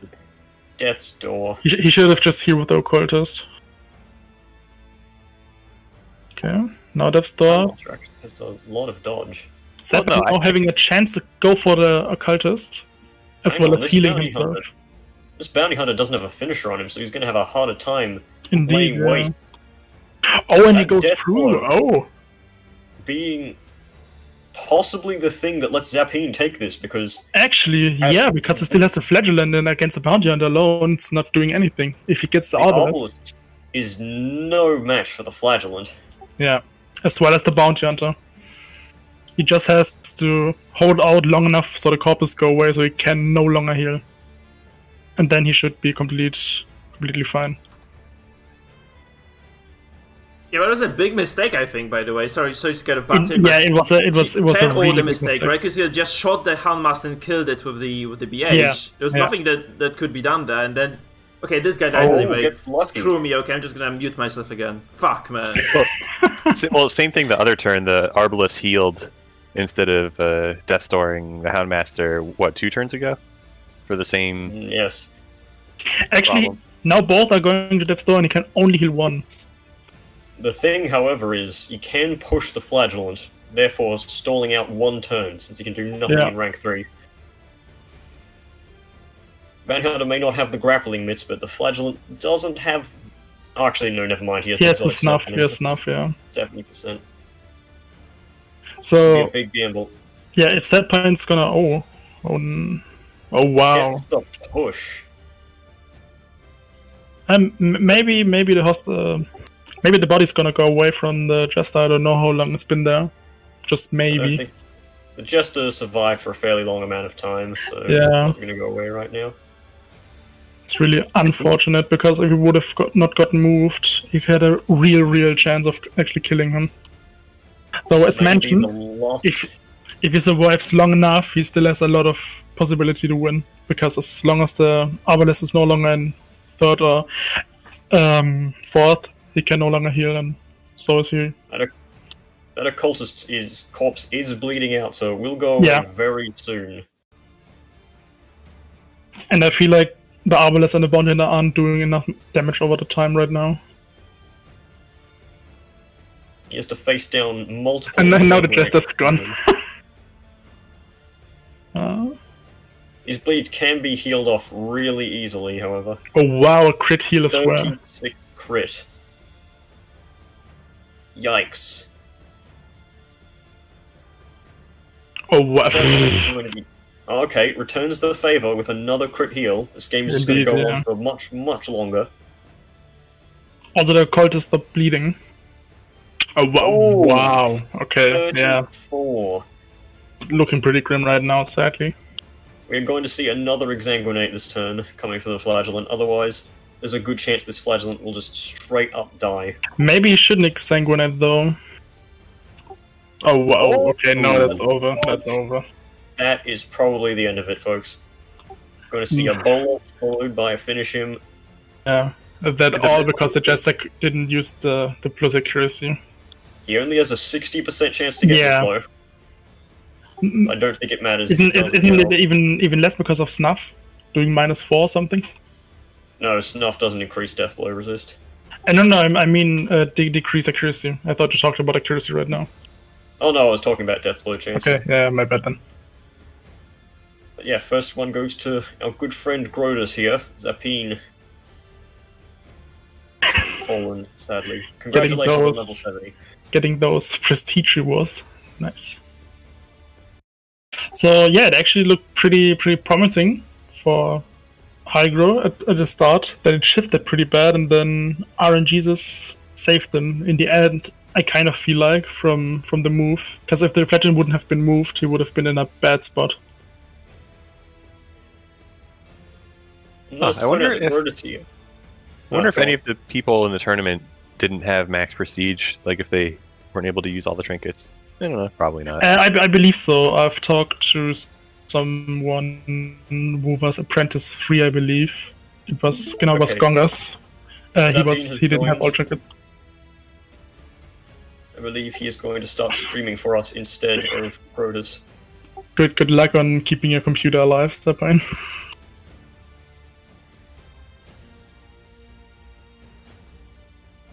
Seems Zapine's connection is a lot more clear.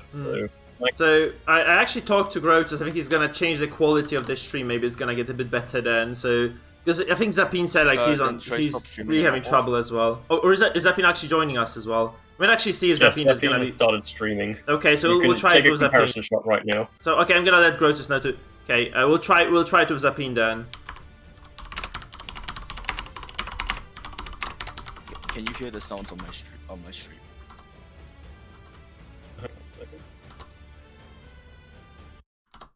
Yes, we can get that. That is good. So we'll try Zapine this time around, I suppose, and we'll see how it turns out. Maybe the quality will be a tiny bit better at least. So let's kind of see how this one works for us. Maybe it's not gonna be. Oh, this is definitely gonna get better than that because this is not a slideshow. Okay, I'm just gonna very quickly make the changes. I need to move the names around then because, obviously, by the way, Zapine is not. So no, we're not gonna be able to use.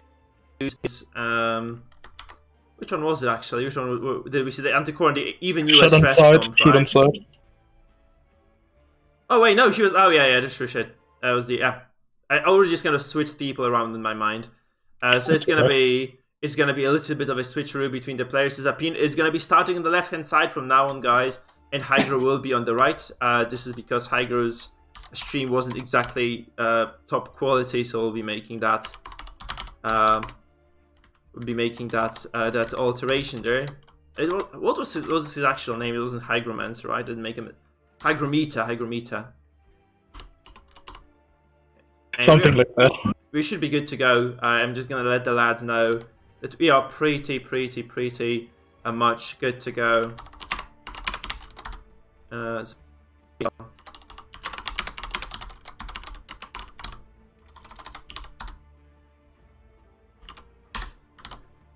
That was a crazy. I feel like Zapine actually just took drew the short end of the stick several times on those rolls, right? I felt like kind of very unfortunate for them. I've had like Hygro had this at the start, then it shifted a lot in the favor of Zapine just to get it taken. So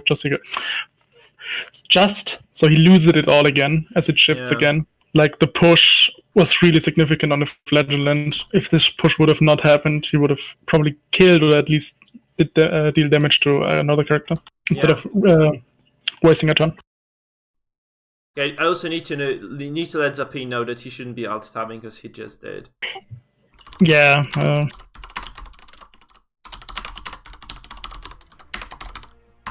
That's very important bit for us. So yeah, I think we are ready as well as those lads.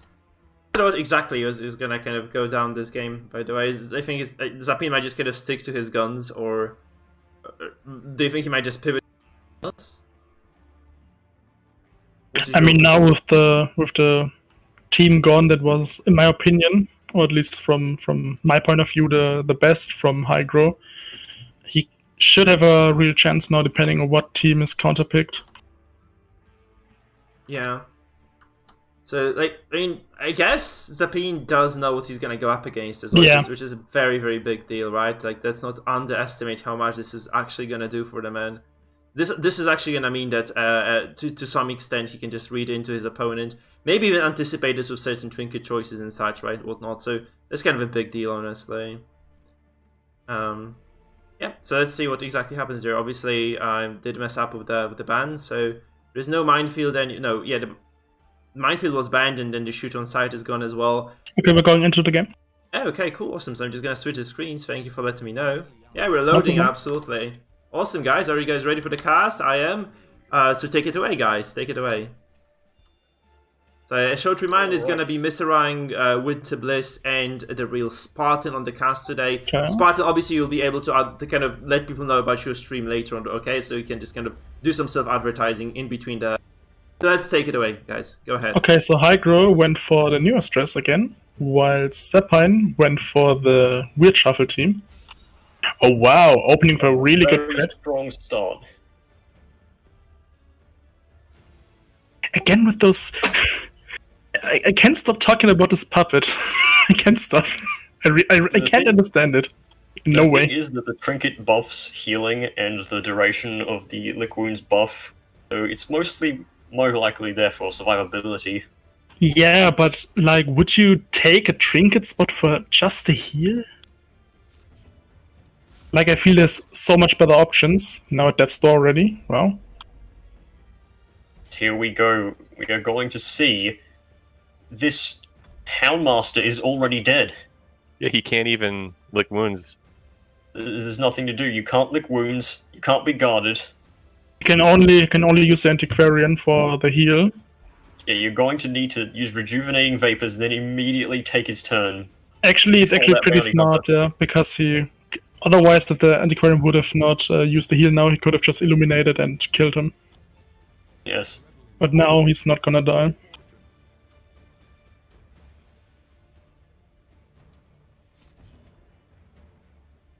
Instead, not going for the flare, is going to go for some damage. This Yeah. is still a lot of damage, 11 to 20. Indeed, yeah. Okay, decent roll on the Antiquarian.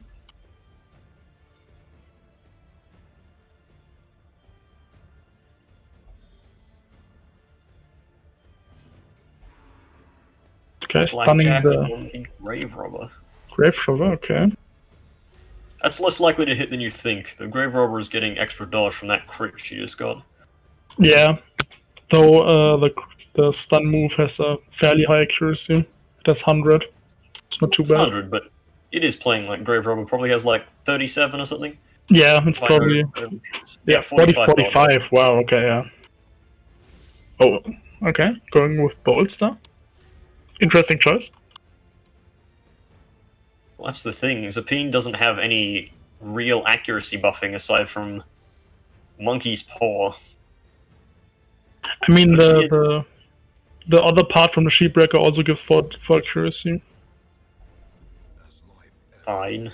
So it's I guess. 12 accuracy. It's mostly just for the dodge. Yeah. Oh, it's Yeah. And again, I guess really we said high. the same about Monkey's Paw. Yeah. I feel like the Houndmaster should die this turn, though. I don't Houndmaster see- has- Oh, I guess because flare and then lunge and then Yeah. collect or whatever finish him. The thing is that there's a lot of healing on this team for that Houndmaster. Crusader can do things, and can't really hit the front line very well with the Arbalest, so that's one less unit that can even hit.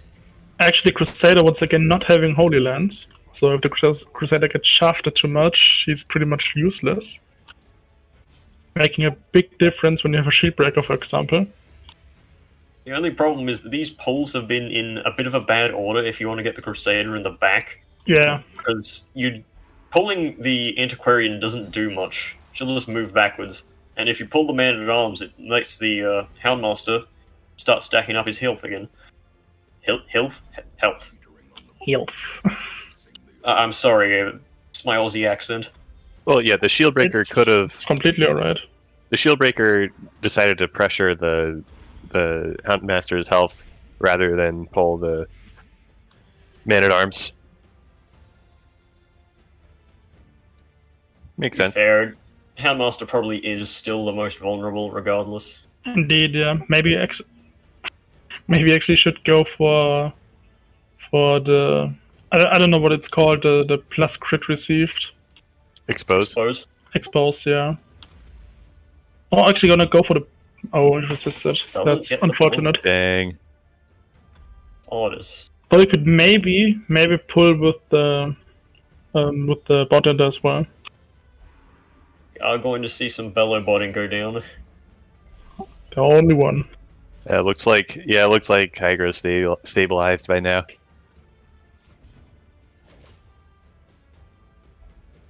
Question is, will this Antiquarian go for a get down or take cover? It probably should now, because if not, she should be pretty much dead.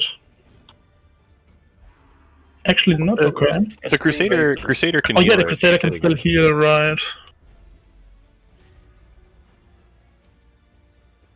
Maybe you should pull now. I feel like pulling the Antiquarian now should be a good idea.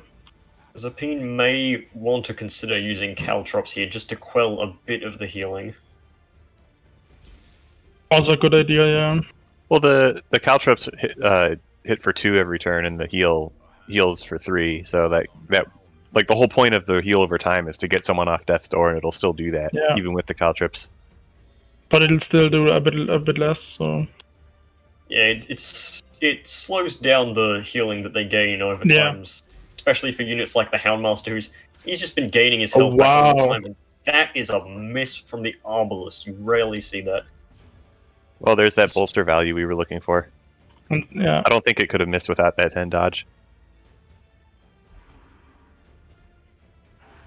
Peen is just taking all of this damage over time.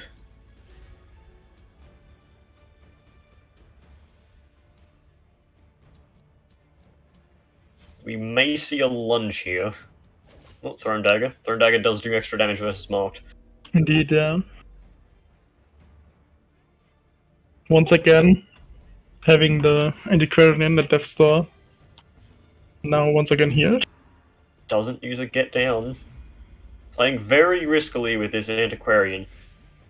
I mean, it's working out for now. You just have to see what time brings, I believe, because now everyone can attack the Antiquarian this turn. Imagine how.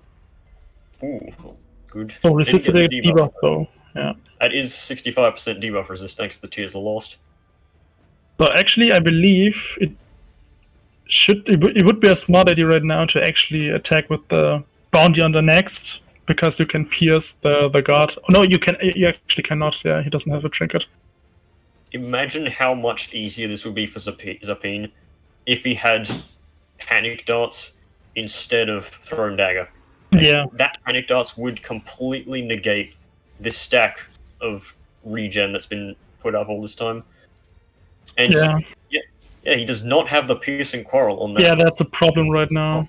Probably does not like this. The tiller, yeah. Yeah, the stabilizing tiller. This could be really bad.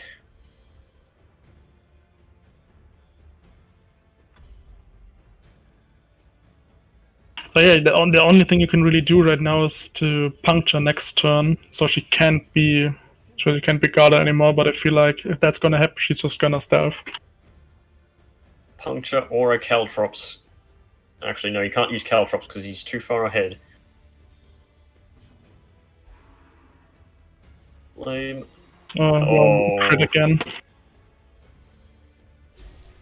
Some very fortunate healing going on.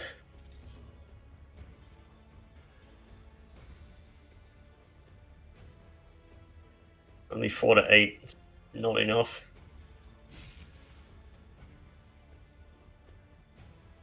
We could see the end of the bounty hunter here.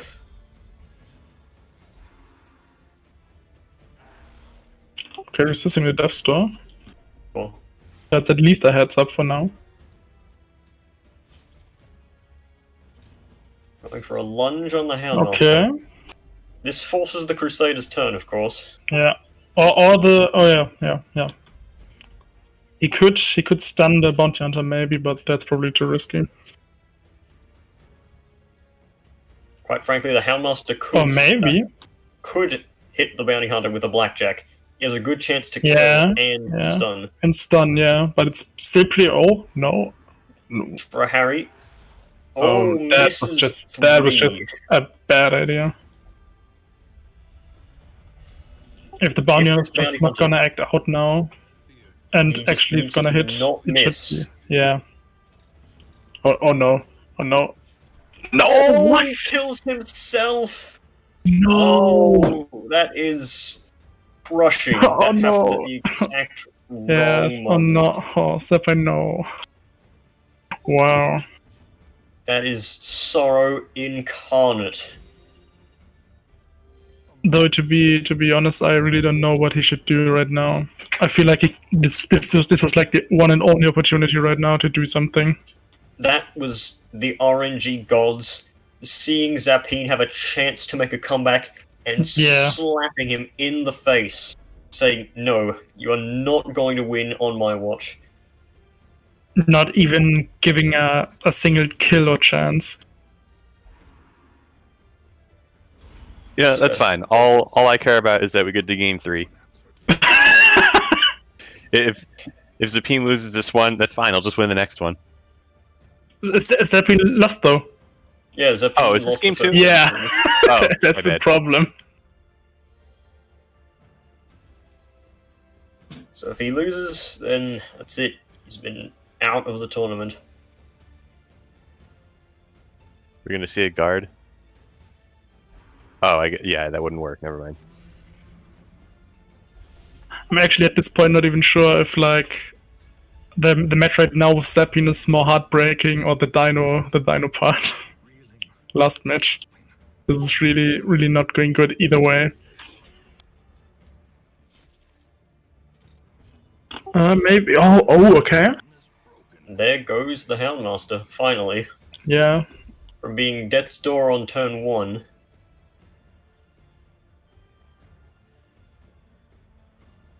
I feel like you should probably focus either the Crusader or the Antiquarian next, because the healing aspect is just really breaking him right now. Even though the point to focusing the Crusader is his heal always heals himself. Yeah. So you can just gain value by healing someone else. This is a definite puncture. And the Crusader still doesn't have Holy Lance. Oh, you're right.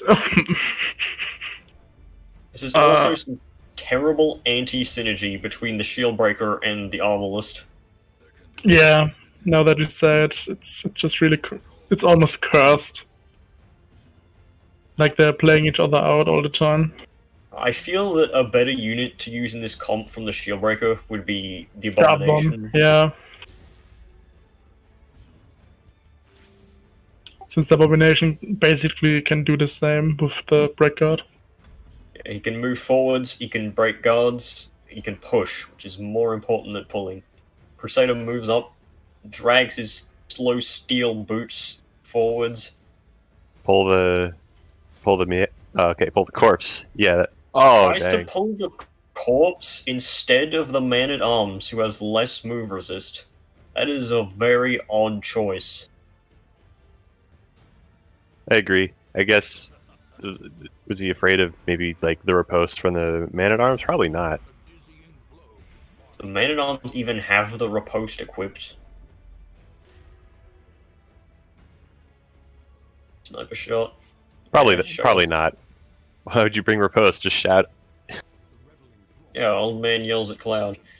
This is minus 40% damage we're seeing here on Zapine's team, so maybe a flare wouldn't be the worst thing. And again, he could be saving it in case the Crusader decides to go for a stunning blow. Shadow Fade. Or if the man-at-arms bellows right now, it's good for that too.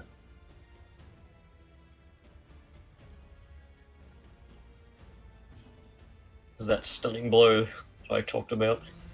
It's hovering over it. Zapine's trying to commentate, but he can't because he's in the game.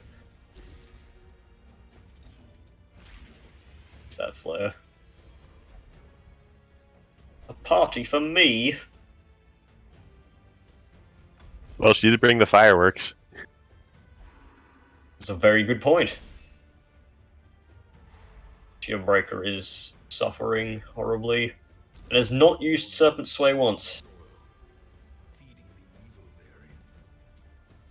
Yeah, once again pointing out that...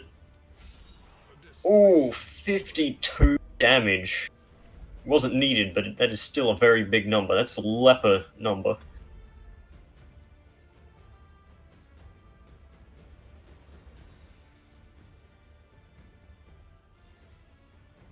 This may be the Arbalist's last chance to heal before being cast into obscurity.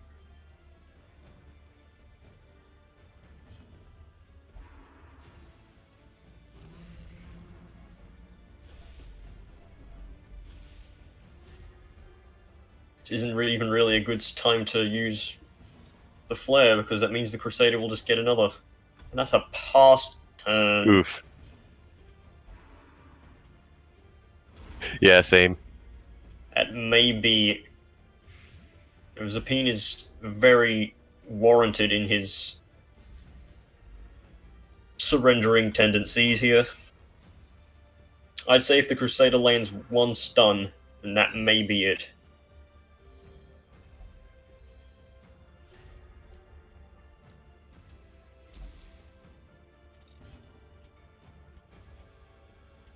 Even as a Serpent Sway, that may be too late, however. The stress is most likely going to get this Shieldbreaker, and you cannot block stress.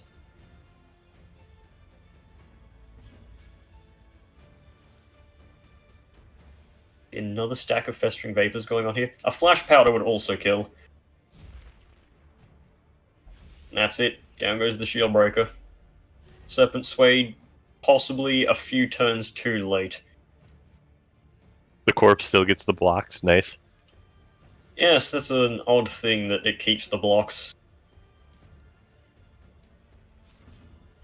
Perhaps TVS will find some weird way to abuse corpses with block in order to break the game.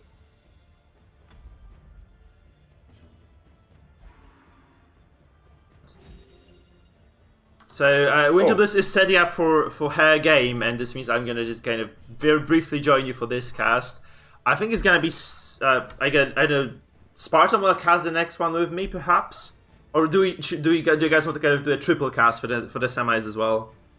And they'll obviously I'm down for one more cast. Sure. So we'll get Sis for the finals, then and we'll just kind of triple cast the next match, which is going to be Elimian versus Winter Bliss, because this looks like all but over, doesn't it? Like, this looks super, super, super bad for Zapine.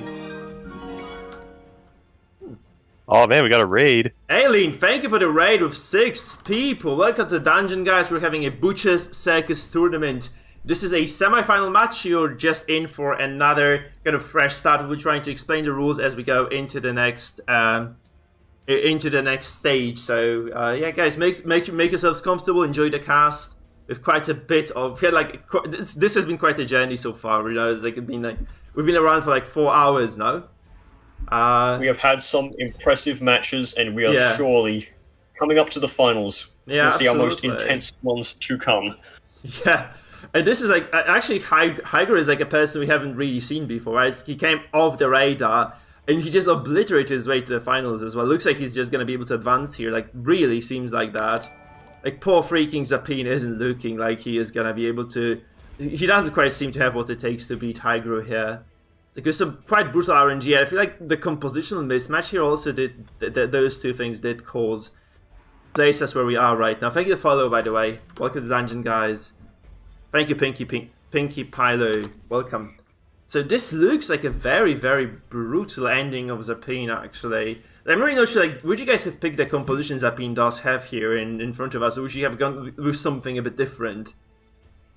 Personally, I would have put some damage over time through this Grave Robber. Panic Darts does a lot of work in this game mode, and it would have totally gotten rid of this regen stacking that is undoubtedly caused Zapine's loss in this game. Yeah, it looks like... I feel like Hydra is making a lot of basic mistakes.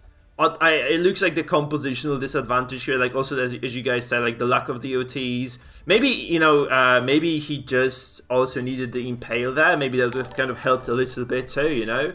Just getting a little bit more of an oomph there against this heavy DOT/stress gun would have definitely just gone a long way, because like, Zapine is just really dead right now. There's like no way he can claw his way back into this. And this means like we're just going to be setting up for Winter Bliss, who is a previous champion, and whoever is... Oh, there's going to be Elimian as well, who has got like a fair share of his tournament runs in the past as well. Like, he did perform fairly well. He never got... I think he never was in the semis either, but so this is going to be like the very first semi-final performance from Elimian. We'll see exactly how well Winter Bliss is prepared for this particular opponent as well. Let me just kind of check the follows real quick. So it was also Thick Veiny Sausage. I really don't want to be saying this sort of stuff on stream, but thank you for the follow, Thick Veiny Sausage. You're most welcome with your ridiculous name here. We have Zapine leaving. This is it, guys. This is our first finalist. Hygromancer does actually make it all the way to the finals. Nobody actually saw this coming. This guy's like just champion rank. Oh no, right. This is Zapine's rank, right? So he's champion rank. As some people have said, rank doesn't actually matter in this mode. All that matters is the prestige. Yeah. So the actual thing is, rank doesn't kind of help you win, but it kind of is an indicator of experience to some extent, right? Which I felt like Zapine had like way more experience than Hydro coming into this. Let's just kind of very quickly have a look. So welcome to all the new people on the stream. I do encourage you to follow and such. You probably know this already. Obviously, no pressure there. Let's very quickly have a look at our standings now, shall we? Because this has panned out to be a very, very interesting day. So you guys can see we have like a very lengthy ladder here. We're gonna go officially award Hydro a win in the series. It was a 2-0 stomp, by the way. Nobody really saw this coming. You know, given how far Zapine got, by the way, he did beat Ohlokrad in the very first round. You know, he did run over Adelbart, who was like, you know, a very sturdy lad. Like, he did perform extremely well in the very previous tournament. And then, you know, it's like, Zapine just dies 0-2 to a relatively new player, who, you know, granted he did actually pull through Dino before, but that was just kind of a very awkward moment. And Dino was looking super good on the day. You know, he did take he did take a Roomstick 2-0, who was previously previously dominate 135 Jamin. So this was kind of a surprise to see Dino just go away in such a unfortunate fashion, you could say. So we just are down to high ground each against the winner of Aurelie versus Winter Bliss. I'm just going to very quickly establish this. So I am pretty sure it's going to be Aurelie streaming for us as well. It's going to be quite... since Winter Bliss is relatively... is running on a relatively poor connection, I don't think we want to strain that too much. So I'm just going to ask Elimian to stream for us. Because Elimian is Aurelie, if you guys haven't noticed yet. Like, as far as... Because he's using a different name for Discord, and he's using a different name for the actual in-game name. So there's going to be a Pandora. So that's that. I'm gonna get Elimian here. I'm gonna set up the bands as well. I got shafted hard. Yeah, you did. I'm so sorry, Zapine. You know, you got shafted. Like you're the second person who has shafted on the day, so I wouldn't feel bad about this. Like I saw Dino's game. I don't think I'm as shafted as he got. No. Dino got this was extraordinary shafting that Dino has received. Indeed, I'm gonna catch the finals and semi-finals when I wake up. Okay. So yes, sleep well then, Zapine. We'll see you later, Zapine. Really? Damn, how do you freaking spell this? Array, like this, right? No. Arelae. At least that's what it's spelled in the bracket. Shit. Okay, yeah, it was just a massive brain fart. Sorry. Aurelie, yeah, okay, shit. This Aurelie now, it's gonna be Winter Bliss on the other side. Who did, as we have already said, win the previous tournament. That was also funded by Shadow Gaming, so there was like a hefty cash prize attached to it. This one, by the way, guys, has, Misrank was gracious enough to grant us $25 for the winner, which is going to be given to whoever takes this entire tournament in the form of a Steam gift card. So that's a, huge kudos to Misrank, who, by the way, did offer way more money than that, but we figured, that's probably... not that reasonable to be giving that much for a single tournament. If you do want to actually fund another tournament, Mr. Rank, by the way, you're like most welcome to do so. Obviously, no pressure once again. You did more than enough to actually do this. Like, I really never expected like someone to actually fund a tournament like this for completely selfless reasons, to be honest. I'm just gonna sorry guys, I'm kind of chatting away here. We should get the brackets in order, which means that I do need to actually get my shit together, get Winter Bliss on the board over here. And then very quickly download the other players' data as well. So do give me. I'm kind of. We have to kind of excuse me for this. I'm slightly tired right now. It's been quite heavy or taxing 4 hours, or 5 hours so far, and it's probably going to extend into the night. So I'm just kind of trying to not to spend all my energy tokens on this. On this one, okay, let me just very quickly download Elimian's composition then, and we'll get started with that. That was such an unfortunate turn of events for Zapine though, but, Hygro actually did perform extraordinarily well, you have to admit it, right? He did super, super well in those matches. I think nobody expected him to win, that's another thing, right? Nobody really expected Hygro to take that. And he got super far in this tournament, beating like his first opponent and just kind of going through 2 veteran players. And yeah, we are where we are right now, so kind of an exciting bit. Where the hell is Elimian's composition, man? Like That's kind of the thing about new players, though. Like, they can come from out of the blue and have the most insane compositions and tactics, and nobody will ever see them coming. That was the case with 135 Jamin to some extent in the very first run, right? He just kind of demolished the entire tournament with those those really non-meta comps. And yeah, he was just super, super good at them, right? He just practiced them. He knew what he was doing. He was one of those people who did introduce those heavy Marcoms back into the meta, I think, as well. That was quite a surprise to a lot of us, I think. Just seeing those comps coming back to life. And we did see this exploited once again by Grow, right? By Hygrometer. He did actually make an appearance with those heavy damage compositions that are super aggressive, super volatile, and he did make those comps work. We have to give him that much, right? This was very, very decent play. So I'm gonna ask Winterbliss for a ban. I'm gonna ask Elimina for a ban. Oh, we have the. We are just gonna wait for Winterbliss to provide her ban as well. So where is it? Okay, this is the one. Okay, yeah. All right, that's interesting. Okay, I see what Winterbliss did there. I see what Winterbliss did there with that comp. Look at this. That's kind of, I actually haven't noticed this before. So you outmaneuver band. So this one is good. It's kind of peculiar actually. I didn't see this comp perform that well before, but it is removed, so this is not gonna actually work here. And this is also removed. So the halo. The concealed halo is removed, as you can see, like front arbalest gets removed from the equation by Winterbliss as well, and this basically sets the stage for our games today. So guys, we're gonna be casting together. Just get used to me talking a lot then. I think you already did get used to that. I'm very quickly going to let our lad know that this is indeed. We're gonna just kind of. So the deal is, guys, I think you guys will cast this game with me, and then we'll just get Sis a little run. So I think he told me he wants to get kind of ready for the finals, so he wants to get like a little bit of a warm up. So we'll cast the very first game of this matchup together, and we're gonna switch to Sis if you guys don't mind at all. I hope you don't. All right. That's how we're gonna proceed from here. I'm just gonna let Elimian know that we are indeed ready and good to go overall. And we'll see how it pans out for us in this particular matchup. And it's kind of good to kind of let you know also that Elimina has been very active on the World of Warcraft streams, which I also do. So because I am streaming some World of Warcraft, and Elimina has been assisting me on that quite a bit. He gave me like a lot of useful advice, so I can't help but root for them and a little bit at the very least.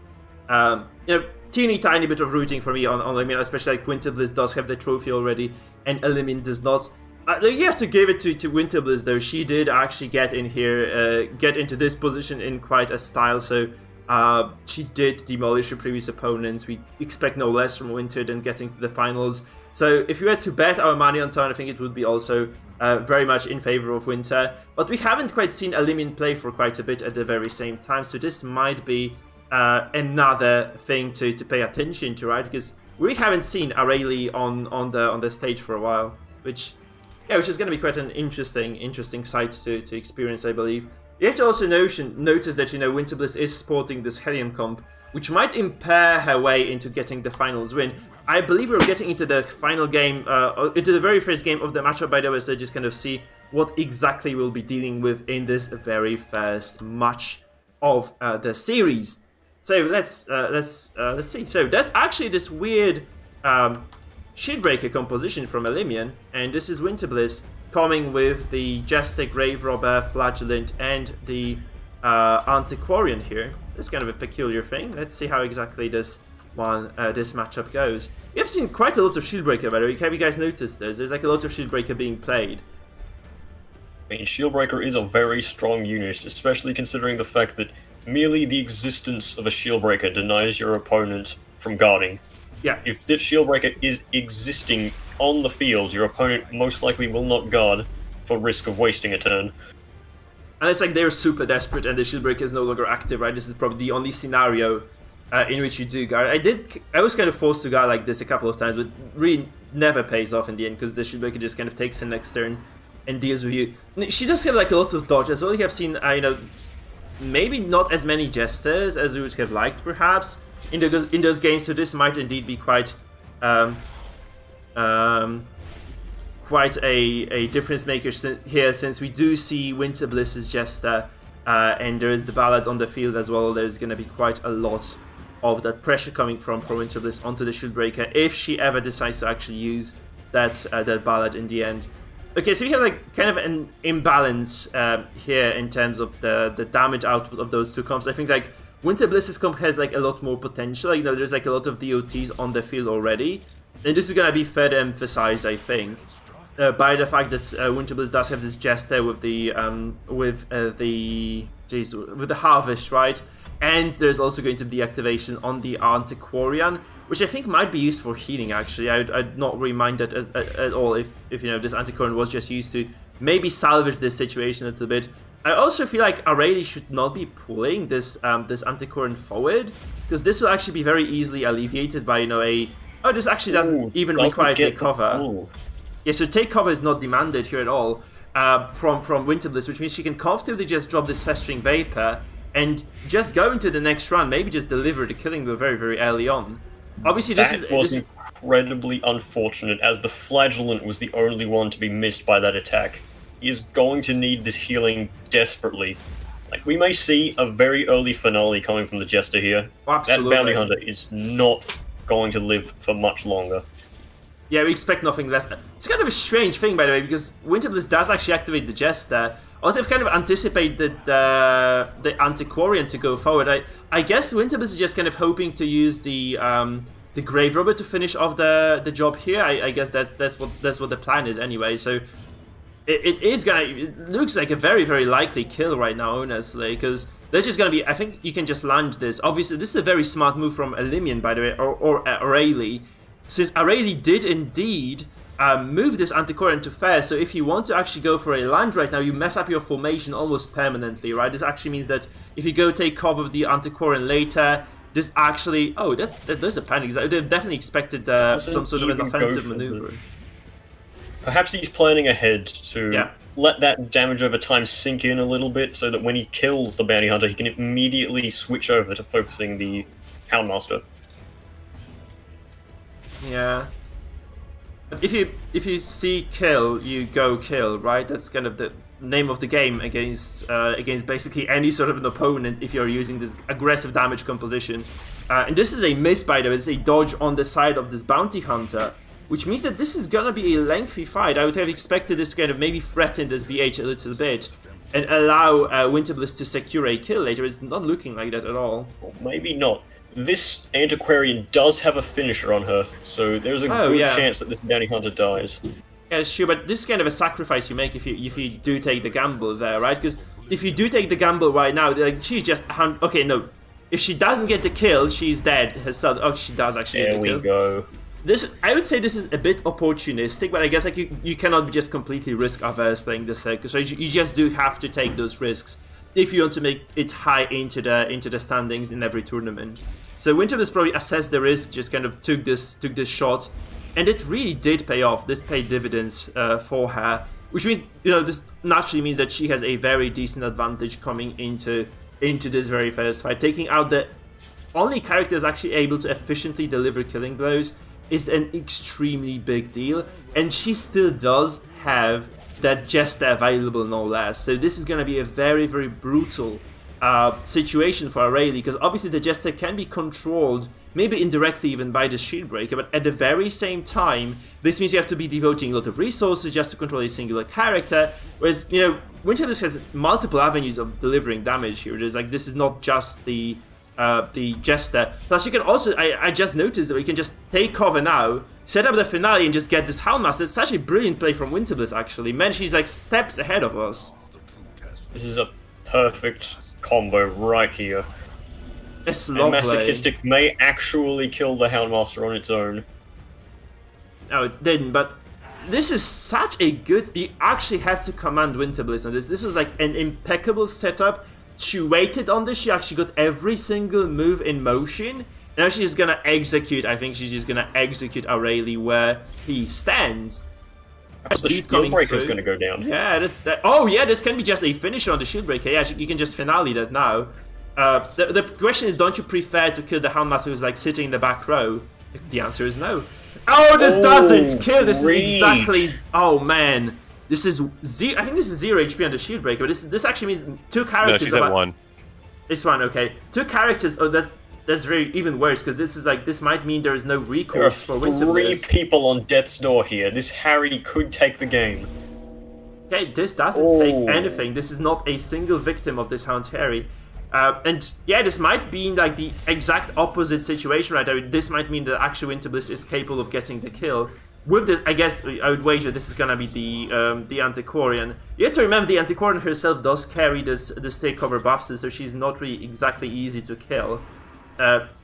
This might be a kill on the Hamas. It indeed is a kill confirmed, and Winterbliss does eventually just capitalize on that situation. But I feel like this might end up in a mano a mano between the Flagellants, right? It looks like that very much to me, anyway. Shieldbreaker may actually stay alive for longer than it looks. Seems that Winterbliss has not too many ways of getting rid of these blocks and pushing advantage. Yeah, so I actually see this. I think this might happen very soon. Like, we might just see two Flagellants, as Sakrasta is suggesting on the chat. This might just be two Flagellants just smashing each other relentlessly until one of them is just dead. It looks very much like it. Obviously, like, keeping this Shieldbreaker alive for as long as humanly possible is gonna be such a huge asset. This might be a double kill, by the way. It's a dead chest death. Could have been worse, could have been better, obviously, but this is a dead jester no less. This actually, though, this does mean actually, I think that this Flagellant of Winterbliss is going to be able to heal somebody. I would probably put all my eggs in my Antiquarian basket if I were to be completely honest with you guys. But I guess Winterbliss knows better, so she goes for the healing on the Graver. Obviously, you can just take cover with the Antiquarian, just probably keep her alive for a few turns longer. So I suppose this is what Winterbliss is going for. So that finale kind of... You have to be super careful right now if you're using a finale in a tournament environment, because if you do not have like a guaranteed kill, it can really just ruin your game. He goes for the kill. For the greedy play, doesn't heal. Yeah, this doesn't that work. Could mean an instant death for this Flagellant coming up. Yeah, because the Flagellant can actually die. That's true. But it's kind of unlikely, is it? Okay, there's gonna be a decently low chance for that to work. Let's say launch from Winterbliss does enough damage taken to the Dev's Door, but is it enough to kill? This is, remember, this is the finisher on this Antiquarian. She might, granted that, she might just die from the Shieldbreaker here. That is a possibility. 50-50. Yeah, there's a likely chance that this is a dead Antiquarian. There's like very little left for Winter. Okay, this Antiquarian does actually survive this. And this looks actually like Aurelie being on literally being on back foot right now, because this is a very, very scary situation. This does no damage. This does 0 damage, yeah. So this means the Flagellant is gonna live to see another day. The Dev's Door debuff actually does actually cause it quite frequently, right? Where you lose this vital amount of damage. And this is a very scary situation again for Winterbliss. Like, this might be a kill on the... I would just go always on the Antiquarian. That's why I was actually surprised that the Antiquarian wasn't actually getting focused here. Oh, he has Impale actually. So this can be a double kill. This is actually... No, this is a kill on the Ante. But Winter can just go for a lunge now on the Flagellant, I think. Unless this is like a lethal act out. No, it's not. So this can be a lunge on the Flagellant. It is not a kill, however. This is a very bad spot for Winterbliss all of a sudden. It's a very, very rough situation, because this is going to be a... yeah, that's exactly... So the heal comes down. This is... Again, I don't think Flagellant of Winterbliss is going to drop below 40% HP threshold. So this means like there is... This Grave Robber just left to her own devices for a while. She might just She has 45% Devil Race. I think she's just dead. One noteworthy thing you need to take into account with this Shieldbreaker. This Shieldbreaker has the Eerie Eye, meaning that if... like, Elemian decides to... if he wants to, he can start spamming Expose and will not miss those crit debuffs. Yeah. It's also impossible to avoid that with stealth, right? It kind of was a good read, I guess, because I think, Elemian might have just kind of seen that coming, right? The fact that he was going to go like double stealth or something was fairly likely to happen, so he does take that Eerie Eye as well. That's a very, very strong tool against stealth. So you cannot really escape this, right? You can't quite escape that stealth at all. So that Shadow Fade doesn't quite do anything for you, because it's, what, 30% chance for her to survive. Does not want to attack the Flagellant here. Yeah, Reign of Sorrow is not available because this Grave Robber is invisible. You cannot do this. That's just the game mechanic, man. You can't make this work. You have to go for the Flagellant, unfortunately. Attacking the corpse would probably be the best idea here, actually. Yeah, but he does heal. He decides to heal here. I suppose, yeah, he doesn't want to heal to hit the Flagellant, because this would probably extend the lifespan of this Grave Robber Winterbliss, right? So you really don't want that to happen. we get a punish on the shield breaker. Actually, this land, this is a connection as well, so this will eventually just bleed her out. Obviously, there's probably a single more Aegis available, so she's gonna be able to just get that Serpent Sway going. And this is a decent opening actually for Winterbliss to do some more damage to this Flagellant, right? That's a decent opener as well. Act out. Yeah. Oh, this might be a dead. Oh, this can be a very, very sudden turn of events for Winterbliss. If she is able to land the damage here now, this might just be. Oh, this is not a land, just a panic dodge. Doesn't kill anything at all. Oh, my. Oh, this is a. Oh! Wait, it is a kill. So all of a sudden, I think Winterbliss just takes it. Man, this game is just pure entertainment. I have to admit it. This is just pure freak. Oh, wow, that's a pure entertainment. This is so cool. Down. 1 versus here? 1. Crushed I told Hemlock you. plays Crown of Thorns. Mikefield the Prophet has foreseen this. Like, we knew this was gonna happen. Mano a mano, 1-on-1. Who takes it home? 2 Gauntlets of Absolution. One of them does actually support the Hemlock, so this might be a little bit more of DOTs. Don't think this matters. They'll be basically on death's door for the majority of their turns anyway. I think like once the Exsanguinates run out, I think Winterbliss does have like a single Exsanguinate more, as far as I remember, so this might be kind of beneficial there for her. No, they both have the same amount. Okay, so okay, that's gonna be like super random then. Guys, if you are new to the dungeon, to the Butcher Circus, then you probably don't know this, but this is just gonna be an extreme RNG test right now. Like whoever gets better rolls obviously just wins. Unfortunately, this is something that the Butcher Circus does sometimes become. That's inevitable, really. I did call it. Yeah, I did call this as well as a cross. So we saw this coming from a mile away. That's how those matches usually go. That's how they just kind of. That's how they kind of go. I think like Winterbliss might have a single shot more at actually killing her opponent. So this might give her like a slight advantage. Obviously, a crit doesn't help.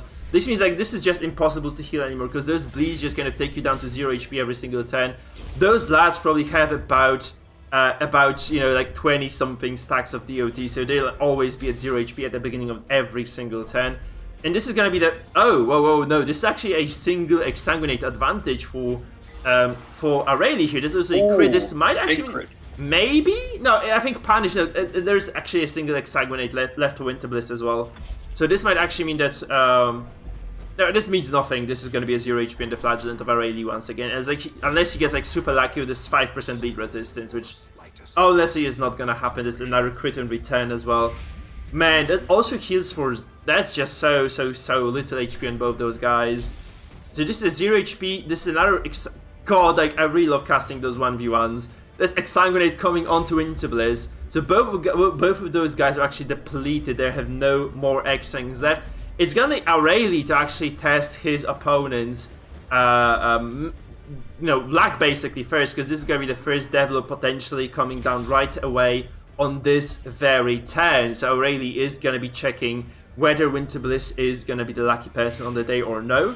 The thing is, Aurelie has already sunk 1 hit into this Flagellant, so that's he's true. already at a disadvantage. This can be a kill as well, though. This might just be a kill. It's not. Man, you just close your eyes at this point. Just press 1, click your freaky mouse, and pray for the best. Because it's just there's no way you can just resolve it based on skill right now. It's just going to be pure RNG. But they brought themselves here. They actually wanted that test of luck to decide this game. I think they just kind of brought themselves to this position. Both of them kind of played kind of recklessly. You have to say this like throughout the game, right? So they wanted this. They got this. That's just going to be 25% to kill. Nope, not really. 40% right now for Winterbliss. This is very likely to be the end of it on this very 10th, 14, guys. This is going to be probably the conclusion of this particular matchup. Is it going to be the kill? It's not. So this might be a roll for Elimian now to maybe, just maybe, or Aurelie as we call him, to take this particular game off his opponent's hands. It is not a killing blow either. This is 55% chance to kill right now. I feel like I'm calling a lottery right now, guys. I really feel like this is the case. Is it gonna be a kill right now? Man, that's such a... We have reached the stage where it's a higher chance to kill than to not now. Yeah. Do we get to 0% at some point? I think this... Oh, this is a death blow. Winterbliss takes it home.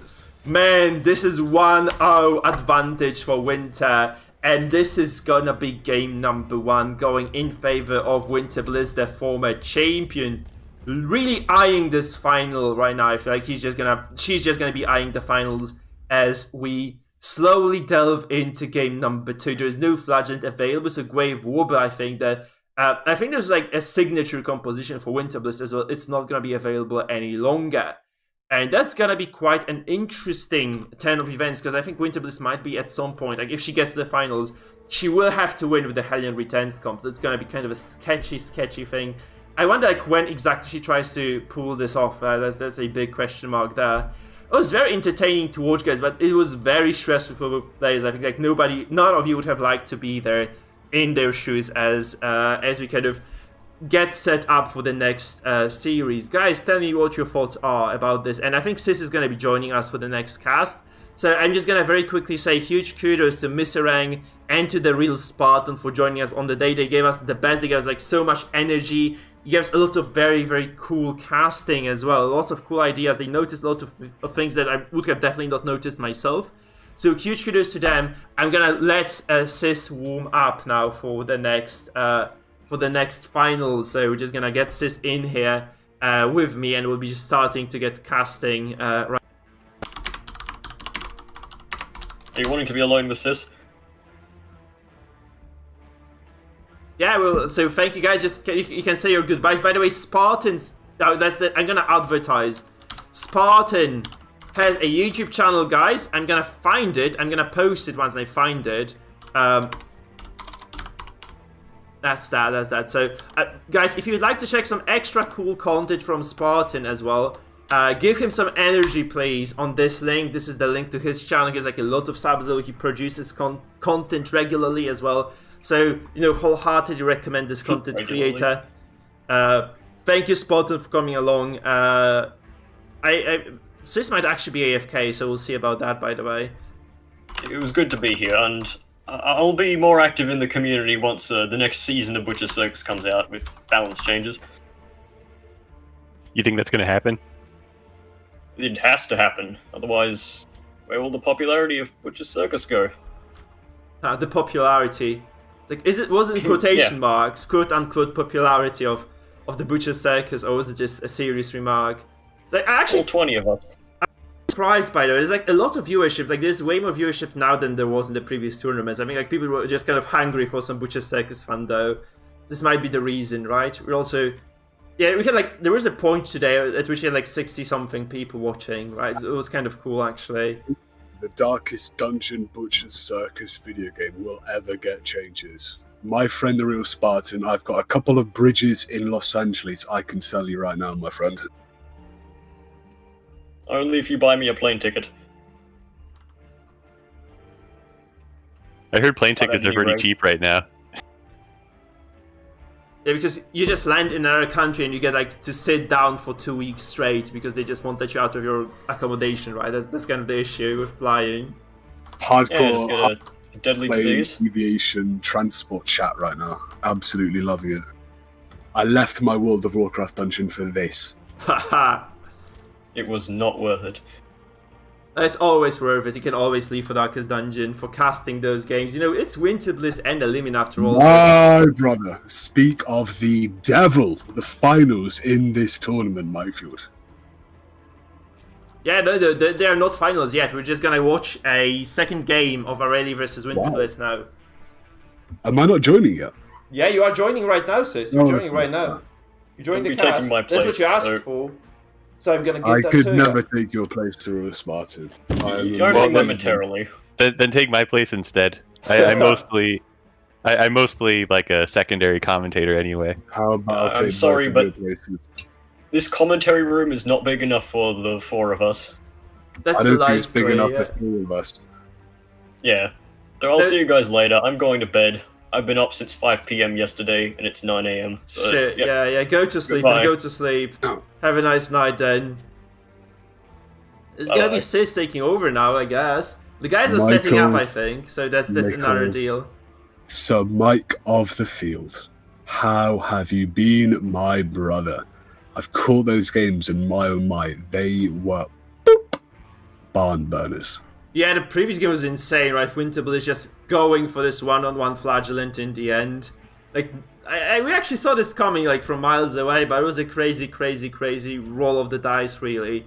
I believe in my finals against Winterbliss, it also came to the Fladge v Fladge comp. I'm pretty sure that's something that he's pretty, kind of comfortable with sitting the RNG for. Who knows? Maybe he's kind of struck a deal with Mephisto, Mike. Yeah, striking deal with the devil sounds quite likely, actually, given that she did win that 1v1 once again. But honestly, like the thing that was like the trademark Winterbliss, that was like the Houndmaster with the trinket that does heal stress. Like that was the most stress healing I've ever seen in my freaking life.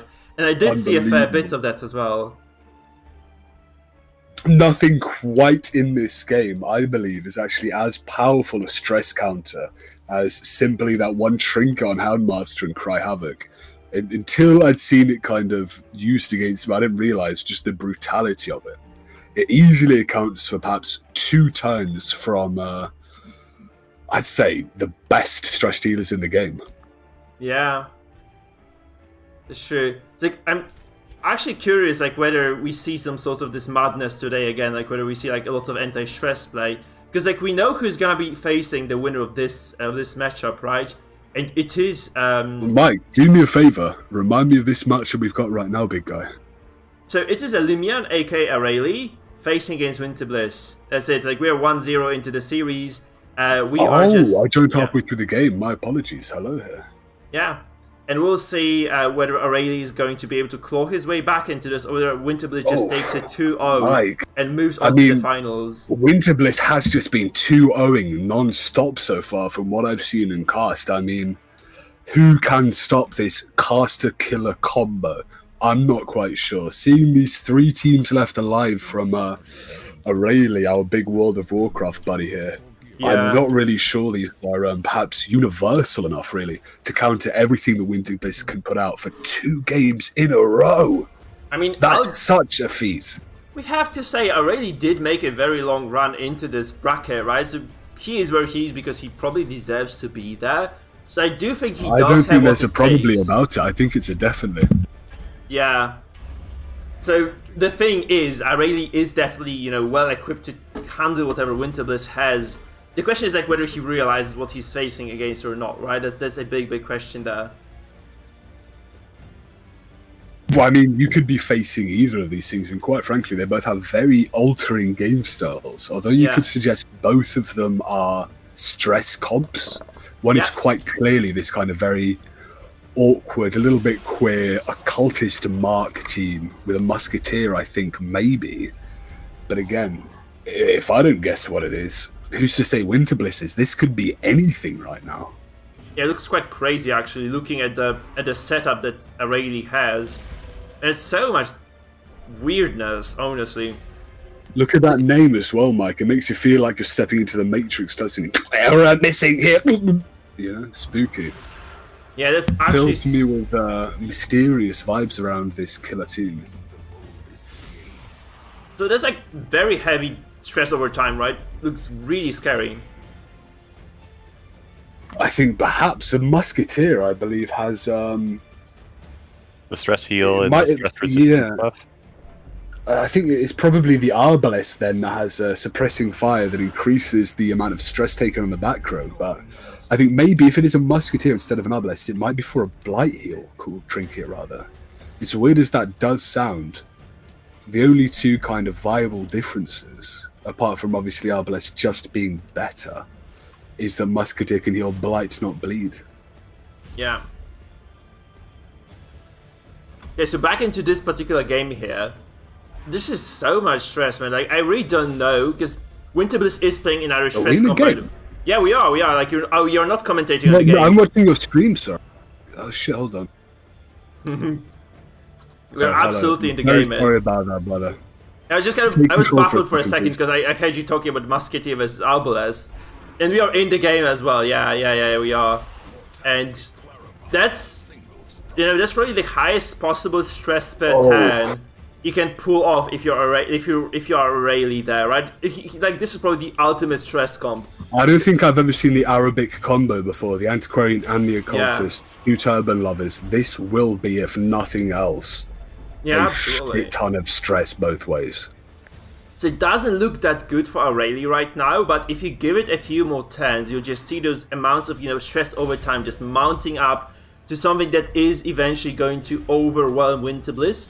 Given that in mind, though, Winterbliss right now, we often sit on just the fact that Zealous Accusations just does so much stress damage, Mike. You see that here? Yeah. That man-at-arm's at full now, almost. This Occultist, I really, really want to be sniping out, maybe... I think this early on in the game, you are going to have to do some of that 2 AoE back row stress damage with the horror on. But very, very soon, you need to be sniping targets down with that single target mark. So I think otherwise, Aurelie is just going to get ramped out of the overall stress game here. Yeah, the big issue is as well, I think, as you kind of pointed out, you probably need to control this Crusader. And I'm surprised that Aurelie didn't go for like a very early push on the character. It might actually happen now if Winterbliss just decides to move forward, does decide to move forward. Because I think Winter does want to keep this Abomination out of the 4th position. And if she doesn't do this push here, like there's gonna be this is such a painful thing to see for Aurelie here, because he obviously chose to use that riposte there, but the enemy Abomination doesn't care if he takes 1 hit of riposte damage if he's able to put you back into the 4th rank here. Yeah, but it's kind of taking a very, very strong lead, I'd have to say, in terms of just sheer positioning. I would say this is neutral for Aurelie actually, because this means the Crusader is in 3rd. At the same time, we can just reset this setup. Unless a Crusader doesn't have lunge, this is in no way whatsoever neutral, I'm afraid. Winterbliss, if anything, has got a double advantage there, because lunge is going to do an inordinate amount of damage. Target that on basically anyone you want to, any of the 3 available characters, and you're going to do an awful lot of damage. Yeah, but doing damage is going to be rough, because there's like a lot of regen on Winterbliss on Aurelie's side. Yeah. You see that? He went into a double riposte. Yeah, that's what I was kind of alluding to as well. Like, you really don't want to be hitting that thing. So I think you don't want to be doing a 4 AoE, Mike, do you? What was you thinking? That's a Death Blow follow-up as well. Man, this game just stand on its head. That is absolutely punished. Apology, was not doing that bad at all. That was it. All planned.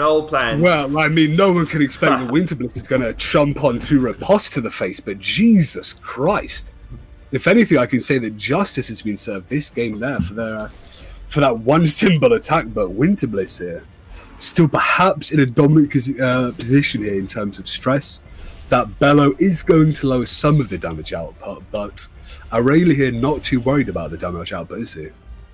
Now wait for that. You'll see that this Occultist is just gonna do so much stress over time. It's gonna be very, very close now. From now that this Occultist is just gonna completely overtake the fight. That's what we'll just see. That's probably, I would say it's a given, because there's just so much stress over time, and you can also like a lot of this.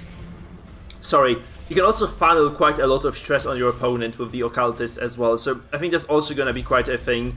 I think we'll see even outside of his AoE stress, the one you're talking about there, the horror kind of back 2 lines, if he has the single target stress, with his trinkets against these people, that will be hitting maybe 40 to 50 stress. Yeah. So if you really just decide, I don't want to play this game with the Abomination there to knock me back or the Crusader there to stun me, you can just focus target him down there. It's a very, very, very, very effective kind of line of play, because also it reduces either their dodge or their damage and protection.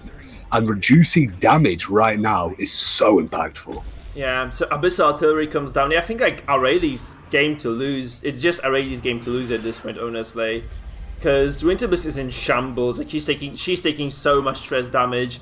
And Aurelie, on the other hand, is just kind of... I think he's like decent amount of control right now. Like, 1 character dead. I don't really think there's any sort of hope for Winterbliss to claw her way back into this. Well, I mean, you say that. If the Abomination gets a knockback now, obviously Khan has to move forward. What we could see here from Winterbliss is a lunge onto the Abomination, and then with the Crusader, that is, and then maybe fish for a kill with the Oh yeah, that's a pass now. Like, those afflictions, they just come into play, and that's just it. I think that's just very, very hard for Winterbliss to control this anymore, because she's like heavily stressed across the board. There's like a lot of stress over time effects.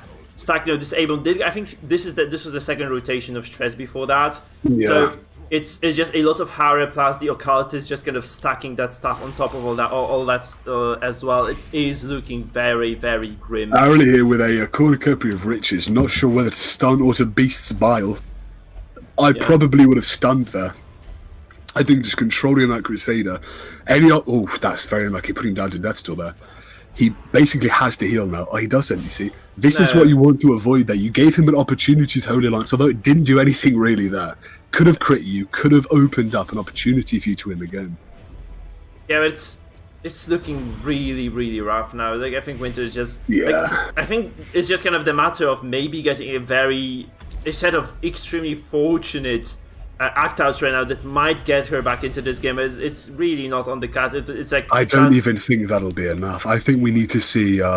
We saw the beginning of some heavy damage onto the Occultist there, but obviously in rank 4 now, unable really to kill him. The stress just won't be enough to get the Occultist down by the time he can throw out those marks, throw out the Abyssal Artilleries. What I'd really like to see here, though, Mike, is you see those horrors. I think those horrors are stacked high enough for you to just say, listen, I want to end this game quickly, use my single target, like, up-front stress abilities. Yeah. But, so, I think that's Aureli's, what do you call this, signature character. But I think Aureli has been one of those very few people who are still using the modus operandi, if you will. Yeah, he's probably like one of those very, very, very few people in the very highest ranks who still do use the Occultist and, you know, are somewhat successful with the character. So maybe it's quite a good idea to ban that composition from. I feel this is just straight up comfort zone for Aureli here. I mean, we've seen here how Occultist really shines, and he shines in a situation where either you take the stealth and get the coin, or you just don't run into someone with a pull ability here. Yeah. I mean, quite frankly, it's somewhat positional matchup luck against Winterbliss, it seems, but also he has to know what characters Winterbliss is taking. So perhaps also very, very smart kind of matchup decision here, because this Occultist is just a workhorse. Look at those skulls. That horror is going to be ticking for, I'd say, about 50. Oh yeah, that's definitely that. Like, there is no recovery for Winterbliss. Like, the Satyr is gonna also drop very soon, right? The horror is, like, as you said, extremely high. And yeah, Ray just kind of, I feel like he just controlled this game, like, from the beginning until the very end. Like, it feels very much like the Dino game on the Leper, right? Where he just put on a clinic, and there was, like, nothing his opponent could do there. This is exactly the same situation. This Crusader might here. dive. There we go. Yeah. There we go, yeah. It's just gonna get super brutal from here, because there's gonna be a heart attack on the A-bomb, and the Hara stacks are definitely gonna be enough to just take him back to the Lulu land. So that's going to be a very, very, very dead A-bomb on activation, basically. And I don't think he gets to activate it a lot. Maybe that's just going to be I mean, Mike, a fun thing just to note about this game's mechanic is not only is Winterbliss both the Abomination here, rather, if he takes the turn, will be stressed down and die with a heart attack. Even if he self-heals, on the next turn, that blight might be enough to push him down. Yeah. There are situations like this where you can essentially checkmate your opponent, and I think this, if not quite a checkmate, is definitely fucking checking you, brother.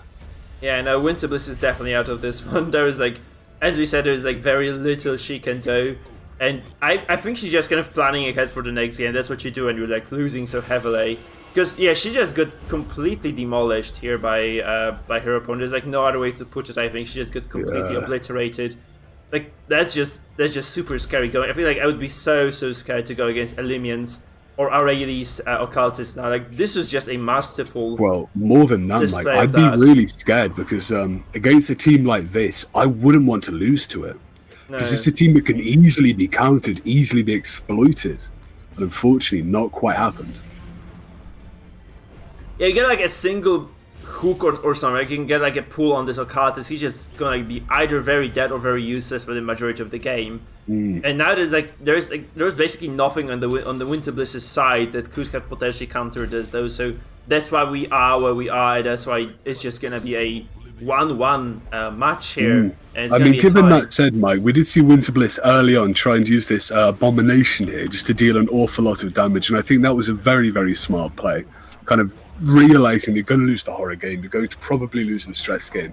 You need to try and take one target down, then another target down. Yeah, but GG gets cold. Coming into 1-1 here, brother. Yeah, GG gets cold. Winter Bliss taps out. There is no more... Oh, there is a single more occultist come, actually. I'm super terrified of this. That's kind of a funky one as well. Do you see what I see? I can't quite see it yet. Okay, give it a minute then. There's like a Vestal, Musketeer, Occultist, Crusader combo. We might just see it later, I think. That's kind of likely to happen. Is this a best of 3 or a best of 1? Best of 3, best of 3. So next winner takes it. Yeah, they both have one. Goes to the... Yeah.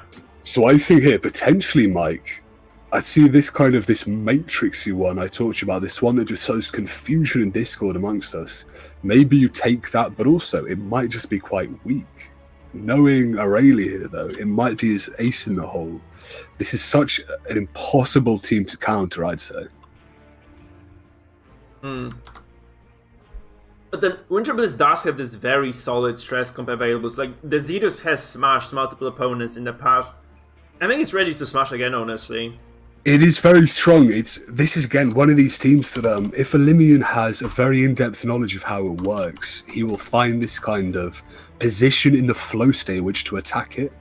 Because this kind of, I think Zadus comp you call it here, it's very strong if you get to leverage your incidental damage from, let's say, Hound's Harry, a stun, and the Abomination knockback. If you can leverage that into an early kill, you can even not a kill, just leverage it into early pressure against a damage team. But maybe Elimian isn't quite sure of that. Maybe Elimian just views it as a simple stress team. Maybe he tries to go for, this sacrificial lamb character we've talked about before in stress teams. Maybe he focuses too heavily on that one character. Who knows? I say this really is anyone's game, but quite frankly, if it was me, I'd probably take DDX2B and Pineapple Pizza, Mike. Yeah, that's probably what we're gonna see by the...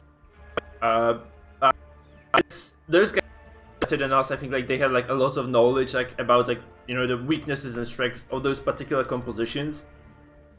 And you have to remember you can do a lot with trinket choices as well, right? So appropriate trinket choice and skill choice definitely can impact the result or the outcome of a matchup like this. Taking that 50-50 chance right now, though, because obviously in a best of 3 format, this last game comes down to, some would call it mind games, some would call it trying to figure out what your opponent's doing, but ultimately it's a kind of a 50-50. You think you would focus more on choosing your best team, doing what that can do best, or would you try and go, you know what, let's poke this motherfucker. I'll guess what you're doing and I'll counter that. Oh, I really don't know. So that's why I don't play tournaments. Let me rephrase that. You don't win tournaments, Mike. Yeah. Oh, oh fuck you, sis. Brother. Ah, the ban. Sorry, Elimian is asking about the comps that are banned now. So Elimian, the first 2 are banned. So Outmaneuver, no wait, sorry. Grave Robber, the last 2, Grave Robber, Front, Arbalest. I think I might take a time really quickly just to say, subscribe to Mikefield, my guys. If you've not subscribed to him on YouTube and Twitch, throw him a subscribe. I mean, literally free. It does help him out a lot. I'm very glad that you've all joined us in watching this fantastic tournament, but, if you've not, why not? It helps. It definitely helps. Thank you, sis. Thanks for your support. Just being reminded that Holy Lance is Holy Lance and not lunch. I apologize. Yeah, that's okay though. It's like we make mistakes in terms of like terminology, I guess. It makes sense. They know what I'm talking about. Yeah, everybody does. It's like, yeah, that's true. The guys, be like Sis, he's subscribed and followed to the channel. Just if you want to be like Sis, just do the same thing. It changes your voice into the godlike one that Sis has right now. That's how he got his voice. He just subscribed to my channel. That's the legend. That's how I did it, bro. If you want a beard like Mikefield, you need to subscribe. That's the real myth. Oh, thank you, man. I think the guys are ready. We're slowly setting up for this very final game of the semi-finals. So we'll see what exactly comes out of this, what exact comms those guys have picked, because I think it's going to be a very stressful situation for both of them, right? I'm kind of if I were to put my money on someone here, I think it would be actually going towards Winterbliss, to be frank. And this is because when Winterbliss was with her back against the wall the last time, she just demolished you with that very, very crazy and no, that wasn't back against the wall. insightful. It was 1-1-1. It was the best of 3 finals, though. Yeah, so I won 1 and she won 2. Yeah. So she Okay, was, yeah, I get what you mean. Yeah, but this yeah, is it's like, more yeah. back against the wall, you know oh, what I right, mean? yeah. No, it's back against the wall as, as your sport, though. This is on the heels of a loss, though, is it not? Yeah. So it's kind of win-loss, and then you've got to win again. You don't want to lose twice, and losing, that might just tilt you over a little bit. Because you really want to take care of the fact that the only real weapon you have in this game is your own fucking noggin, Mike. Yeah. You're only as good at this game as sharp you are, as how untilted you are to some extent. Yeah, We've seen people skip. Do you remember in the last tournament, we saw a player miss his first turn 2 games in a row out of stress? I was Adelbart. Exactly, yeah. And he 2 actually games in a row made for it sheer very stress. far anyway, regardless of that. He won both of those Yeah. games. He didn't win both of those games, though. Maybe he was just disrespecting, Oh, his opponent. No, I talked. An extra turn. I remember talking to him after, and he said, "I remember Mike was saying he's AFK, and I was saying he was here, and he was like, no, I was there. And I was just thinking, here we go, match set, Mike. Yeah, let's see this one. So Winterbliss goes as expected into the Zenith gun, but Aurelie goes to the Musketeer setup. Holy cow, that's new. We have to be seeing here some variation on this. We see this kind of stun control core, Crusader Vestal, matched up with the Occultist Musketeer. Occultist with the right trinket can stun on melee hit. Follow that up with a Musketeer shot. You might have a pie cooking for yourself right now. The question is... He's got the trinket, Mike! Yeah. This will be a great game. Did he run out of arbalests? That's my question. I don't think he did. I think he just loves... maybe he's racist, maybe he's not, I don't know. The Musketeer obviously quite clearly was. There was a lad on Discord who actually asked me this question, like, can I just, is Arbalest counted as the same character as Musketeer? And can I take 2 of each? And I said, yeah, of course you can. There's like there wasn't a Limian. Is he going to slam this Occultist back? Yeah. That would be a very interesting play, because it is going to knock you out of mark range right now. And it also, good. It's solid positional play by Winterbliss, you have to admit it. This is one of these things about Musketeer we're not sure about. Does your equivalent of Bowler even push you back? Yeah, she does. She has the buckshot. Buckshot, there we go. Yeah, but she cannot cleanse stuns, and I think you probably want to be able to cleanse stuns given the setup that Aurelie has. Here, Mike, this is what I was talking about. This stun core, rather. Yeah. Vestal able to stun that Crusader now. Quite frankly, I keep saying that. I apologize, everyone. Aurelie here is in the, if not the driver's seat here, he's the technician. He's overlooking all of this. If he makes sure he plays correctly, concisely, stuns the right characters, chooses every single little second he's got as an out, he might easily be able to take this home. And I think probably for the first time ever get a win with this comp, right, Mike? Yeah. I feel like this was a slight blunder, maybe, but I feel like it's a better idea to just get a stun on the Abomination from the get-go, because it does actually prevent this kind of mess up, like this messy position that Aurelie is in right now. Because look at this, like he's not able to use the Sacrificial Stab anymore. This Musketeer kind of out of position. You really do not want to keep your Vestal in second as well. So this experimental composition here is not really looking too hot on the day. I mean, without a doubt, I do agree with you there. There was quite a lot of positional mix-up there, you could say, or simply as a result of the turn order there. If you get the coin, especially with a stun core, Vestal stun Crusader, Crusader stun Abomination.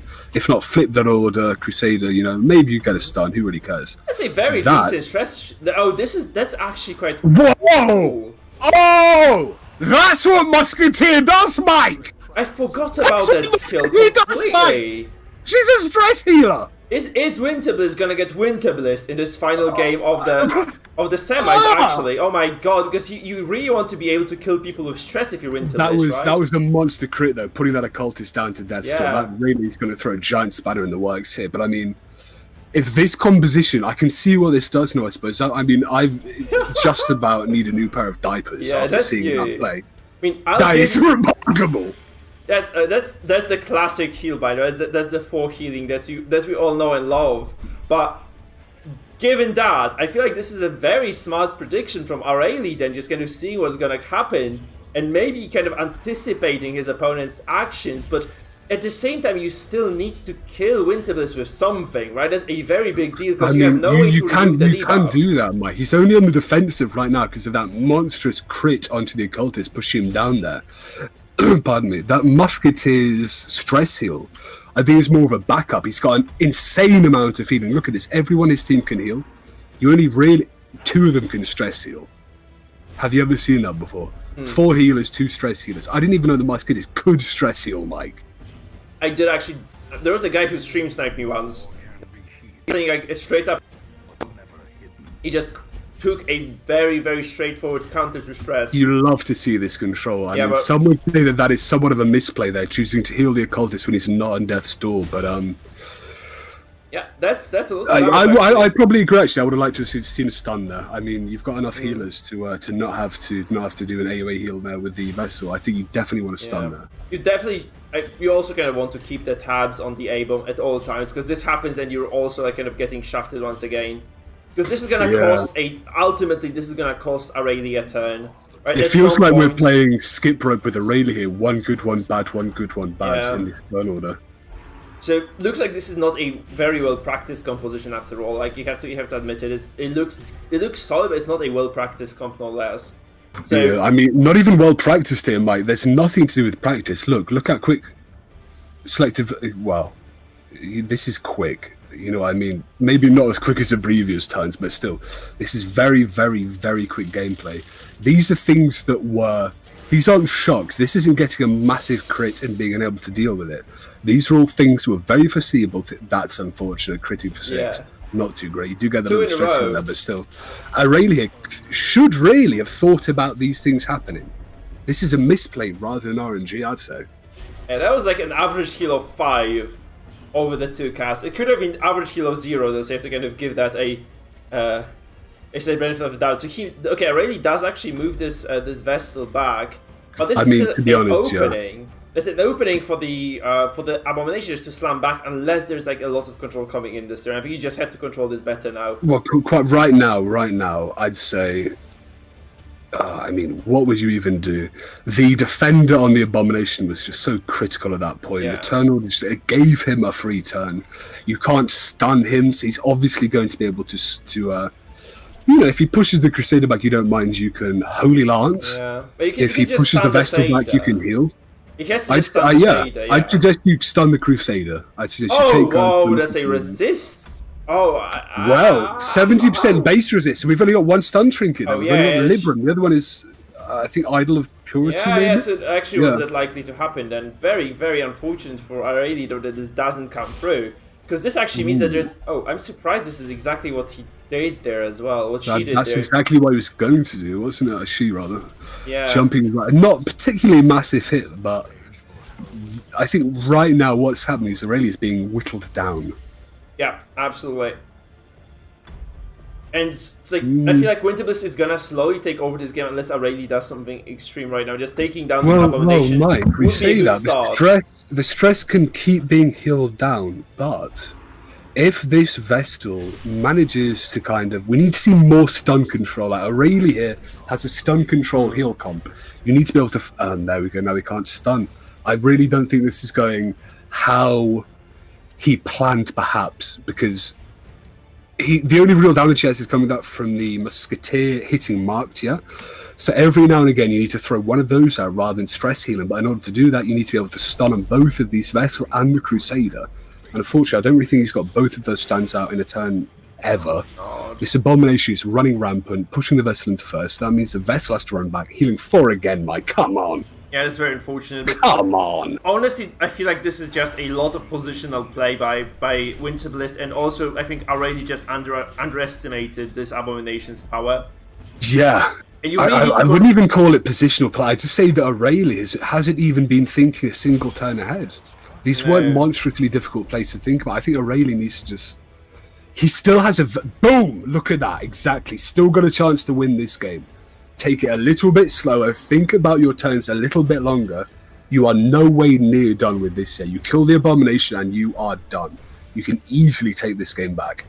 You have to heal the stress, right? You can always just kind of manage the stress if you're able to get a single kill out there. It's going to be quite a challenge. I think this is going to be a very challenging task ahead of Aurelia at the same time. Just getting that kill down. Choosing to patch up. I think the Occultist is on Death's Door, no? Yeah, he is. Yeah. I'm not sure I really like that play. Choosing to be defensive at this point would perhaps be good if it was a stress heal, or if it was healing the Occultist rather, but healing this Vestal. Occultist is at 1. 1, cheers, okay. I think this Vestal here at first, I think someone needs to give, I don't know, maybe even Aurelia the note on a sacrificial character, because you really need to just take this Abomination down right now, and then you might have some semblance of just an unmoving team. Yeah, I think like Aurelia needed to kind of risk it at this. I think he's like definitely gonna lose this if he doesn't do something extreme. He had a chance of maybe shooting the Houndmaster, just maybe moving a little bit of pressure onto his opponents, into his opponent's court. This doesn't happen though, and yeah, it feels like very, very. This is a super scary situation for Aurelia at this point. Yeah, look at this force on the back foot, trying to throw out these healers. I mean, that's not a very effective heal, is it, against this team? It is actually all does stem from the very first stand where he did fail to control this A-bomb. I think like he had multiple avenues of doing this. You can just pull the final character. I think the A-bomb started third. You can actually just pull the Houndmaster, then A-bomb lands in fourth, and you can just kind of keep him there for basically however long you want it to be there. And I mean, seeing his stealth now, whilst somewhat effective in terms of not being knocked back, you don't knock back the Vestal, you knock back the Crusade, the Vestal goes into first. That was an act out. Oh, an act out this part. I fucking love you in this run. Yeah. I literally said to Mike, I'd like to cast with either him or you if I'm casting again. But anyway, this Occultist here. Yeah, that's gonna mount up to something ridiculous very soon. I feel like this comp that isn't even remotely as effective as I think I already projected it to be. Yeah. To be honest, the projection in terms of theoretical was good. He had every opportunity to take this game back. I just think he kind of slept on a few key turns. Also, this Occultist that's so late. Doesn't have so Abyssal late Artillery. Yeah. Because this was gonna win him the game if he did this on the very first turn. Like, he did this so late that at this point, I think it's just unsalvageable, or very close to being such. Well, Mike, we say that. Let's say he kills the Abomination and the Houndmaster next turn. The A-bomb has a guard, though, and that's not gonna go away like this. And he has a self-heal as well there, so I think Winterbliss very much knows what she's doing. I really would say that Winterbliss is, like, in almost sole control of this game at this point. So that's what I'm talking about. That ranging shot, it's AoE. It does 0 damage though. It does 0 damage. Yeah, you need to be doing damage. Stress heal, yeah. I mean, I don't think stress healing is doing it. This is one of these things we talk about quite often, Mike. He's playing Aurelia. He's playing this game as if he was in control. If we were to replicate this entire scenario, we'd just have him stun in that first turn. All of these moves here would have been perfect. Yeah. If you were on the back foot even slightly, you cannot play defensively. You take your turn healing, they attack you, your healing is null. They are on the advantage. Very, very difficult to get back from this scenario. But Aurelia here, Mike, he's got 2 stuns, doesn't he? Yeah, but he hasn't really been using those stuns because he was constantly forced to move those characters around instead. You have to also know there is invisibility. He had like so many tools to make Winterbliss's life miserable. He just didn't use them. Like, first time you just stun the A-bomb, pull the Houndmaster forward, and then the A-bomb just wastes 2 full turns on just getting back on the track, and you can just rinse and repeat. You can just kind of completely remove a character from the battlefield. And, you know, I feel like the rest of the characters of Aurelia would have probably been okay, but right now it just feels super, super dire. Choosing to heal on this Crusader again now, pushed into a scenario where he can't stun. Stun there on the man-at-arms probably wouldn't have went through, but still would have been better than healing and basically passing a turn. But I loved what you said there about this Occultist choosing to use his invisibility but late, and not really in an impactful way. The key to treating this stealth ability here, it's 3 uses per battle. Let's say someone were to use the Crusader's Bulwark of Light on turn 7. That we'd both go, what's that all about? Why didn't you use that earlier? In this very, very same vein here, this stealth, you want to just throw it out, don't you? Yeah, you definitely do, but that's... Oh, well, yeah, I feel like... No, that's all. That's the story of the game, man. Yeah, mistakes were made. I think Elimin just gonna miscalculate a few first moves. Maybe he was just too rushed. Like, he just made those very rushed decisions at first.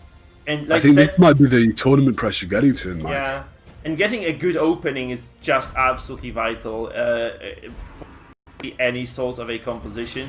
I feel like Winterless is in a little bit of a sketchy spot as well right here, because she moves, and this actually means like this Crusader... Well, this is nowhere near over yet. We've got Aurelian with 2 stun characters left alive. All 4 of them can heal. It's what we've been saying the entire time. If Aurelian takes a little bit of time, thank you, Proas Abiaki, for following, by the way. Everyone, again, follow if you want to. Choosing this big area healer, this is what we've been talking about. I feel, again, would have liked to have seen it. If he just instead stunned the Houndmaster there, would have put him down to Death's Door and stunned him, unable to heal himself, potentially would have kind of got him at least 1 kill here. Maybe too defensive, Mike? What do you think? I think it was just mostly caused by a very poor opening. Like, they just set the pace of the entire game. And if you play this super offensive cup, you really want to be ahead all the time. There's no... I don't think we can put it all down to the opening. I think there were about at least, if I counted it, 5 decisions. There were 7 turns of decisions after that where you could have given yourself at least an opportunity to get back into the kind of aggressive position here. But Aurelia, I don't think, is situated for any of them. If he was to slow down, for maybe even just 1 rope burn, 30 seconds thing, what am I going to do with my game plan? How do I win? Realize this game plan I'm doing right now probably won't lead to the victory. What do I need to do? How about I just control? I just slow the game down for a bit. Stun, heal, stun, heal, stun, heal. Just slow the game down for a bit. Try and reset it. Reset my positions. And from there, you've got a very, very fantastic position. Quite frankly here, I keep saying that, I apologize again. Winter Bliss has the aggressive team. Aurelia is the defensive team here. You are allowed to fuck up Winter Bliss's entire game plan by throwing a few stuns down, take maybe even a turn on the Musketeer and the Vestal for a stress heal and an AoE heal, and you would have done fine. But we haven't quite seen Aurelia weave this stun control in as, I suppose, Maestro-esque as we would have liked to see. You can turn this into a stress game if you want, if you're Aurelia as well. Maybe that was also quite an opening, right? Musketeer does to some extent work on stress comps, so you can try that, I suppose. But, no, I really don't know. Like, there's such a strange composition, I really have nothing to say. Well, Mike, if I try and recontextualize this for you, if I was to say you're Aurelia right now, and I was just to reduce this to a kind of number format, because ultimately this is a spreadsheet game with RNG involved. Yeah. Quite frank, fucking Christ. So Aurelia here keeps, if he wants to, he can say to himself, stun, if that hits, that happens. If I choose that stun, then I've got a free heal here. I can go for a mark there because both of those are stunned. Then I can go for a shot here. Yeah. Things like that. This kind of turn order is so important, but I don't really think we've seen... I don't even think we've seen Winter Bliss here play around with turn economy, perhaps. We've seen very effective stuns out here from Winter Bliss, and some here from Aurelia, but also we've not seen this kind of stun manipulation of turn order that we would have liked to see, I think. I mean, this is an easy comp for Rain to play. The true issue here as well is I feel like this occultist hasn't quite done much. He's supposed to be a marker for the Musketeer, right? This is his core purpose. But he spent like 8 turns out of 9 just healing in the back row. He pulled twice. That's basically, he marked once. Okay, so it's 6 turns of healing himself. Whereas he was supposed to be delivering some sort of pressure, right? I think we have to consider Aurelia team if played properly. The kind of form is you double stun, and then you need to weave in the Musketeer's aim shot on the occultist kind of knives. But obviously, from the opening, choosing not stun, Abomination does what Abomination does. He turns into you, or big and hairy and Polish, and he charges in. Knocks the occultist back. I mean, judging from your politics, Polish people don't like the kind of the East Indians, the Arabian. And quite frankly, apologies saying quite frankly again, but we've seen that just to brutal effect. Yeah, absolutely. That's just gonna whatever. Let's not talk about politics. But you're probably. It was just a little joke. It was a joke. Don't get into it. It was a little joke. It was a joke. It was like so real, man. It was so fucking real. Sorry. Like it makes me sad sometimes. You know, it does actually literally make me sad. But you're in. Yeah, you're absolutely correct there. In the darkest dungeony way as well. But. Yeah, whatever, fuck. I mean, the worst thing about this game, Mike, is that Aurelie in this position 1 vessel doesn't even have a high dodge character to really kind of illuminate on. If you've got a vessel in position 1 that can only illuminate, it doesn't feel that bad if there's a jester on 70 dodge there. Because maybe you get to reduce the dodge for a stun, but right now, it didn't do anything. Well, yeah, she took Hand of Light, by the way. Hand of Light, so... Oh, same thing, come on. Haha, no, oh my god. Mr. Rang just kind of dropping all those important details. I do love it. That's crazy. Thank you, Mr. Rang. It's like Google Translate or Google Autocorrect. You're gonna be our stats guy from now on. Awesome. Man, that's just You do have to love Aralai's. Let's talk in MMA terms here. Bushido spirit, warrior heart here. Yeah. Like a lion, Mikefield, not backing out here. But the warrior spirit just sometimes isn't enough. It just sometimes doesn't quite cut it, does it? The warrior spirit is to fight until you die. The Bushido spirit is to die on your sword. Aurelie here lived by the sword, Mike, and do you know what he's going to do? Die by the sword as well. You got it, my Polish friend. Yeah. That's unfortunate.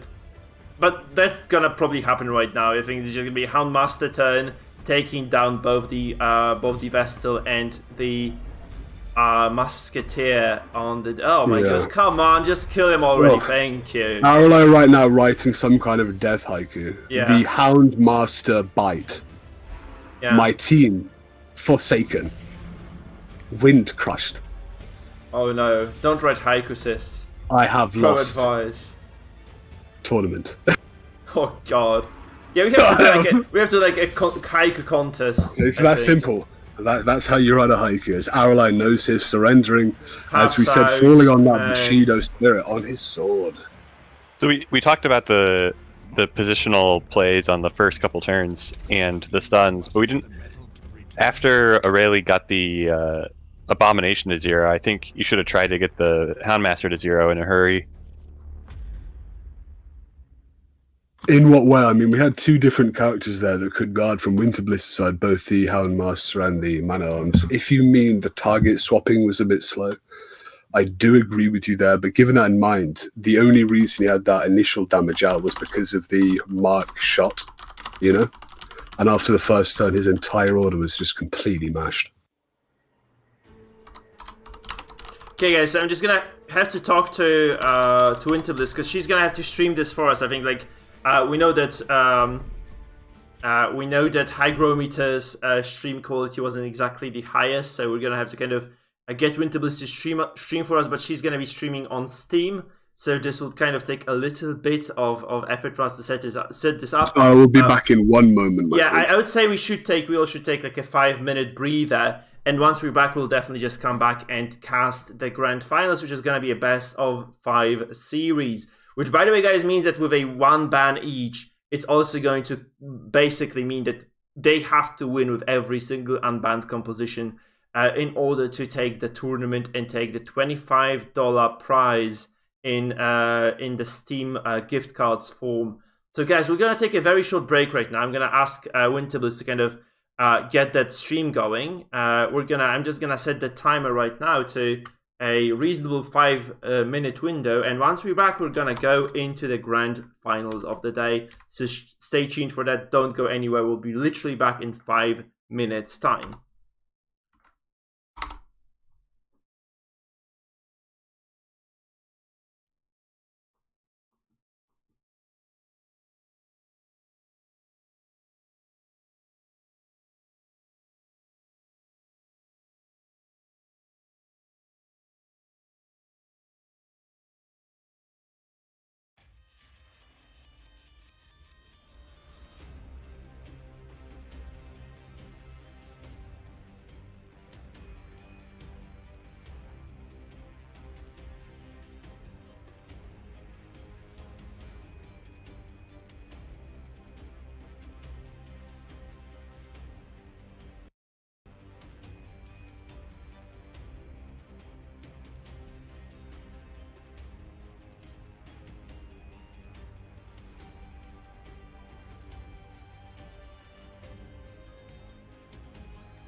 brothers and sisters, put this record down. Hello.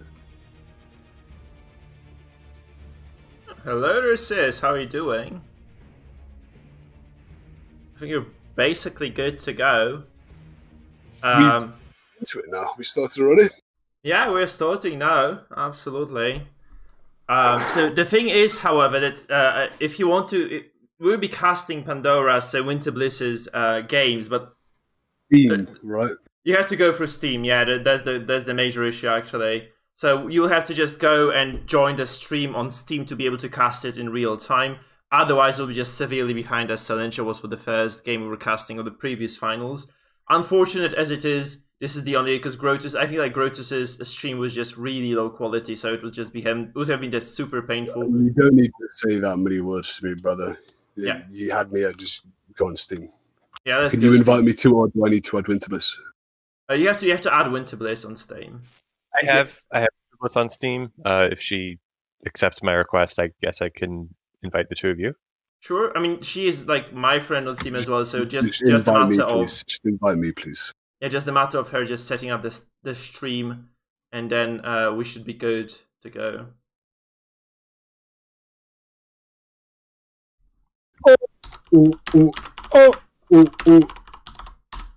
That's gonna be. It's like 1 a.m. right now, Mike, isn't it? I'm trying to wake you up a little bit, my Yeah, guy. same here. Same here. It's been a long ass tournament. Whoa! Everybody, get ready for the finals. No? Yeah, absolutely. That's gonna be cool. So I'm actually wondering, what is your prediction, Sis? What do you think is gonna happen here in the finals? I mean, we've said I'm a gypsy before. If I had to put money on it, quite often I'm wrong with things that matter. I mean, before I said, Donald Trump's going to win, but if I had to put money on it, I'd put money on Hillary Clinton, things like that. And before I said, well, I think Biden's going to win, but I'd put money on Donald Trump, shit like that. So, I mean, I think Winter Bliss is going to win, maybe. So maybe Winter Bliss is going to win, but I mean, quite frankly, it's all about how much you think. My downfall in that last tournament is I got fucking wasted. Didn't even consider the fact that how Master could stress heal. And hopefully, this final here, this finalist, is not off his head on Sheepsider. Okay, sorry, I need to see if the stream is okay. So I'm gonna just check if Winter Bliss is gonna let me do a quick check on the screen, I guess. So okay, if I were to actually tell you my prediction as far as the score, but I would say I think it's gonna be a 3-0 by Winter Bliss. Pretty confident she's just gonna 3-0 this, by the way. I mean, you say that with an almost disappointed tint to you. I would suggest Hygrometer. I don't know. I didn't cast the game he played. I might remember them, but quite frankly, there's been. I keep saying, quite frankly, fucking hell. Yeah, you keep doing this indeed. And Hygrometer, maybe he just has what it takes. Maybe he's completely out of this community equation, so the Winter Bliss doesn't even know how to counter him. But judging these teams right now, we see heavy riposte, reasonably heavy stun. Reasonably similar compositions in a way, Yeah, absolutely. So you're having like some major technical issues apparently. Like Winter Bliss's stream doesn't look like a game at all. It looks like a lot of green strings on or green bars across the screen. I'm getting nothing else there. So I'm just gonna have to try again. You not get Hygrometer to stream?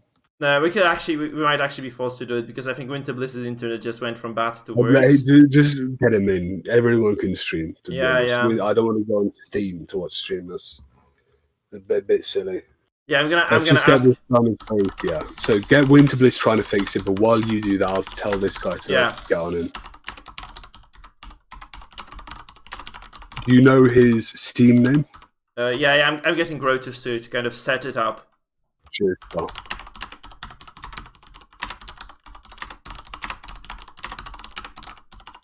With that being said, then, Misrang, brother, what do you think is going to happen here?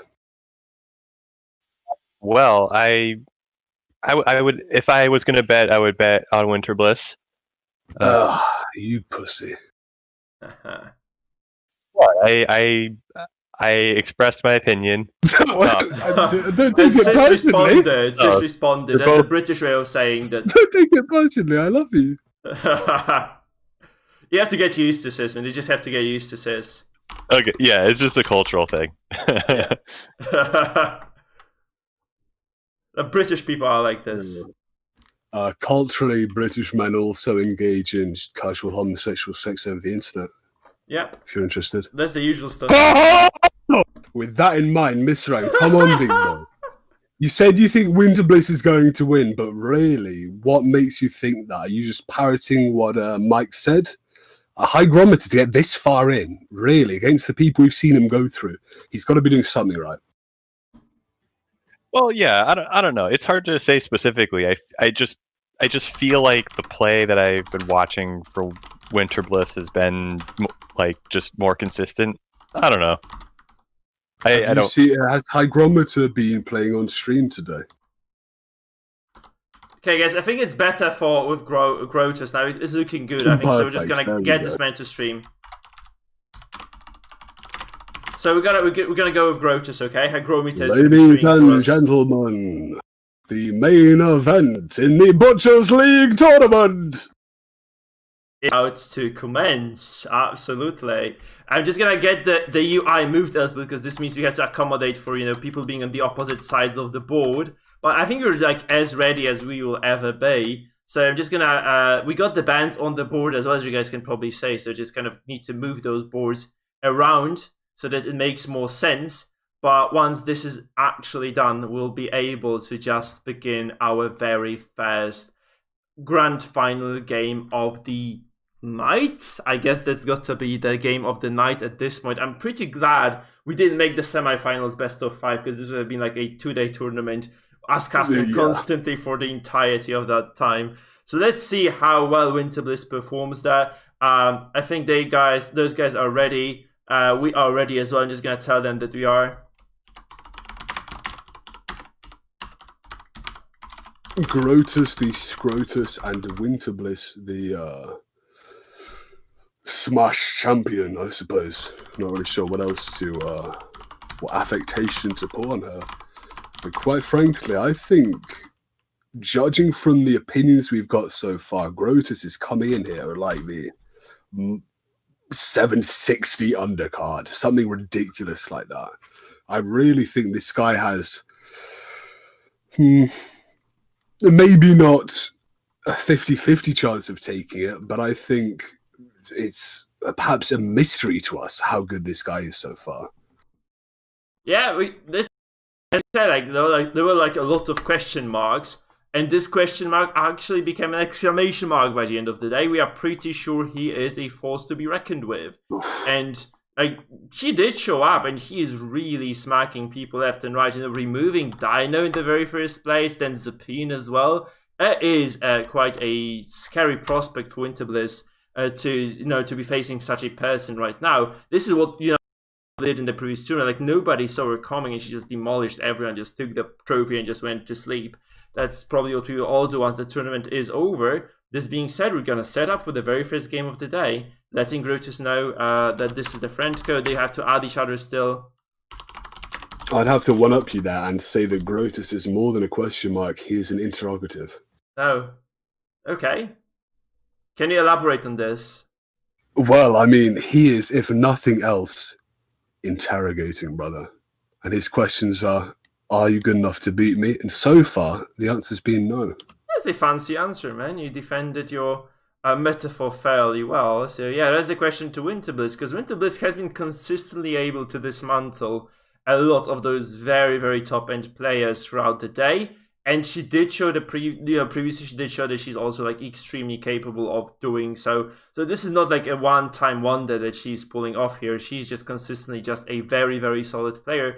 Probably like the most scary player Darkest Dungeon's competitive scene has ever had. Because like, yeah, she is. I mean, I'd say we have seen some considerable strategic misplays from Winter Bliss. I don't want you to like. No one is like an iron juggernaut. There have been pretty, if not consistent, like at least reliable strategic misplays, otherwise misplays going on from, I'd say, basically everyone we've seen so far to say no one is perfect, Mike. No one is, you know what I mean? I think that's a little bit much of an overstatement. Yeah, no, that's true. Like we all did. I think you're like mostly. I think you're playing a lot of very solid games very early on. Like in those early tournaments, you're like a lot of impeccable records. They're like in those games, like we're like basically making very few mistakes and getting those super solid predictions from the get go, right? So yeah, that's absolutely true. I think you were definitely like at your prime. You were definitely doing extremely well. Let's see exactly what Grotus is gonna do now. I think they're inviting each other into the game, and we're almost ready to get started, sis. What do you make of that? I mean, quite frankly, brother, best of 5 is, I'd have to say, obviously for brevity's sake, we need best of 3s in the early formats, but for my opinion, this format only becomes competitive in a best of 5. Yeah. Because that's when you have all 3, and you know what I mean? Losing a best of 3, obviously there's lots of skill involved. It is very competitive, but you get less chance to kind of fully build a competitive 4-man team, knowing that you've got one ban, you have to beat all 3 of the other person's teams. So, I mean, if I can't remember his name right now, and I can't see it, but if Winterbliss's opponent right now has one of these kind of, I'm not really sure, I'll just make a random team here teams, unless that gets banned, he's very, very, very unlucky, some would say. Unlucky to get this far, maybe burned by his own success, Mike. Ha. So do you anticipate the 3-0 as well then? I still feel like Winterbliss is capable of pulling off. Like against a fairly inexperienced player, I think Winterbliss can take it 3-0. I'm pretty sure you could have done this in such a scenario. So I'll tell you this, Mike. I think we've seen both Winterbliss and essentially everyone here. We've not seen the rope on the top burn down at all. So let's say there's been 75 to 85% of thinking time lost every single turn here. Let's just say Winterbliss here, or indeed Winterbliss's opponent, decides, you know what, I might as well just think. I've got this time, I might just think. I might not make stupid misplays then that anyone could see. They might do that. And they might come out as an unstoppable god here. Because Winterbliss has been playing to match the speed of her opponents. And you just don't need to do that. We have seen a disconnect here, so this might take a little bit longer than we expected. Unfortunately, I think I think Winterbliss might have just crashed out of that lobby over there. Like that's what it looked like. So that's unfortunate because we're like about to get into game number 1, and this is not gonna happen anymore. So Mike, what do you think about the amount of the amount of time players spend on their turns? Do you think that is such a heavy a kind of deficit that I've said, or do you think I'm just over-egging the fact? I think it's kind of mostly, I guess this might have to do something like this concept that is kind of a metaphor more than the fact that it's kind of muscle memory that you get. Maybe sometimes those are like obvious plays that you have like no other choices to make. I understand what you're saying, but it's not muscle memory on turn 7 with a very weird board state. You know what I mean? Absolutely. But like I think the initial the openers are fairly obvious a lot of times, right? If you play against something like quite conventional, I think you can be taking quite low amounts of time to kind of play your turns out if you really are confident in your skill. But we saw Aralai last game. I'm sorry to interrupt you again, but we saw Aralai last game. Here we go. We're going to this game. Here we go. I'm sorry, Mike. Yeah, I believe this game is starting now, brother, isn't it? Yeah, it is. Absolutely, it is. I'm going to play some music because I think like there's not going to be like in-game sounds. We're going to start with some Call of Madness soundtrack to kick things off. Play some Korn, bro. Yeah. And let's say what those guys have in store for us in game number 1. Seriously, this is going to be quite an exciting match, I bet. I'm just thrilled by the fact this is best out of 5. This is probably the most competitive series we've got to cast so far. Yeah. And Hygrometer, I think that's Champion 3 maybe against Winterbliss's Darkest, but again, these ranks don't really mean much outside of how many games you've played this. No, Cherry beat you when she was champion as well, so we have a historical record of champions beating Darkest players. And it did happen quite a few. She beat you in the best of 5 as well, no less. So it was a best of 3. It was a best of 3. Was it? No, I think it was. No, trust me, it was a best of 3. It was the best of 3. Okay. You know what I mean? A major factor loss was because it was a best of 3. No, Not to get pissy about it though. I think Winter beat you in the best of 3, and Cherry beat you in the best of 5. Oh yeah, that's Cherry. That's my girlfriend. I was talking about Cherry there. I was talking about Cherry. Yeah. Anyway, going into this game here, what have we got? We've got this kind of Xedus riposte comp here. Oh, and Hygrometer gets the coin. That is so impactful here. If he manages to preemptively guard this Vestal to stop from a bounty hunter pool, that could be massive. Also, maybe even just stunning this bounty hunter, knocking the bounty hunter back, Mike. He has got just a rich of options.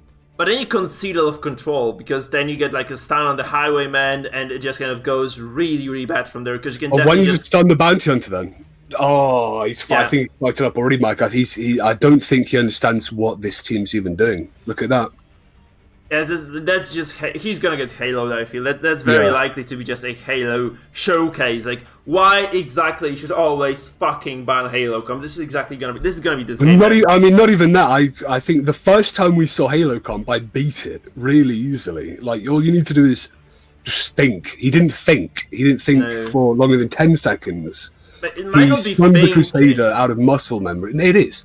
He stunned the Crusader out of muscle memory for no reason, rather than stunning the Bounty Hunter, or even guarding the Vestal. That would have been like a worse play, but still as effective. Now he's open to just getting Haloed, crit finale. If he gets critted, there's nothing he can do. No. There's just nothing he can do. Yeah, Winter just waits out the stun. I think she just presses it on the Seder, just waits it out. I mean, even like we saw Winter kind of throw this game by taking the Jester that early, but yeah, Hygrometer should have lost this game against kind of a competent Halo player at this point already. This is why Halo is so punishing, why you need to always think. Yeah, there's just going to be a sniper shot in the Vestal, and this is a crit indeed. And you know what? It's looking quite... I mean, granted, Hydrometer does actually start the next century. He is going to be able to heal himself. You don't heal, you guard that. I mean, the Caltrops would probably get you. That heal might do it, but then just kill you again, won't he? Now it's like... You just activate Obelisk again and then just execute this. Yeah, exactly. Because there are Caltrops available, there's like a lot of messy stuff that can still happen, and you just cannot salvage this, I think. Like, if you this is one of these really rare positions where you have, I kind of call it like fluidic luck. It's like, it's almost as lucky to heal as it is to guard. If you guard, you might have to eat one more death blow, but it won't be a finale. Yeah. It won't be a finisher, will it? It'll be an AoE like Caltrops. It's not 100% chance to win. If you take this kind of... He's doing it now anyway here, so he's wasting... It's unlikely. I think this is a waste of Caltrops, because this does hit for 0. It's 0, Mike. It's 0. It obviously was going to hit for 0. Yeah, we saw this coming, I think, from a mile away.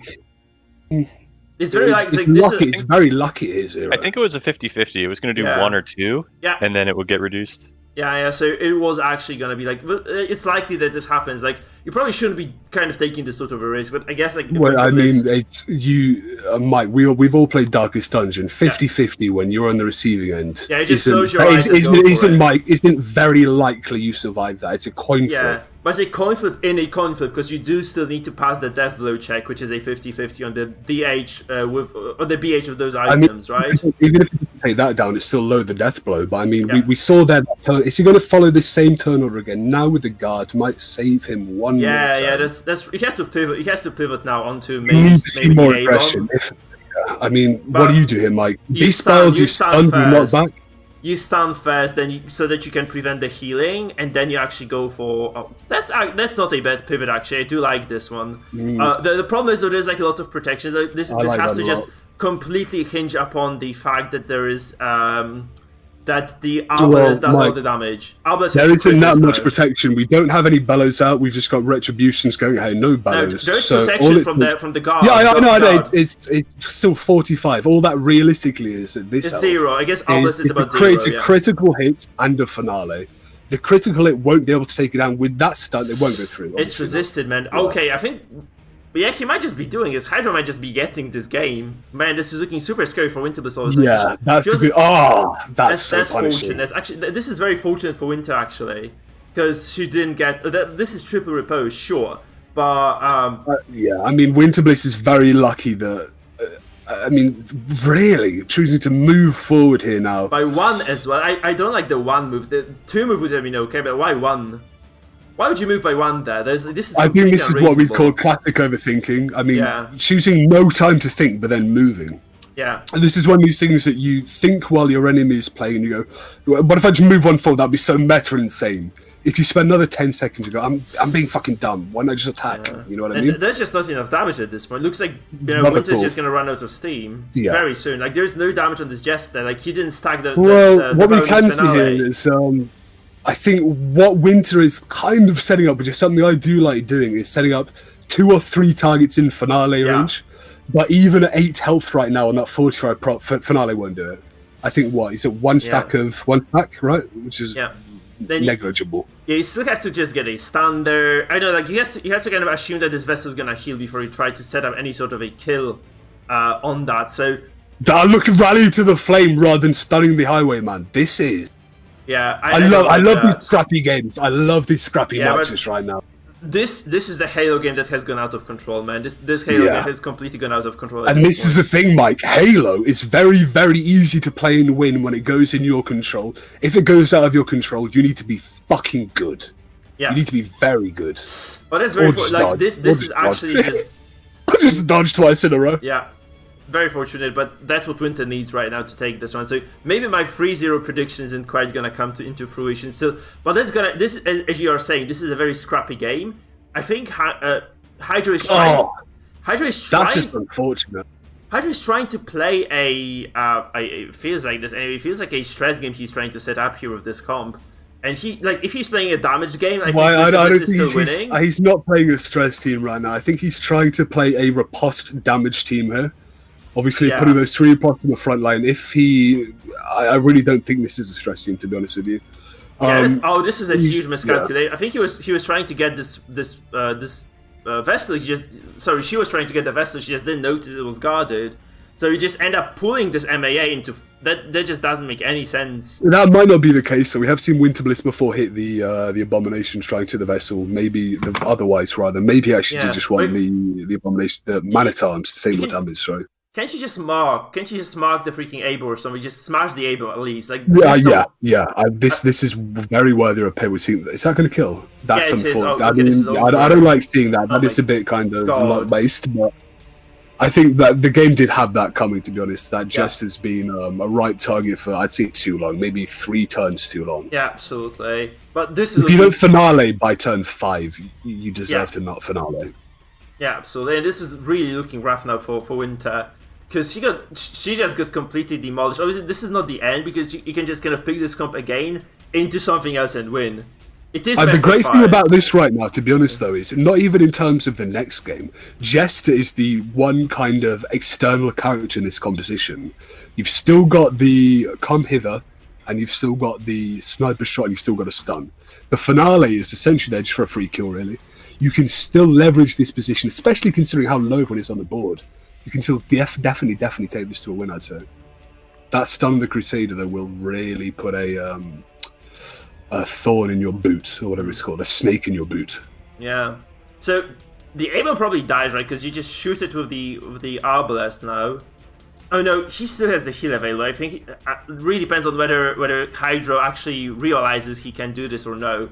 Like, he probably should keep this A-bomb available until the end of this turn. If he doesn't do this, he would have wanted to heal this. But if he goes for a stun, this might actually still kind of salvage this situation. Well, let's imagine we go for that stun. Will definitely have him through now. So I'd say let's imagine again Battlefield Banshee here choosing to play defense. I mean Winterbliss, I think is you just tap out. You just Winterbliss is just completely donezo with this game. It's like this is unsalvageable. I think. This is like I think there was a window of opportunity that if you had a correct aggressive playstyle you could have taken, but that stun fucks you over. You probably want to either spread your... I mean, I would never be targeting the Vestal, honestly. Like, that's not the core of this comp. I would probably... I think that's reasonable, actually, to just go for the MAA from the get-go. I really think this is probably the way you can win this game through. I think the Abomination and the Vestal are both... Yeah. I think the Abomination is probably target number one. Yeah. either ABOM or MMA or MAA, or maybe when there was a very narrow opening for Winter. Like, she just go for the Highwayman as well. Where something I love about this game, Mike, and something that is really quite prevalent in these like kind of like upper middle class games, you know, like it's not elite level, but these guys like are good, but sometimes they just don't know what to do and they play too fast. And I think this scrappiness really comes off because it's like, I hit you, I heal, I hit you, I heal, I hit you, I heal. And unfortunately, Winter Bliss right now, when you play this quickly, sometimes you just get comped out. If you're just doing what you can do as quickly as you can do it, unless you get stunned or you get RNG'd out, you get critically hitted, you don't have the opportunity to kind of get the game back through player skill. Yeah. It looks like there is no way back for Winter Bliss into this game. It really feels like she just got outpaced here. She kind of outpaced herself to some extent as well. I feel like maybe there's just lack of practice on this composition, perhaps as well. But it was just a very well played. Oh, I feel like Hygro actually played a very solid game here. We did criticize him at first, but I feel like he just did play a very, very solid opener, and then he just kind of extended this into a long enough game that his composition can prevail in it. Like those riposts are just going to. Well, I think this is the thing about criticism, right? Essentially, when we do it on cast, it's very contextual to that kind of specific term we're talking about. We've seen Winter Bliss here, I'd say, not quite play optimally, not think enough to take the best routes, not even give us enough time to think about the best routes. And, if two of us can't think of it, then I'm not sure one person can. Is this the SBRH team I could never get to play properly? I think this might be the SBRH team. I think it is actually, yeah. It might be. I just realised. I think SBRH had a shield breaker in, maybe. Yeah, okay, yeah, he probably did. Yeah. It is close though. It's shield breaker, Abon kind of, tomatoes. To be honest, Winter Bliss here, it's really a shame to see, because when you've got these games that are kind of a slow burn, a slow death, no game is really a slow burn or a slow death unless it is mathematically impossible. This game hasn't been a mathematical impossibility for, I'd say. No. It's turn 7 now. It's been up in the air for 6 turns. None of these turns have been unable to salvage and win yet. I think both of them are kind of... I don't even know. Is Winter Bliss relying on RNG now? What's going to happen? The win just probably won't fall into your hands unless you get very lucky. Yeah, no, like you're just waiting for Hygro to disconnect somehow miraculously, and hope that we can call it an unsolved game, which it definitely isn't. Yeah. So this is super turbo over, man. This is just as over as game can be. And it is surprising because I really did feel that Winter Bliss was gonna take it 3-0. I really felt like Hygro was making like a lot of those very, very simple mistakes. But he managed to somehow fix them over the course of the tournament. I feel like he's just making fewer of them. Again, you say that, but in the first, I believe the first game Winter Bliss played, I was casting with you. And in that first game, there was an awful lot of mistakes, really. Yeah. I think Winter Bliss is very, very good at playing a team when it is by the numbers, when you're being aggressive. But again, none of these people take enough time in their turns to think about alternate lines of play. You see they're instantly choosing the Crusader. Yeah. Like, this is like watching bots play against each other, Yeah, I do get your point. So I think neither of them played this game perfectly, but I think Hygro is a bit better at just kind of controlling the pace of it overall. Without a doubt here. Hygro got off just that Jester kill early. I think it was turn 5, Winter Bliss hadn't finale'd on the Jester. It's not good. Just not good. There was like a lot of blows being traded as well. I think that's another thing. There were like a lot of blows that they traded initially. And at some point in the game, it actually seemed like Winter Bliss was coming out ahead in the battle of attrition. I maybe just want to keep this Jester very far back and just keep spamming the Harvest. Maybe this is the solution. But there are 2 reposters though on there, so maybe if you just kind of drop the Harvest early and try to go from there, this is a lot of damage you kind of initially open up with. And this shifts the pressure on the Vessel from doing the stuns and such to just healing directly all the time. And it actually creates an opening for you sometime to actually get like a very decent setup for the finale. So this didn't ever happen. This has never happened for Winter Bliss in this game. And she's just back against her back against the wall, it feels like this is just not a game that you can solve at this point. This is just a puzzle that just was created by a very buggy AI. And this I'd say you need to get at least here. 2 killing blows in the next turn with no killing blows on your side to win, and even then, double Death's Door. I think that, again, talking about this Bushido spirit, let's say Winter Bushido here, taking a very long time, but eventually going to pull a katana out and fucking fall asleep on it. It's gonna take some kind of magic here to win right now. This Vestal has 1 HP left, by the way, so she's not gonna get threatened by anything. It is very, very desperate for Winter Bliss. Desperate times, desperate measures and such, but there are no measures available. She is just gonna go out, flying out of the window here. I would say this is a 100% solved game at this point. I think that slam probably gave Winter Bliss a couple more opportunities to win than was necessary. This bowler here, gonna put the Vessel down to 1. You know what I mean? I'm not entirely sure that was the highest percentile play, but I think right now it should do it. This does seem far too difficult for this to get out of. Yeah, it's as good as it gets for Winter, isn't it? Given that said, I spoke earlier about how Halo comp is very by the numbers and easy if you are just pull, crit, finale, win. But even then, we've seen Halo comps when people just start playing Halo comp because everyone says it's great. They get the finale kill, and then they just sit with their thumbs up their ass for 7 turns and die. Absolutely, yeah, you can falter with Halo apps. Yeah. Unless you get like a lot of pressure early on, or you just kind of are getting extremely high crits all the time with the Arbalest, then you are gonna falter unless you just pick the right first target and just kind of start, just kind of continue from there. So I feel like it was just a tactical mistake maybe from Winterbliss just kind of picking the Vestal there. Because I feel like Vestal is this kind of sacrificial lamb that you just kind of have there, and you just kind of let her die, and you're kind of whatever about this. And the thing is, like, Hydro actually managed to keep this Vestal alive, get the riposte out, and just kind of make sure, like, he just bunkered up there, man. He just bunkered up really hard. So there's gonna be a killing blow finally for Winter. It's just very late, and honestly, like, there is no way you can just burst through the remaining characters without taking like some super heavy casualties in the meantime. So this is I feel like I'm watching an episode of kind of old versus young MMA cage fighting right now. Winter Bliss here might win. Even now, especially, might win. Hygro got rocked there by these back two being on Death's Door. And I mean, even might win if Hygro keeps playing him properly like this. Yeah, this was very... It does seem like two people unable to capitalize on each other. Yeah. Oh, yeah, that's actually a decent opening for Winter to take this now. So, we're talking Winter Bliss is winning now. Can you just fucking slam me on the head next time I say the game is solved? Because this one wasn't solved, apparently. Fuck me, I'm so dumb sometimes. This is all it takes here. Hygro maybe misses 2 turns playing correctly, and Winter Bliss has got every opportunity. Kill the Abomination, 3-3, you're basically even. Yeah, I mean, the thing is, like, Winter Bliss did the right thing. Here's, like, since she does start every single turn, if you get, like, the correct setup now, you can actually just get a guaranteed kill next turn. You just need to get, like, a very, very close, accurate setup, and you probably are able to just kind of claim a kill again.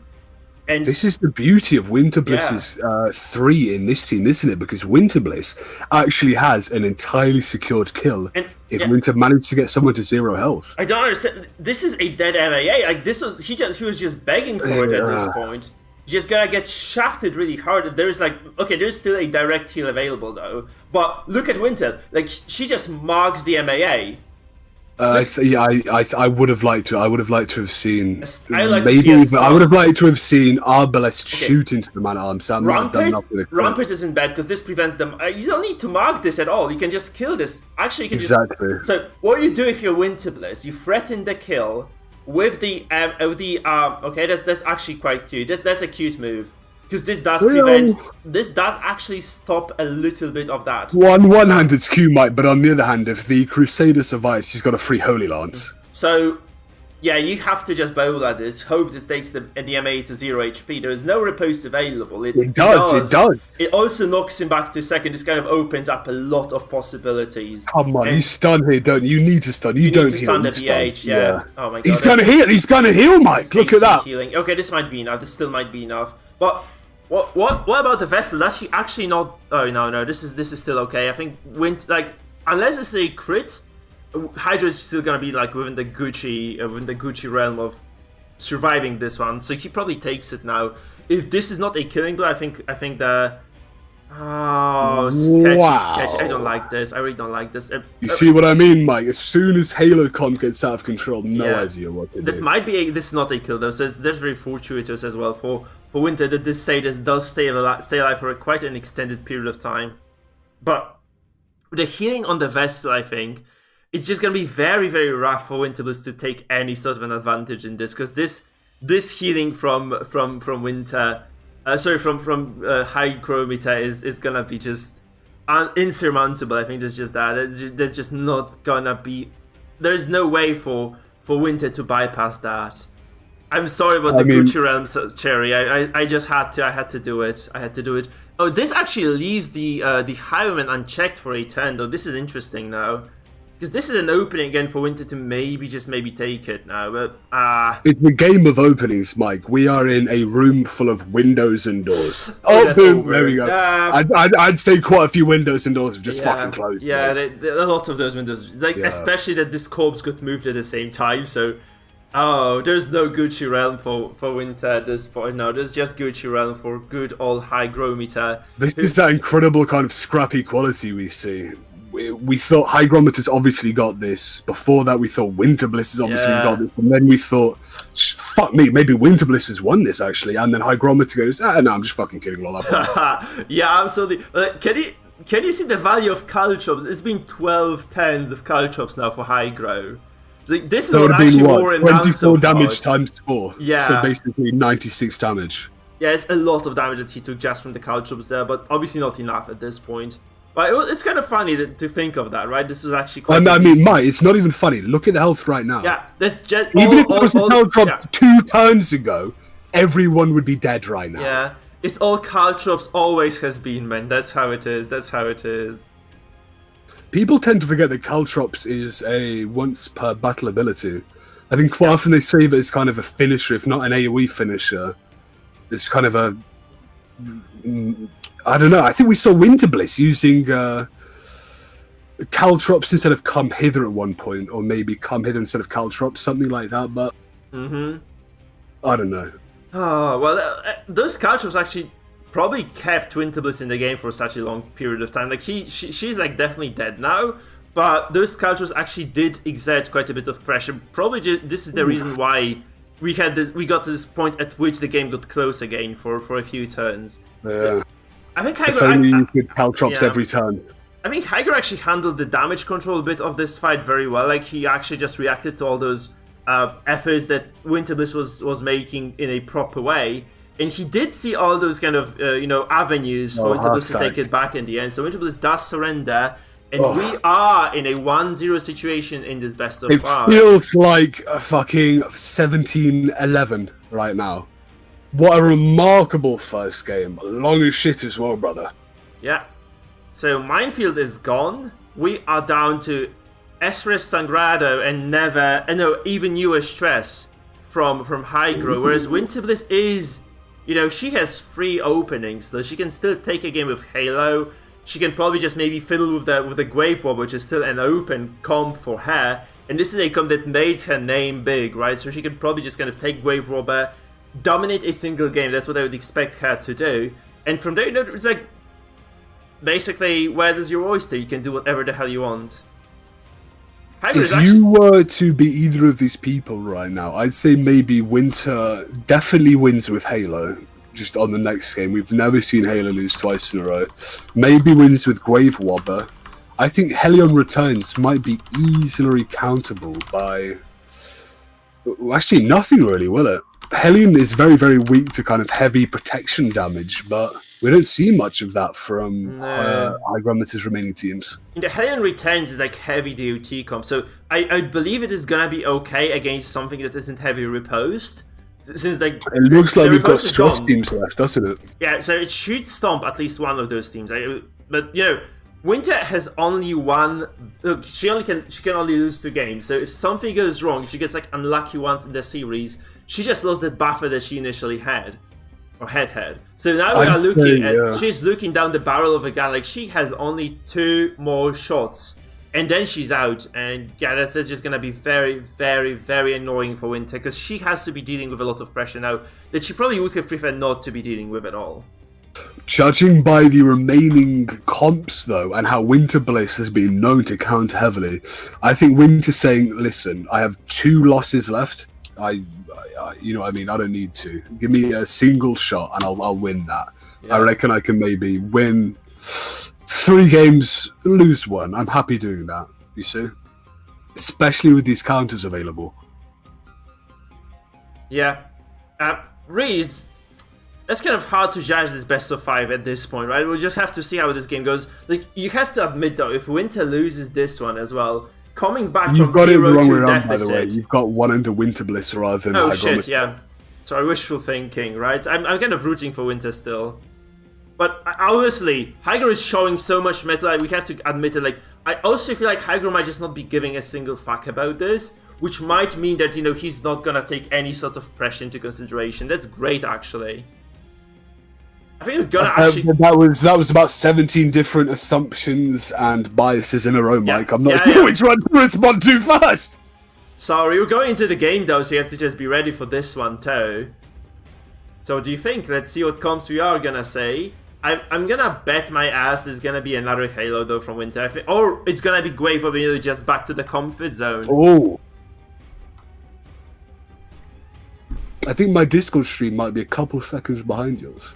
No, we don't see anything. Like, I just see the loading screen at this point. What do you see, I didn't see Grave Wobber. No, I'm just gonna assume it's gonna be Grave War, because I think this is the comfort zone for Winter. So if you lose one, you just go back to the comfort zone, I think. That's a reasonable thing to do. Like, I think you have the most... It's like, I think you have most practice on. I think you can definitely just take the win, because as I told you, man, winning in a reverse sweep situation is very unlikely, especially like with a game that has like a substantial amount of RNG. So you really don't want to drop a game. Actually, Winter is very stubborn, and she stays with the Halo. Again, Mike, no one loses with Halo twice in a row. Going first here, you've got to mess up considerably to lose right now. It's Halo going first. Yeah, especially against a Vestal there, right? There's a Vestal comp again. I suggest that's probably how you start off by fucking it up, though.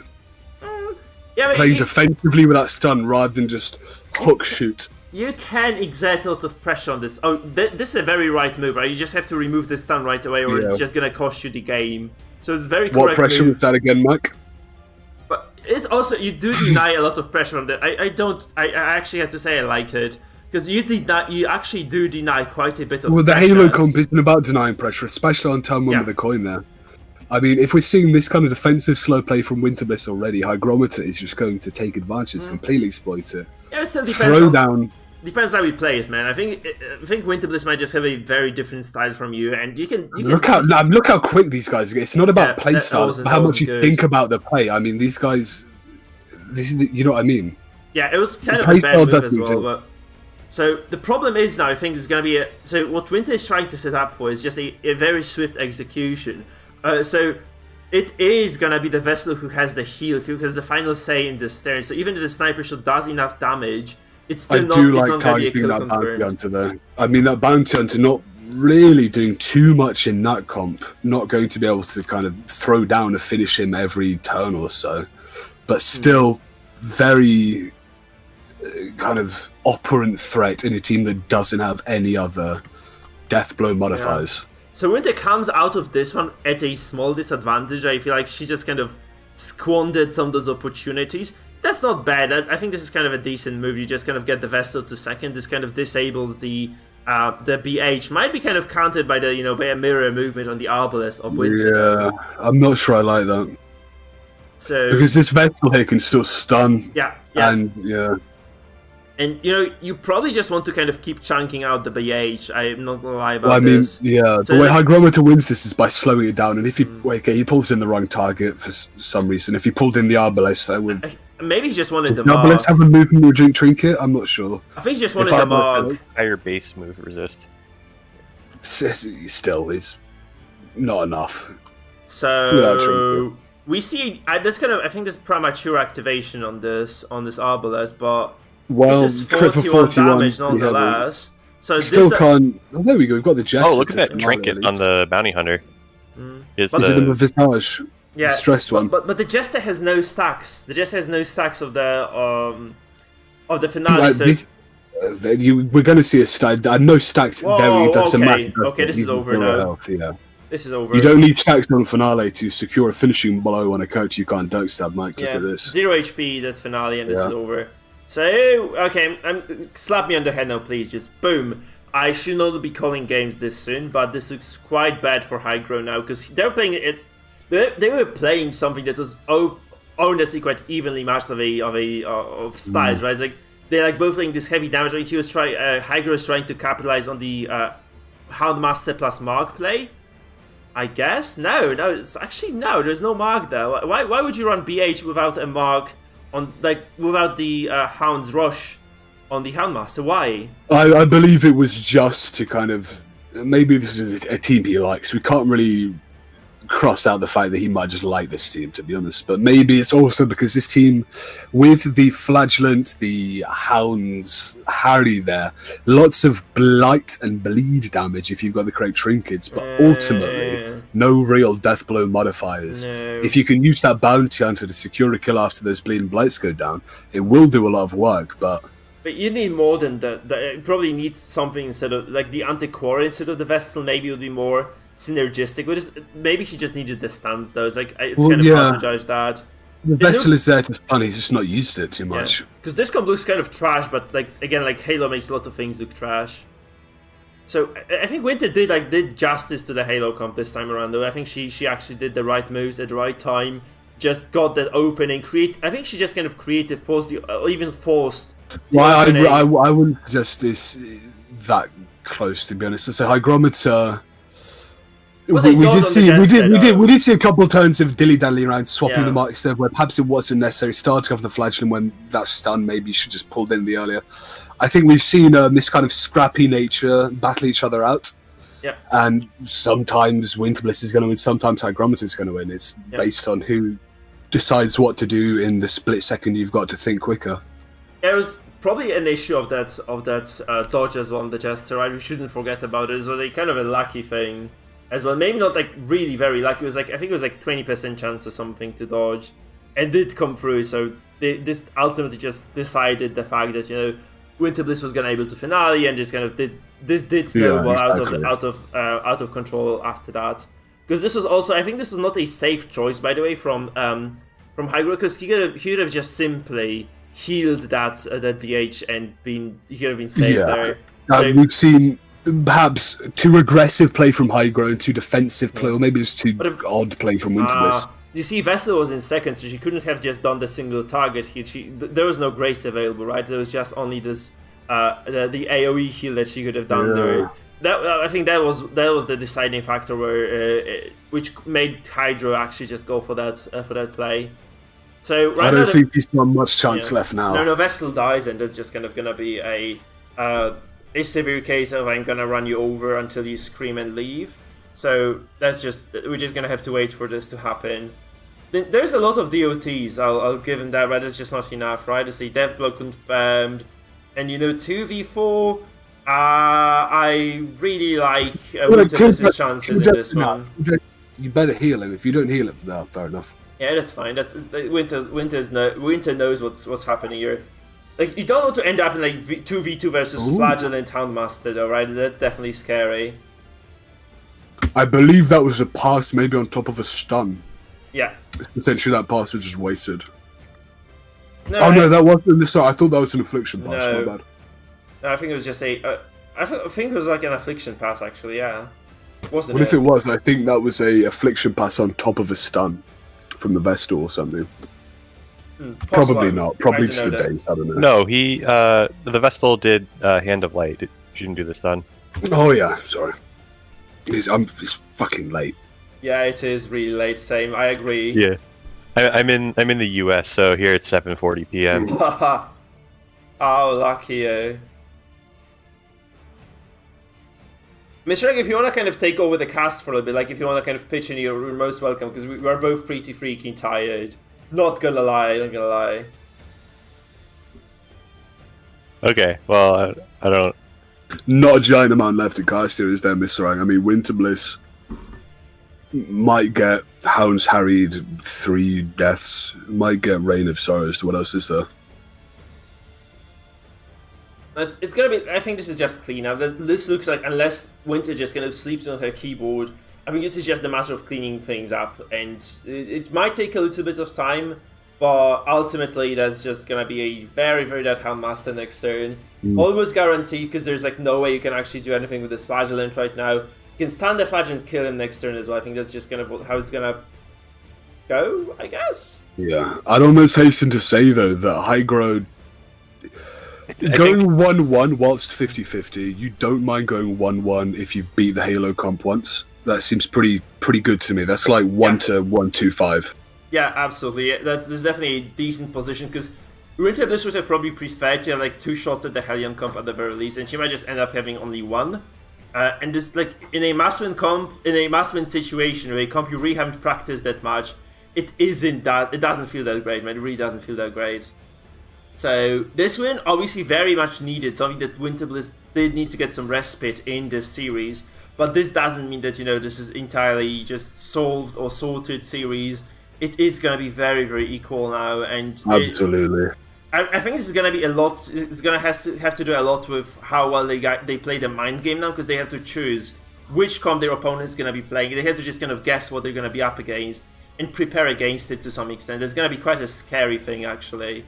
Because if you get into a very serious mismatch, you just kind of donate a win to your opponent, and you might just this might just cost you the tournament win. So whoever gets like the mind game right after this matchup is gonna be definitely ahead in the series. Like this. Well, Jack, Mike, judging from what we've seen, I'm not sure we're gonna get one of these deep mind games. I think both these guys just want to get it done as quickly as possible. Do you see like click, click, click, go, go, go, go, go all the way through all of these games? I think we might even just see I think perhaps rudimentary changes. It would be fantastic to see this kind of Winter Bliss stress Houndmaster, something along those lines, but I think something like that isn't such a possibility at this point, especially because we've still got, you know, 2 teams left on either side right now. Yeah. So maybe you want to kind of play the field here, try and dominate anything you can, and then in the last round, what do you think about that? Okay, so if you are Winter Bliss now, you have to win with both those comps, right? I think Wave Robber is like the... if you want to get some more... It's like... I think this can be decided by some pressure as well. So if you do get like a win right now with Wave Robber, which we all know, Winter Bliss has like a lot of practice on because she just designed the composition. It was like wildly successful for her for other tournaments. I think she just makes that one work. She just takes the single win of the Wave Robber one.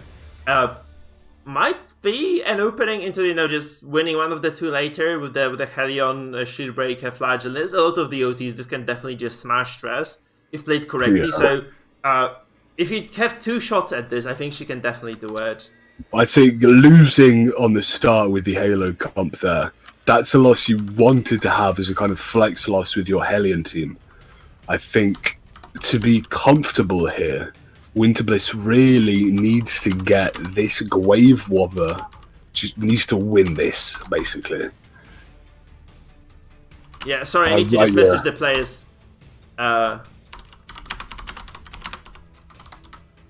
Misrang, you are the Pegasus of this tournament, my friend. Haha, he is. What do you mean? Pegasus from Yu-Gi-Oh! No?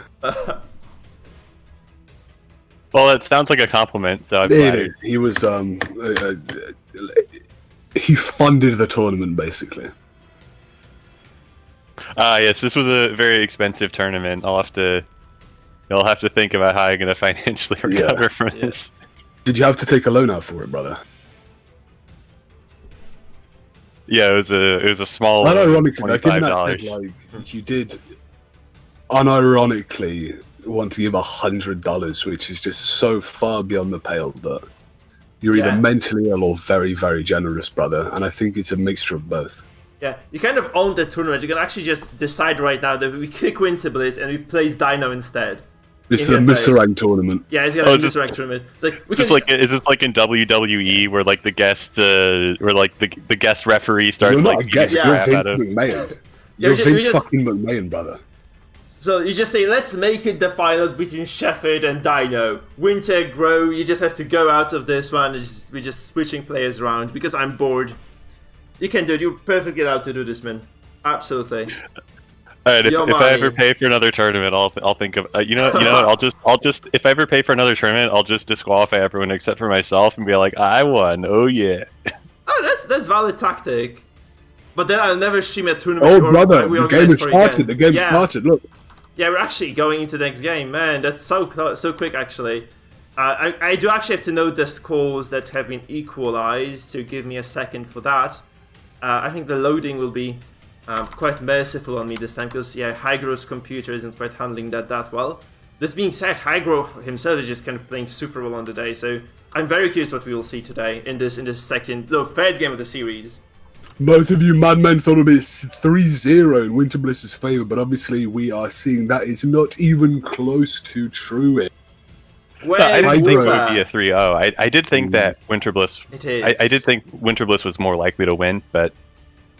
Who is this coin going to? Going to Winter Bliss here. No stun to really leverage this coin, but... You can get a nice opening. You can never get a nice opening there, though. So maybe even Shadow Fade. Or, no, you're gonna want. To be honest, I would perhaps Dirk Stab Shadow Fade that, and then kind of lunge. No, Dirk Stab lunge rather. I think I would just use the Jester for the thing he's made for, which is just the Ballad, man. I would just drop the Ballad here because it's like if you go first, the first turn is also going to mean that you miss a lot because this 15 dodge doesn't seem like a lot. But statistically speaking, it just can ruin your single attack as well. I just harvest. I agree with the harvest. Okay, so it's kind of... Oh, that's unfortunate he doesn't get this, though. Think of it this way, mathematically. After the first turn dodge wears off, you're 15% likely to hit 3 of the characters. So getting one hit there with that harvest is better than casting a Battle Ballad. Because that one hit still does, what, 16 damage overall now? Well, 20. That's 20 damage from one hit. That is ridiculous. Look at that pressure. Well, POT. Yeah, there's so much pressure on this BH. Already. Yeah. So there's like multiple dodges on the side, on both sides actually. We had like a dodge Fiesta turn 1. And this Antiquarian might just... Is it going to be close to getting this character to 0 HP? I think he dodged that. He did. Yeah. Anti-Hunter dodged that. Maybe a 30% chance to dodge, something along those lines here. Stunning the Jester or stunning the Grave Robber. Oh, okay, very lucky. So it's like it kind of pays back in kind, I guess. If this Rain of Sorrows, and it does, hits both of the backline here. If both of those bleeds and blights, look at that. Look that's at 0 HP. It's not healed, so that's very important for Winter to just kind of keep going now. But Winter did actually take a lot of damage herself. Like a lot of damage from those Hunt Harrys as well. This, the Anticorn is actually at 10 bleeding herself. And that might be just a trade of characters. I think like this is favoring Winter. Flagellant. We've got Flagellant Houndmaster one side, Flagellant Harvest the other. Okay. These are stacking up so fast. Winter Bliss, though, does have the advantage, because I believe Winter Bliss is taking double that powder, the Blight Powder, whatever it's called. Hemlock, Crushed Hemlock, right? That's that. I always thought of this like a Blight Liquid, actually. You basically just broke the entire reality for me right now. Obviously, it's obviously a powder, but it looked kind of in my mind it was a liquid, so... Now it's all gone, man. Thank you very much for that. It's difficult to coat a flail in powder, I'll be honest with you. But fantasy aside. Yeah. Winter Bliss here, I think we all agree perhaps in the driver's seat here, but if we look at this objectively, I'm not quite sure she is. There's an awful lot of bleed out over the entire team, and the stress game is, you see that? Right down onto that. What do you do? Do you take? I think you take cover now, honestly, if you're the Winter Bliss. I think that protects me. You can get Caltrops now. You can get Caltrops. No. It's already used. Fair. Yeah, that's very good play then. Yeah. Wow. Okay, that's very fortunate. Actually, so this might actually, since Winter goes first now, this might be a kill on the Bounty Hunter. I think I would have went for the Vapors. Okay, that's a 50-50 now, right? As well, it doesn't actually connect at all. Very greedy. Super greedy. I was definitely got like Dexter would have probably done the same job. There's a finish. Like, no, she had finisher there, so it was actually likely to hit, but it doesn't land at all. Well, it's still not likely. That's only, what, 25%? That's 50%, 50-50. The Jester would have been either 100% with Finale because of the accuracy bonus as well. Right now we see someone not actually getting the kill. And this Bounty Hunter, not the most impactful target, but you did get him down to death, so you might as well kill him. I mean, that's a very scary situation for both players, like, because we're doing so much DUT, so much AoE damage as well. Honestly, Death Blow, the hell what the freaking hell is that? What happened. That's what happens. Oh no. Oh my lord. Oh, this sucks for Winter, really, because I was about to say this is a very even game, just a single... You know, it's gonna be a lot of characters at 0 HP just dancing around, but it's not the case anymore. Like the Antiquarian just dies. And this is a very significant disadvantage right now for Winter. Like, she might just be... I'm not gonna say done with it. Maybe not really. If activate the Bounty Hunter, maybe it's put down to 0 health, maybe. If he does get put down to 0 health, maybe Harvest kills both of them. If not, you can Finale one of them, then it's a 3-3. In 40 to dodge is something, right? You have to there's something to be reckoned with. Exactly, but we're talking hypothetical best case scenario for Winter, aren't we? That was going to be a kill, I thought, but it doesn't quite go through. So next turn, Winter Bliss is going to be tested, like how well can she actually just navigate the battlefield, right? Because she really will have to make those absolutely impeccable choices. Is it going to be double harvest, you think? Could be a lunge on the I'd probably harvest here. I'm not even kidding. Just double harvest. Close your eyes. No, you don't have knife. You don't have finisher. You Finale. You don't have finisher. You Finale. There's no. Oh, that's why that Dexter didn't kill either. There is no finisher. Yeah, shit. Oh god damn it, that's very unfortunate. So now, yeah, just because he's the only character. Oh my. That's why it didn't. It's like, yeah. Okay. Now this is a ridiculous game, Mike, already. Oh man, I'm just out of my mind at this point. What is going on? I'd be level 47 by now. You're 3 levels. You're a slow leveler, man. Listen, I'm doing dungeons. This Redeem here. Yeah, I know. Pretty good, I think, to be honest. This Jester has already done his part, though. The Finales came down already, I believe. Yeah, obviously. Oh, this one does connect in the end. So this Grave Robber is going to be threatened with a killing blow, and I mean this is a very solid situation for. Winter's in a position now where might just get killed by these Hounds Harry. So Hounds Harry killed Sir, and it stresses out the Jester. I think you have the Hounds Harry here. Maybe do you even? Maybe you got a high dodge. You do it. I think you do it. And you can just kind of keep yourself alive as well. Like if you're playing this safe, you probably just want to keep yourself alive. This doesn't kill. That's a wasted move then, right? This is a 25%. Double affliction now. This is what I wanted to happen. Oh, okay. That actually makes kind sense. Of like side benefit. You would have liked the kill, but if the kill doesn't go through, you get double affliction from here now. Fearful, abusive, hopefully. Probably not, but you might, get an act out, kill one another. Yeah, that's a Lanjane kill though, and this Grave Rob is kind of decently healthy at this point. I mean, 60% Deviler is gonna take multiple attacks potentially to just take her down. So maybe, just maybe, Winter Bliss is throwing out a small advantage here. We should see if this kills. Oh, it is actually a kill. Lucky that's a death blow. I was just about to say the annoying thing here for Hygro would have been he can't Reign of Sorrows, but getting that kill there, very, very good now. I mean, I would much rather be Hygro here. Much rather be Hygro. Yeah, absolutely. This Jester is kind of inert as well, right? It's kind of a big deal. It's like, it was good. It was going to be very unlikely for this Grave Robber to last so long, but I would at least like to, make her absorb at least a single, at least a single stun here. Like if this was just a stun going to kill her, I think this is going to be okay for Winter. This stun though on this. An act out corpse stab. No, I think this was deliberate actually.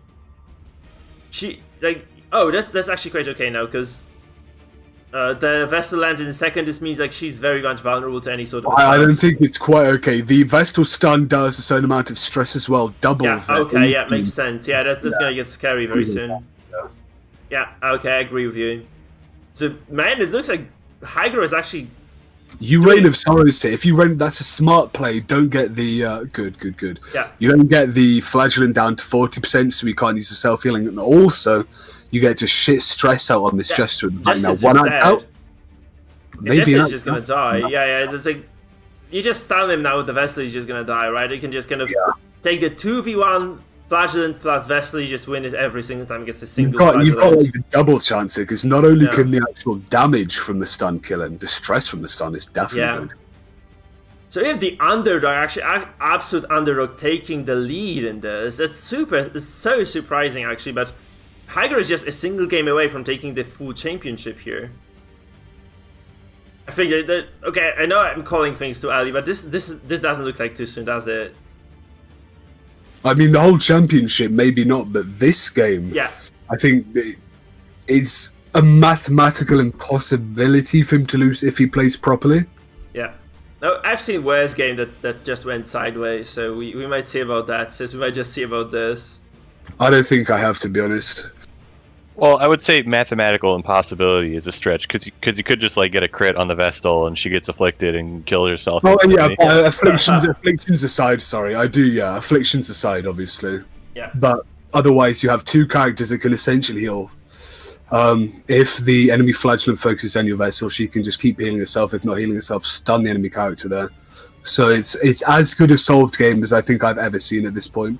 Yeah. Probably not just because that Vestal is a death stall, but the sun does go through, so there's no way for him to counteract, is there?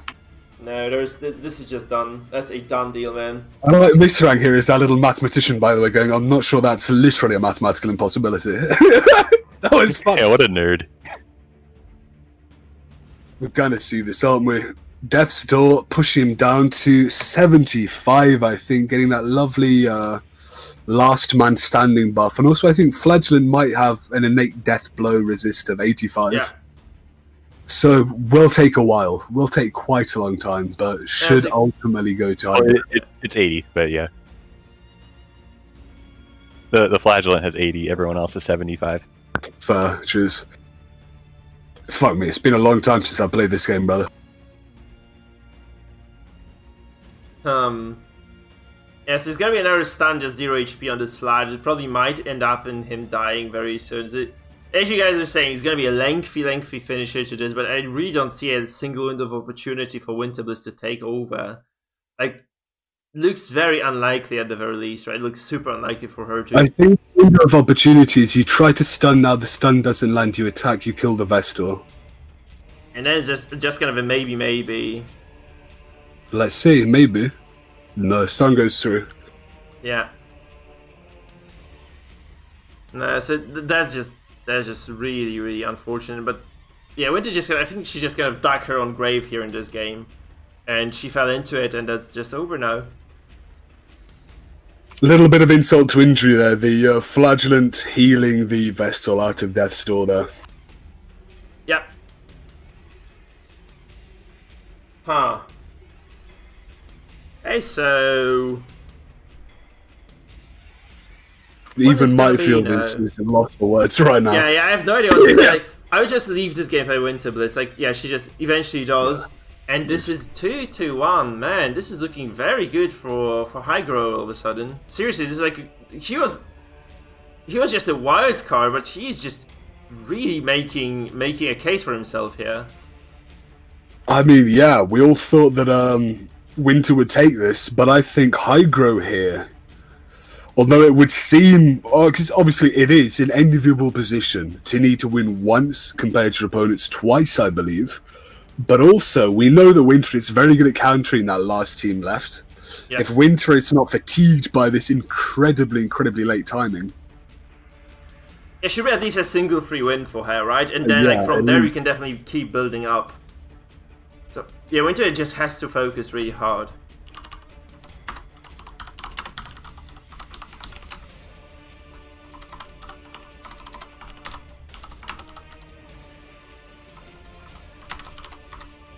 Just guys, please keep track of the stream if they start the next fight or no, okay?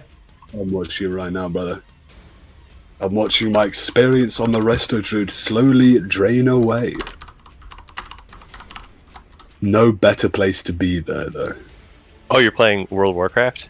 You know I am, brother. Just started playing. EU Nice. server, so well, just restarted. But anyway, what team? Doesn't really matter which team Winter Bliss brings. There we go. It's so like, do either of them is either of them like particularly counterable by anything? Because like Hygro's locked into one team. Yeah, I think you're kind of thinking this perhaps the opposite of what you should be thinking. I think Hygro here is trying to be an all-comer. It's up to Winter Bliss to counter that last team. It seems to be a stress team, maybe a kind of DOT damage team, but it does seem like a stress team, considering it's called even newer stress, really. And we know that Winter Bliss can counter stress, but with these teams left here, not too good at countering stress. Maybe you throw gauntlets on both of your flagellants and hope you can get a late game flagellant win. Maybe you take... There's a Jester there. You could. What I'd like to see is a Jester with healing items. Hey, here we go. I think we might. So there's a Grave Robber composition again for Winter, and we knew this was going to be the Zenith comp from Hydra. This is the only comp he has left. Like, this is a very solid composition. Like, that's a very strong team overall. Like, really, I think this is a dream situation for a player, like having this very strong meta comp. I don't think I like that bulwark, that bolster at the start, rather. I'm not sure I like that battle ballad either, quite frankly. I would have liked to have seen more aggression here. Hygrometer, 47 dodge, not really going to go through. So I would like to have seen Hygrometer understanding the amount of raw physical damage Winter Bliss is able to put through with the lunge, and also the amount of DOT damage able to come through with the Flagellant and Jester. So you need to understand, you need to play very, very aggressive to win this game. It's DOT against stress, and DOT usually is the kind of rock, paper, scissors to beat stress. And look at this right now. That's going to be a Houndmaster, probably dead next turn if the Festering Vapors lands. Yeah, and there's like very little you can do to prevent this as well, right? Because there's so many various sources that can just go through guard, and this is just unhealable because you have Antiquarian who just kind of never is going to out-heal that sort of Do you know what might have even been strong? Let's say we don't choose to bellow on the first turn. If we guarded the Houndmaster there, you would have got a buff to your bleed and blight resist. Would have been very effective against literally all 4 people on the field right now, and also would have guarded your Houndmaster.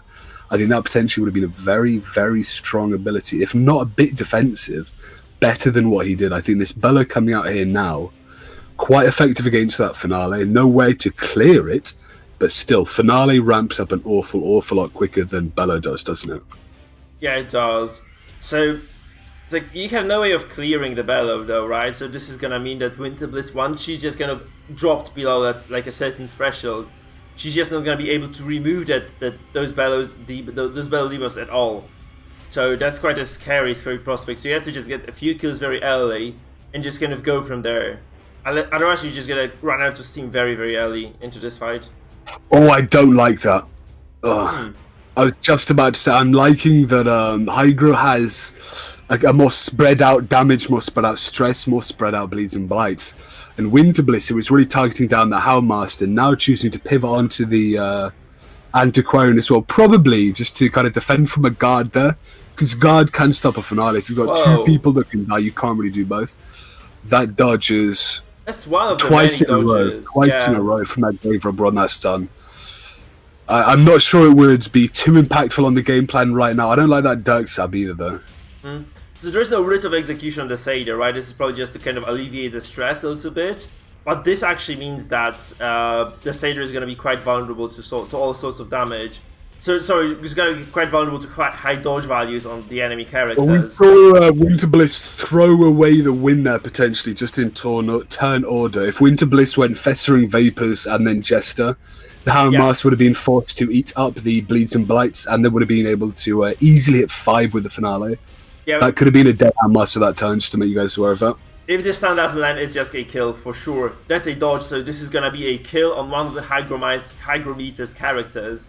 And this might indeed mean We could have seen a completely different game here if that stun did land and Winter Bliss was punished. There we go. Finale comes out now, though.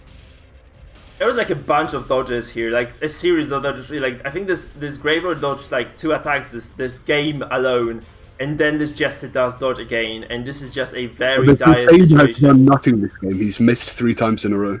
Yeah.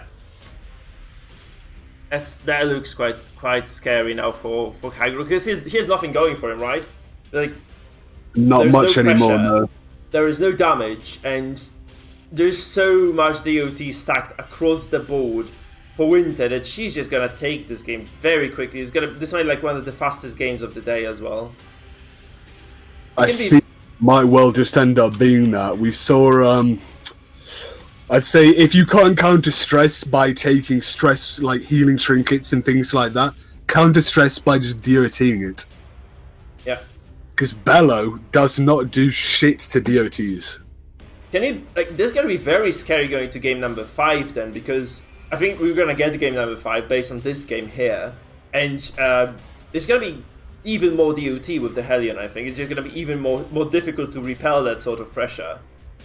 I think it's perhaps easier for Hygro to pivot into a hybrid damage stress comp, because this is basically a DOT stress comp in a way, but it's not really done enough damage. To Maybe Repose would be good, because like you have like, you know, the Hellion probably just goes from the back and just tries to break through a lot, so there's going to be quite a few Repose there. And there's like probably an anti-core there as far as I remember, so another person can be reposed. So I think you can just take repose on the MAA, maybe just get some trinkets against DOTs. There are quite a few of those that can kind of help you. I'd say put your Man-at-Arms in the first 3 ranks and put the riposte trinket on him, and he will be doing work. I think so. So Hellion can't break through, can't do anything. Yeah, that might be the solution, right? This might be the solution for the man.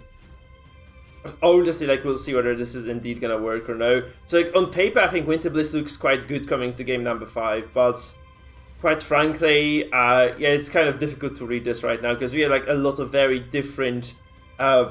we see a lot of very different hygrometers today, I think. Like, he was playing quite controlled and actually just quite brilliant games, to be honest. Like, he actually defeated quite a few very, very strong players today. Took Winter Bliss to game 5, right? So you might actually see the good hygrometer show up, but he also played quite a few games quite sloppily. He just kind of lost them by default, basically. So you don't want to see that person on the final game of the day. Yeah, I think be it by time or by torture, we have seen, if not sloppy, overly expedient games all day. As counterintuitive that is to say, considering it's 2 AM for you right now, we've seen very, very fast played games. And I think, I don't know how many times I need to repeat this today, but the slower you play, the more time you have to think, the better you play. Yeah. You probably, even if you don't care about winning this match, like, winning the tournament is a feat at its own, right? So you probably want to do this, right? Like, I think like both those players will definitely be trying to win this. And if he didn't want to win, Mike, he wouldn't have played. If Winter Bliss didn't want to win, they would have said, listen, I'm tired, I'm going to bed, fuck off. Yeah. But they haven't. They're here to play and they're here to win.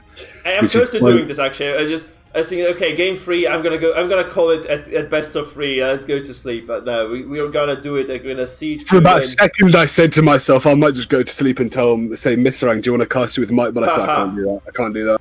No, it's like, this is a responsibility we have, man, for the community. Oh, not Festering Vapors at 0, not even procking Death's Door. Yeah, that's kind of the tax that the Bellow does kind of take in the end.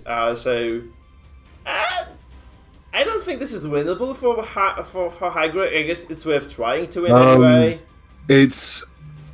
Winter is German, by the way. It's not winnable. Yeah, no. It would potentially be winnable if you could reduce all incoming damage to 0, but you can't do that. So all it takes right now is something that isn't an AoE ability. Yeah.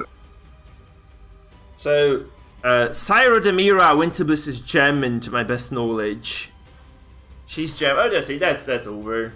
That's all she wrote for Hygro on this particular game. And there's going to be a 2v2. So, yeah, they're going to be kind of forced, pigeonholed to pick the last remaining comp, both of them.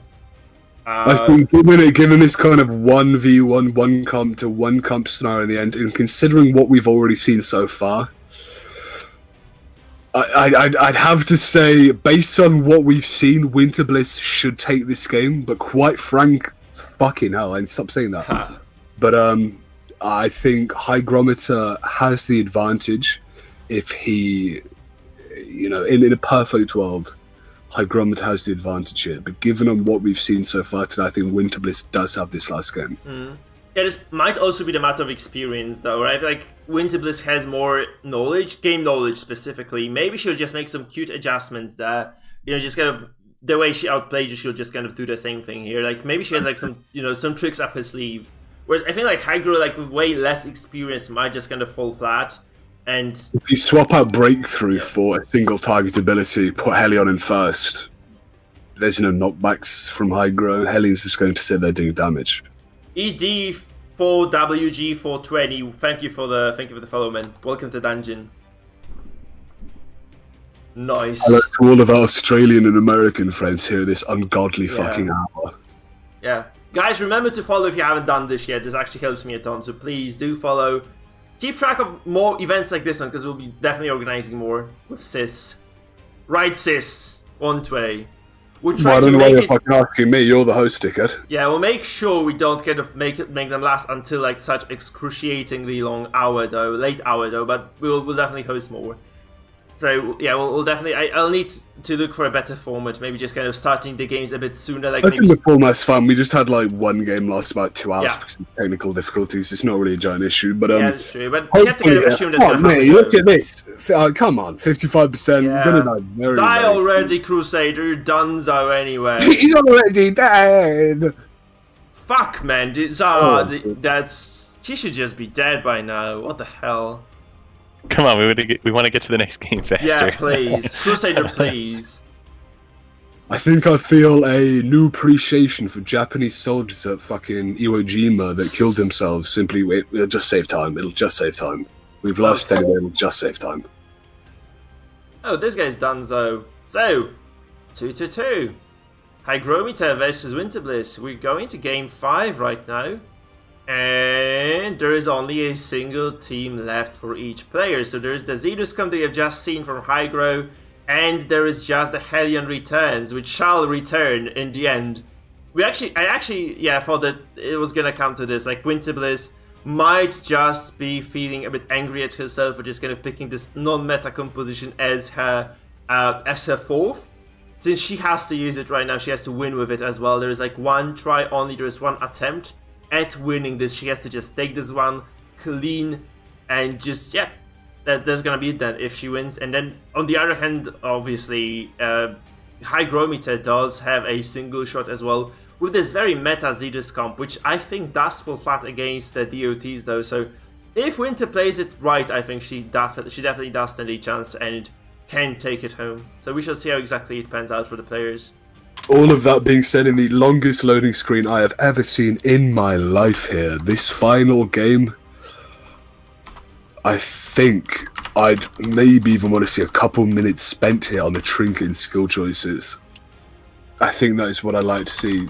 Call me a masochist, but down in the final game of the whole tournament, you would like to see these kind of veteran changes, wouldn't you?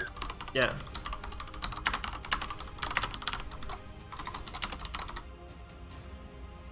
So we'll see what exactly those players come up with. Come up trumps or come up thrumps. Either way, I am hungry for marshmallows. That's a reference. Only people who know what frumps are will get, and only about 12 people know what frumps are. I have this kind of funky sugar candy, says. I'm going to show it on the cam. So if you have that stream open, you can see that they're actually quite good. I'm semi-addicted to them. I think this kind of I think they're like available only in Poland. Maybe I'm wrong, but I think they're like a post-communist relic to some extent. But they're freaking I love delicious. post-communist relic candy. It's my favorite kind of candy. Can you see that? Looks like LSD a little bit, but it's just. Oh, it's not. Hold on, let me go back to live. There. Oh, hello. Hello there. Yeah. They look a bit like polos if they were fucking. They look exactly like tablets. Like yeah, vitamins. they do. That's kind of freaky, you know. But that's kind of one of the childhood sweets of Poland. I think like everyone in Poland did have those. That's probably shit the Russians gave you to like bolster your immune system against all the radiation. No, it's mostly, I think it's mostly sugar and acid. So, yeah. They're like super tasty. I'm gonna send them to you in the next package. I think. That'd be sweet, wouldn't it? We should like we should like Christmas packages, I think. So. Definitely. That's a very, very good idea. I think they're going into it. They're going into it. Here we go. Last game of the day. I ran out of alcohol about an hour and a half ago. Somehow I'm still going, Mike. Yeah. I think the excitement of these games is keeping me alive. That's gonna be a cute one. That's the ending that we deserve. No, how do you say it? That's not the ending we want, but that's the ending we deserve. You know, 7 hours into the stream. It's the opposite, I think. It's the Dark Knight. Not the one we deserve, but the one we need. So that, not the ending we deserve, but the ending we need. Well, I think there are two different instances of that quote in that movie, and they're like reversed. So there's like, fucking hell! Look at us, Jeeves over here. Jesus Christ! Ha. This coin flip. Winterbliss going first again. I think this is a pretty unfair spread in coin tosses here. Yeah, maybe. No stun from Winterbliss, so might not be able to leverage it too well. I don't think you want to go. Sorry, I'm gonna go first here. I don't really think you want to go fast if you're Winterbliss, because you have like a lot of dodge on the other side that you really don't want to see, and that's even more dodge right now.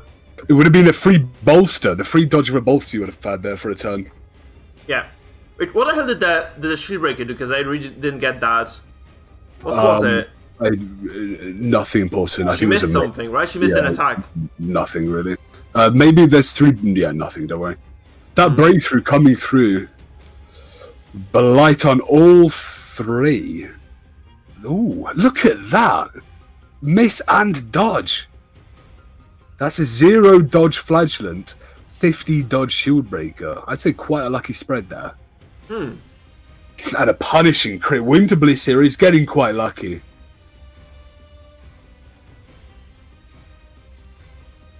Sorry, eating the candy, man. See, let's drink. Fucking tell me before you start eating candy. Sorry, I had to do it. So I just couldn't resist.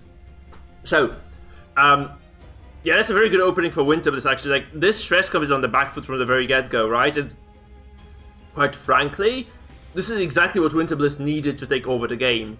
Because this actually means like at some point, very soon, I think Hygro is gonna have to start healing.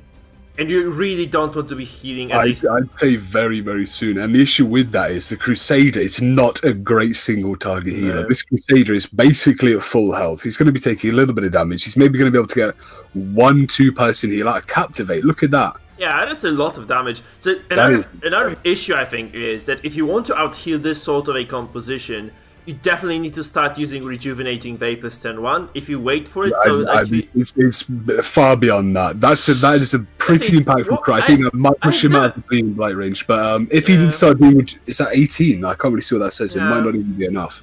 I've never seen a heal this high from the Satyr, actually. It's kind of exceptional. He's got the healing trinket, my friend. Oh, a dodge there! He does, the sure, Crusader, but still. The Crusader has the healing trinket, and the Houndmaster has the healing receive trinket. Fuck me. That's crazy. That is such a weird counterpick, and I think I've said before, Mike, if you're going to try and counterpick with trinkets, unless it's something as simple as like the ability to do an AoE stress heal, you don't want to take these weird trinkets like this, because all it does is make you more defensive, put you on the back foot. Yeah, that's true. Hygro's had the Chew Toy the entire tournament.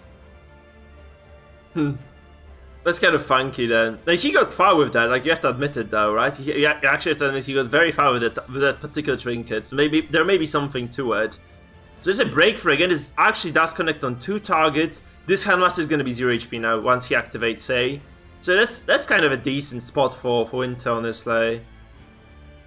Yeah, I think Winter Bliss here took the game in the palm of her hands from the opening turn, where this Houndmaster's pushed right down to death's door here. I don't think that'll be enough rejuvenation to push out, and that Reign of Sorrows now on the back too. No, so actually, like very even spread up here too. I'd like to direct your attention to the Flagellant as well, because he's at 40% HP very soon. He will be when he activates next time. So he's going to be able to kind of salvage any sort of damage that has been taken by Winter Bliss's composition.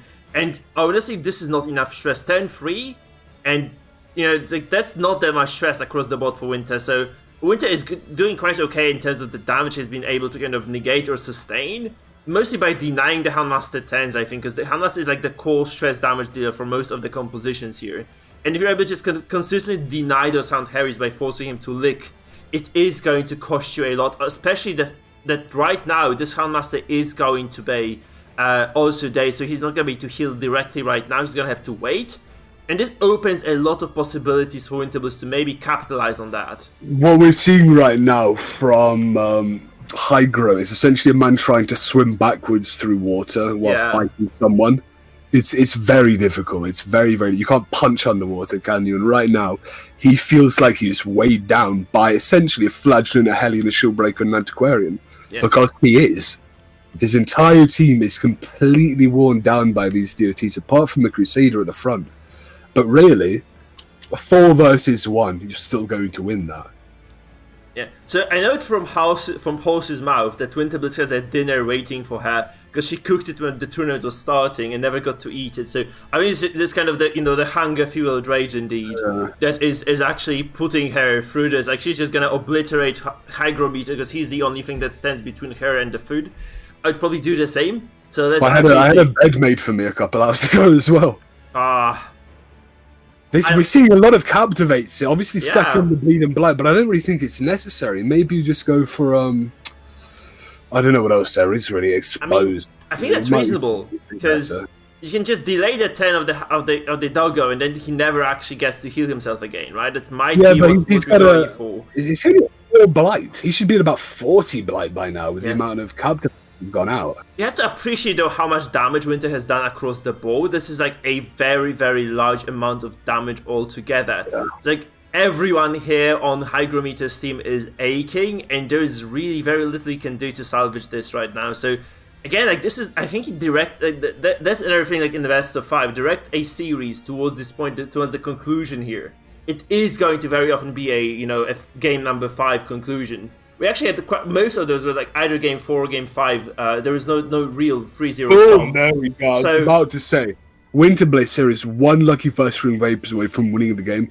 That's the first one. Yeah. Now, get another one, another kill, another one, another kill. There's really nothing that can be done in response. If you get a Bellow on you, maybe you'll hit 0.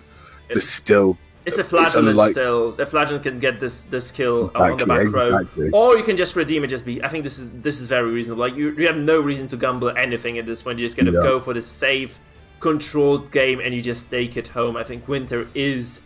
I think Winter's already won this game. Yeah, she needs to make sure she doesn't lose it. You know? As I was saying, I think before the craziness happened and the Houndmaster died, Winter, this series was directed towards this point. So at some point, Hygro was gonna be forced to deal with this composition using whatever was left. And the thing that he had left is definitely not suited to deal with this. So maybe just kind of keeping this last composition with a lot of repose. This looks like a very poor macro decision. Just keeping the repose come for the last pick would have definitely just done him way, way more.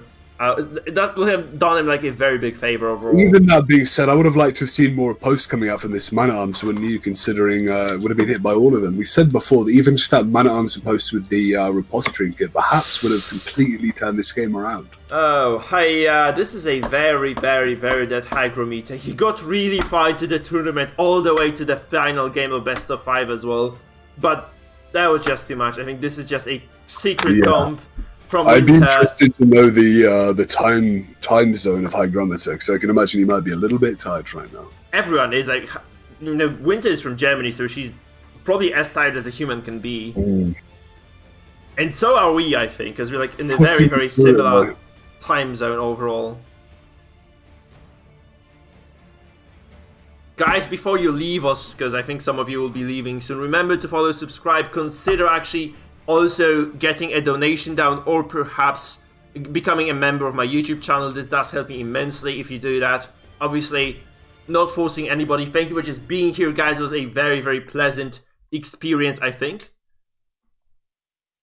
And my sound just died. Holy shit. Sis, are you there? Yeah, I'm literally waiting to leave. This is a solved game.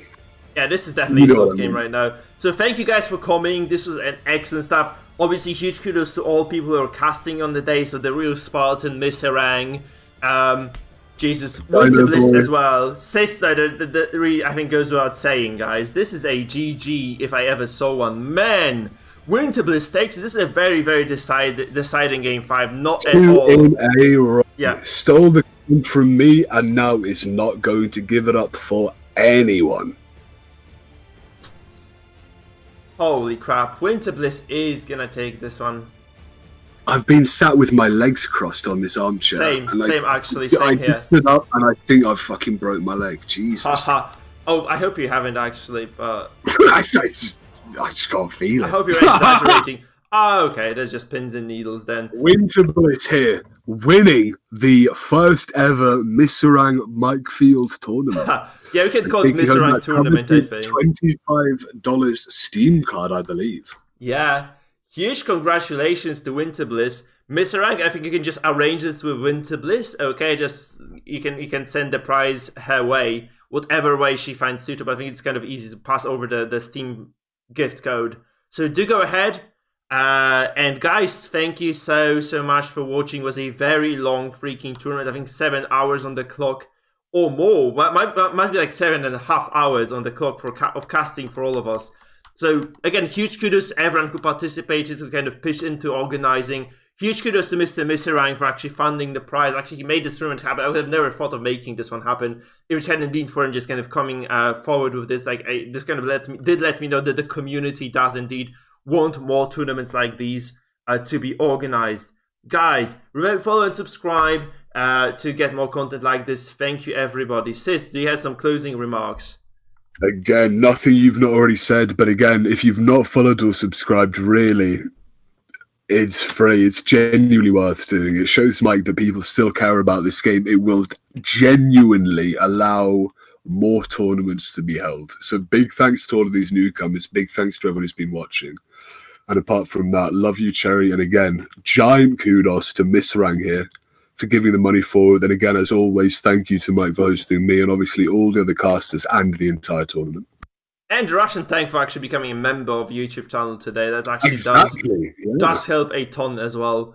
And for all the raids, actually we had a raid today from Alien as well, which did bring 6 viewers, and I think like some of them at least did stay around. So yeah, I think this was a very fruitful evening, guys. Not gonna lie, this was a very, very fruitful evening. So I feel like a fucking raisin, brother, if that's the fruit you're talking about. Mr. Ang, would you like to say something to conclude this?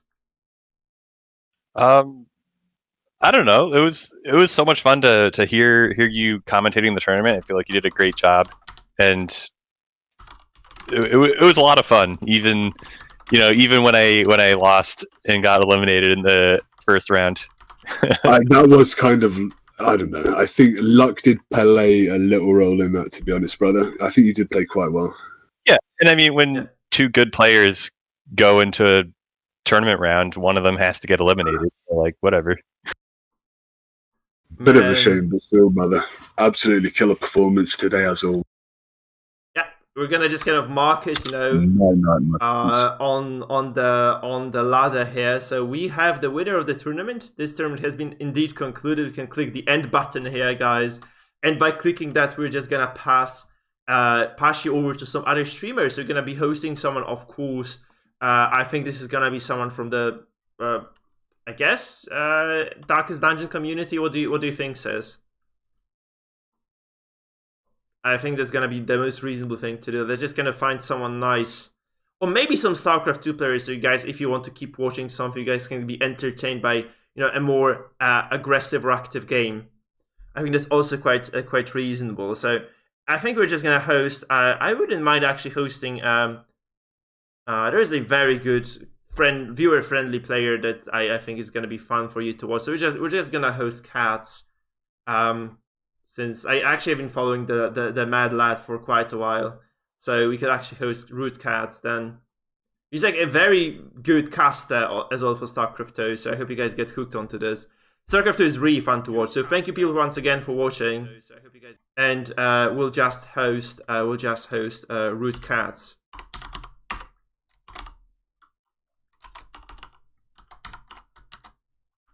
That's gonna be it from me then. See you guys. Bye bye.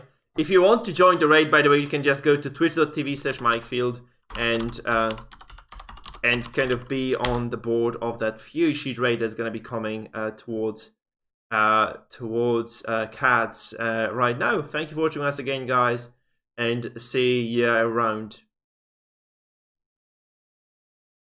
It was a blast, guys. An absolute blast. What a pleasure. The raid is getting set up.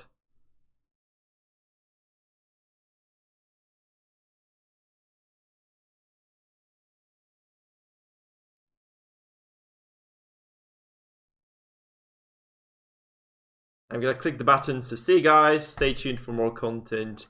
Enjoy the rest of your evening, morning, whatever the hell this time of the day is. See you later.